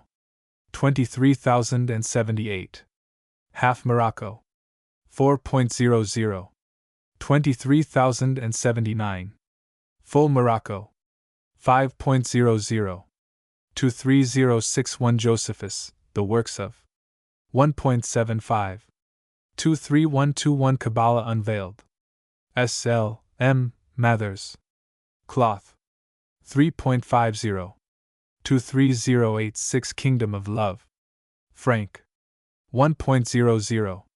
23120 King Solomon's Secret Farce. 0.35. 23092K, of P. Drill. Carnahan. Leather. 1.50.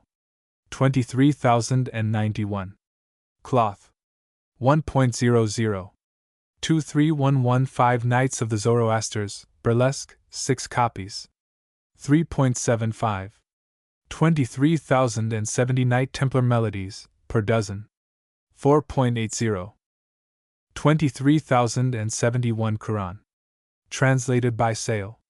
1.50. 23106 Krishna and Orpheus. Sure. 1.25. 26045 Labyrinth as a Life Story. OES Paper. 0.25. 23141 Law of Mental Medicine. T. J. Hudson. 1.50. 23146 Law of Psychic Phenomena. T. J. Hudson. 1.50. 23161 Lexicon of Freemasonry. Mackey. 3.00. 23151 Life and Power from Within. Colville. 0.75. 23186 Life and Doctrine of Paracelsus. Cloth. 2.50. 23,286 Life and Writings of Dr. Roth. Flood. Cloth. 2.50. 23176 Light of Asia. Edwin Arnold. 0.75. 23166 Light on the Path. MC Cloth. 0.50. 23,167. Leather. 0.75. 23,181 Lights and Shadows. Morris, Mackey. 2.50. 23156 Living Decalogue. Colville. 0.50. 23191 Lodge Goat. Comic. 2.00. 23201 Lodge Music. Ilsley. 0.15. 23196 Lost Word Found. Buck. 0.50. 23221 Low 12. Ellis. 1.50. 23,224. Morocco. 2.50. 23472 Mackey's Ritualist Leather. 1.60. 23531 Man Limitless. Wilson. 1.25. 23481 Man of Mount Moriah. Boutel. 2.40. 23,483. Half Morocco. 3.20. 23,486. Half Russia. 2.80. 23,487. Half Russia, Gilt Edges. 3.60. 23,488. Half Morocco, Gilt Edges. 4.00. 28,485. Paper. 1.60. 23521 Manual, Lodge of Perfection. Nor. Jurisdiction. 1.50. 23517 Manual of Lodge of New Jersey, New. 1.25. 23491 Manual of the Chapter. Sheville and Gould. 0.75. 23501 Manual of the Lodge. Mackey. 2.00. 23511 Manual of the Lodge of New Jersey Illisted. 0.25. 23,512. Leather. 0.35. 23,526 Masonic Burial Services. McCoy. 0.50. 23461 Masonic Eclectic, 2 volumes, Shopworn. 1.00. 23541 Masonic Gem. Rev. A. L. Alford. 0.50. 23551 Masonic Jurisprudence. Simons. 1.50. 23561 Masonic Jurisprudence. Mackey. 2.50. 23401 Masonic Jurisprudence and Symbolism. Lawrence. 1.00. 23581 Masonic Law and Practice. Lockwood. 1.00. 23261 Masonic Lodge Music, Kane Lodge, N.J. 0.40. 23,265. Paper. 0.25. 23271 Masonic Light on Abduction of Morgan. 1.00. 23591 Masonic Musical Manual. Lithographed. 0.75. 23,594. Leather. W. H. Janes. Lithographed. 1.00. 23,595. Paperboard, 7.5 times 10. Lithographed. 0.50. 23,600. Paper flexible. Lithographed. 0.35. 23,592. Paperboard. Cheaper print. 0.35. 23,593. Paper flexible. Cheaper print. 0.25. 23,596. Cloth board. Cheaper print. 0.60. 23,598. Paper flexible. Words only 4x6. 0.20. 23,597. Cloth flexible. Words only 4x6. 0.25. 23,599. Cloth board and stamp.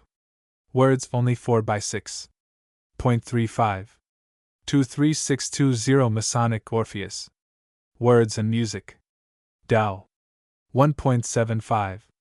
23571 Masonic Parliamentary Law. Mackey.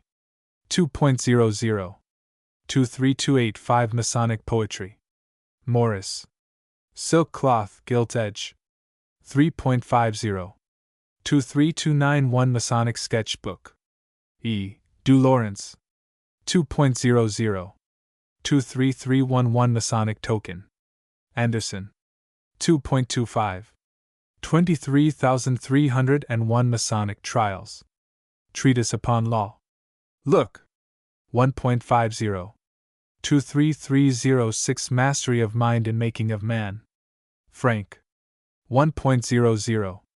23321 Moorish's Liederbuch. Rower. Cloth. 0.25. 23,336 Messianic Expectations and Modern Judaism. 1.00. 22420 Metal Therapeutics. A textbook. Colville. 0.25. 23,346 Myers Tactics. 1.00. 23345 Middle Chamber Work. Paper. 0.25. 22501 Miniature Monitor. Web. 0.75. 22,502. Leather. 1.00. 33390 Missing Link, Burlesque, 6 copies. 3.00. 33,389. Same with outfit. 5.00. 23356 Mission of Masonry. Peters. 0.50. 23,360. Paper. 0.35. 23351 Monitor of ASR by Webb, Carson. 1.50. 23376 Monitor, Grand Lodge NY. 1.00. 23570 Moot Court Martial, 6 copies, Burlesque. 2.00. 23,361 Morals and Dogma, Scottish Rite. Pike. 5.25. 23,580 Munchers of Hardtack, 6 copies, Burlesque. 3.75. 23671 Music of Chapter. Marsh. Cloth. 0.65. 23,673. Paper flexible. 0.25. 23,674. American Morocco. 1.00. 23,675. Paperboard. 0.40. 23586 Myrtle Baldwin. Mun. 1.50. 23411 Mystic Cord. Maybe. 0.50. 23,415. Paper. 0.25. 23421 Mystic Masonry. Buck. 1.50. 23181 Mystic Tie. Morris, Mackey. 2.50. 23701 New Light from the Great Pyramid. Parsons. 4.00. 23707 New Odd Fellows Manual, Grosh, Leather. 1.50. 23,706. Cloth. Larger edition. 2.50. 23,709. Morocco and Gilt. Larger edition. 3.25. 23700 New Woman, Burlesque, for copies. 1.00. 23,712 Nuggets from King Solomon's Mines. Schmalz. 2.00. 23721 Obelisk and Freemasonry. Weiss paper. 1.00.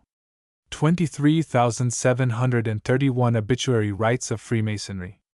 McCoy. 0.50. 23716 Occult Science in India. Jacaliot. Cloth. 2.50. 23776 Ocean of Theosophy, the W. Q. Judge. Cloth. 0.75. 23,013. Half Morocco. 3.75. 23,014. Full Morocco. 5.50. 23011 Odd Fellowship. His. And Manual. Ross. 3.75.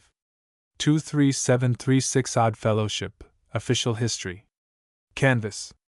3.75. 23,737. Half Morocco. Art Canvas. 4.75.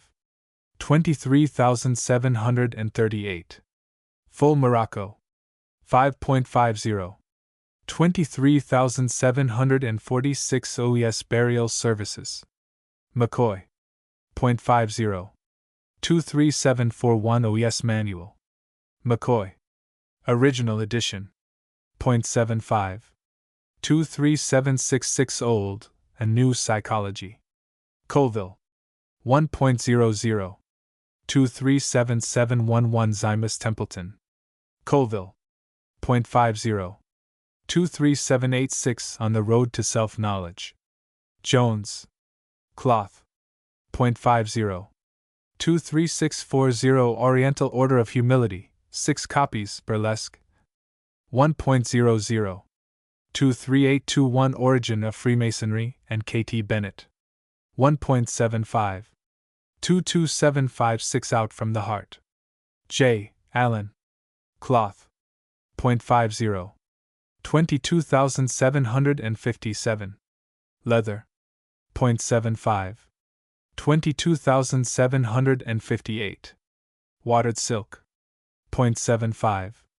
22,759. Special Gift Edition. 0.75. 22,760. Paper. 0.15. 23791 Path of Prosperity, the J. Allen. 0.50. 23,792. Leather. 0.75. 23,793. Watered silk. 0.75. 23,794. Special Gift Edition. 0.75. 23,795. Paper. 0.15. 23,796 Paths to Power. Wilson. 1.00. 23816 Perfect Way, or Finding of Christ.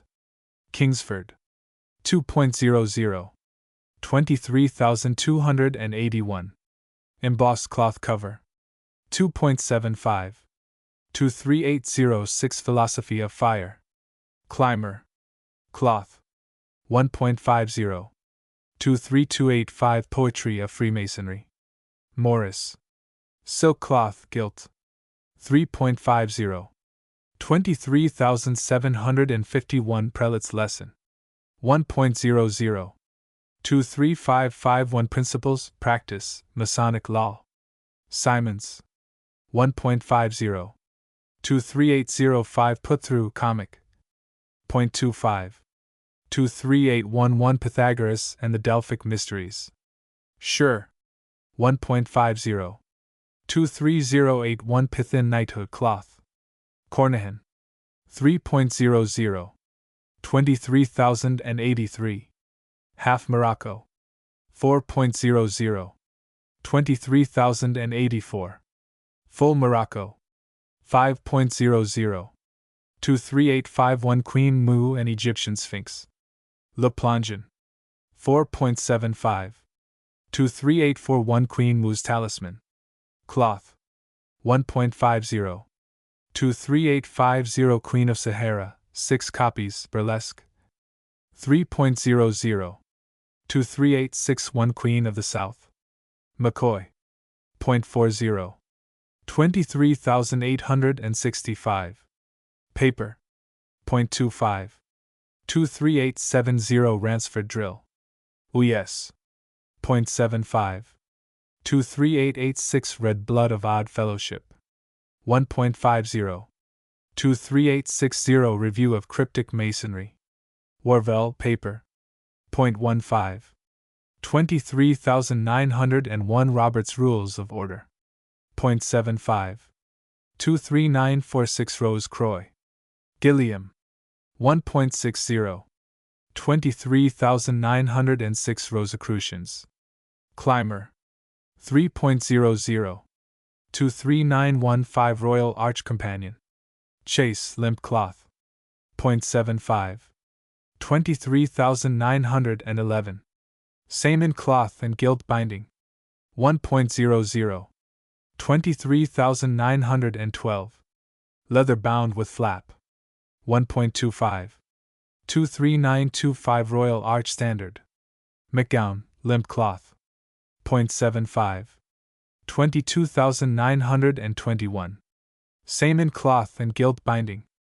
1.00. 23,922. Leather bound with flap. 1.25. 23895 Royal Order of Ogling Owls, burlesque, 6 cop. 3.00. 23936 Rubaiyat of Omar Khayyam. Decollage. 1.25. 23,940. Watered silk. 2.00. 23,037. Limp leather. 2.00. 23,931 Ruins of Empires. Volney. 0.75. 23,925. Paper. 0.50. 23,984. Leather. 4.00. 23,956 Sacred Mysteries. A. Le Plongeon. 2.50. 23981 Scarlet Book of FRMSY. Reading. 3.00. 23951 Scientific Demonstration of the Future. 1.50. 24031 Secret Doctrine Abridged. 2.00. 24176 Sermon on the Mount. Price. Cloth. 0.60.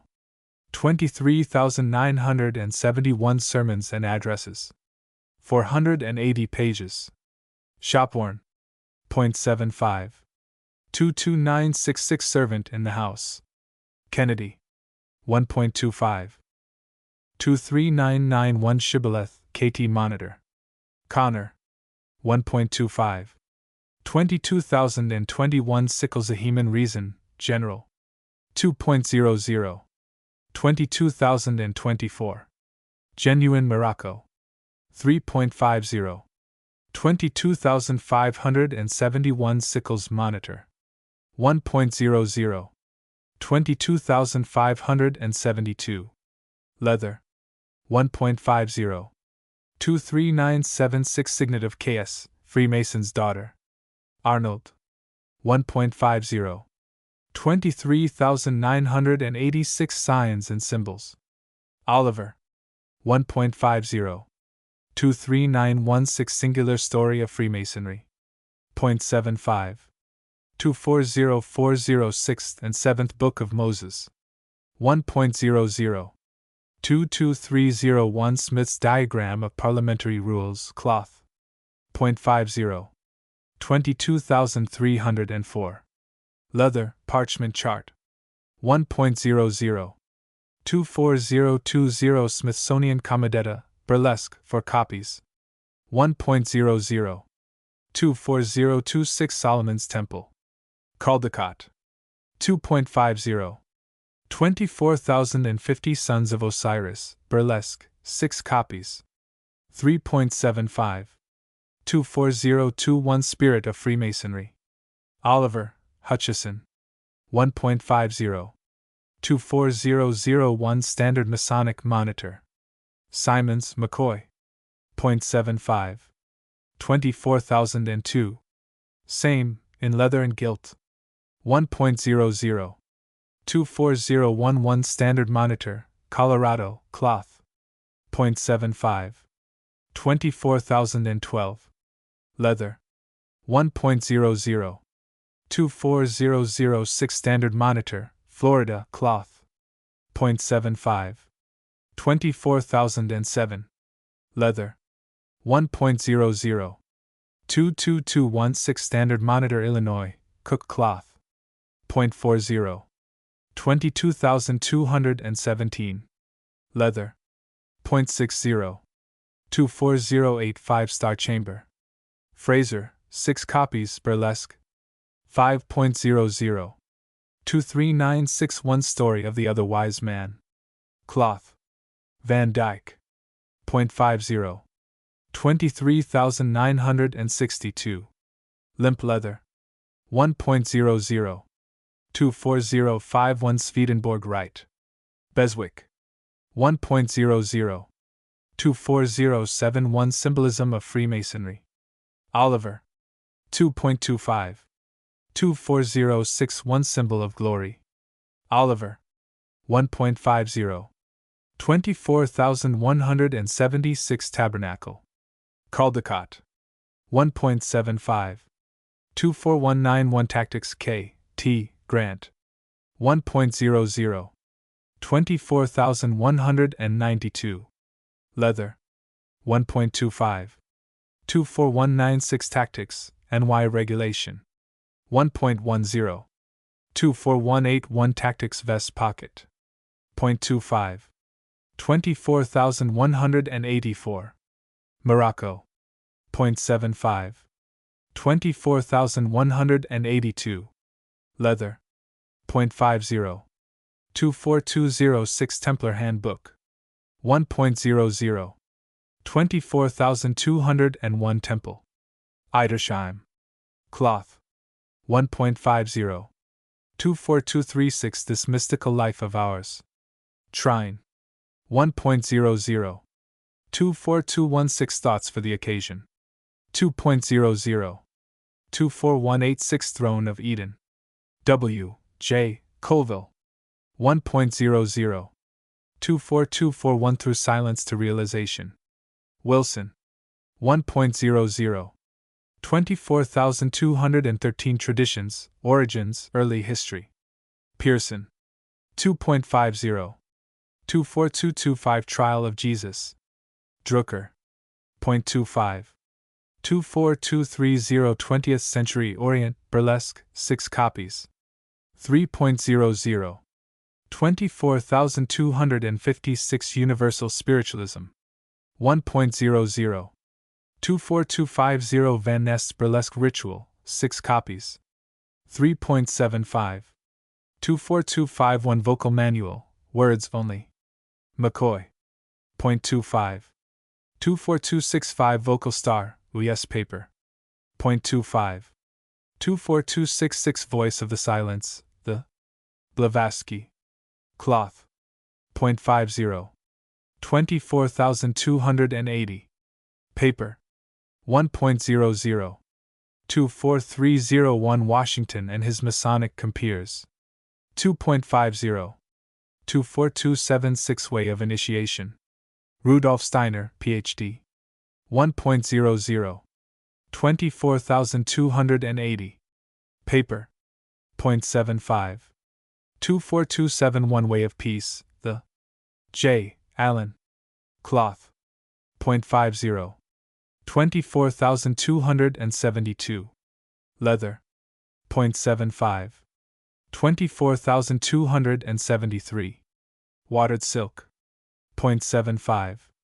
24,274. Special Gift Edition. 0.75. 24,275. Paper. 0.15. 22,501 Webs monitor. 0.75. 22,502. Leather. 1.00. 24286 What all the world's a-seeking. Trine. 1.25. 24315 Wisdom of the Ages, Burlesque, 6 copies. 5.00. 24281 Witching Hour. Thomas. 1.50.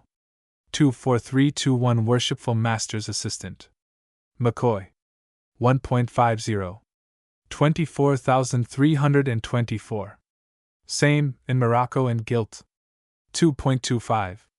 24,425 32 degrees kp or 90 in the shade. Comic. 0.25. Exchanged if not satisfactory.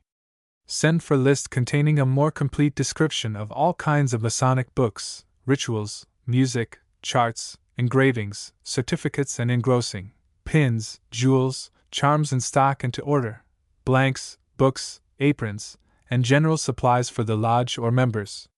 Circulating library. Free reading, home reading. Home reading.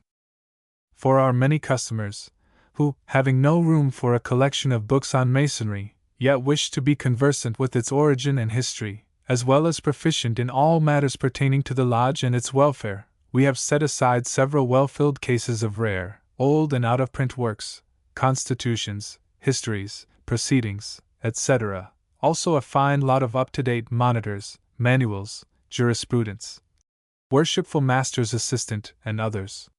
See list on preceding pages. We invite you to consult them freely at the office, without charge, or to use them at your homes at the rate of 10% of their value for the first 30 days, and an additional 5% for each month thereafter, which will cover the expense of wear, tear, wrapping, bookkeeping, etc.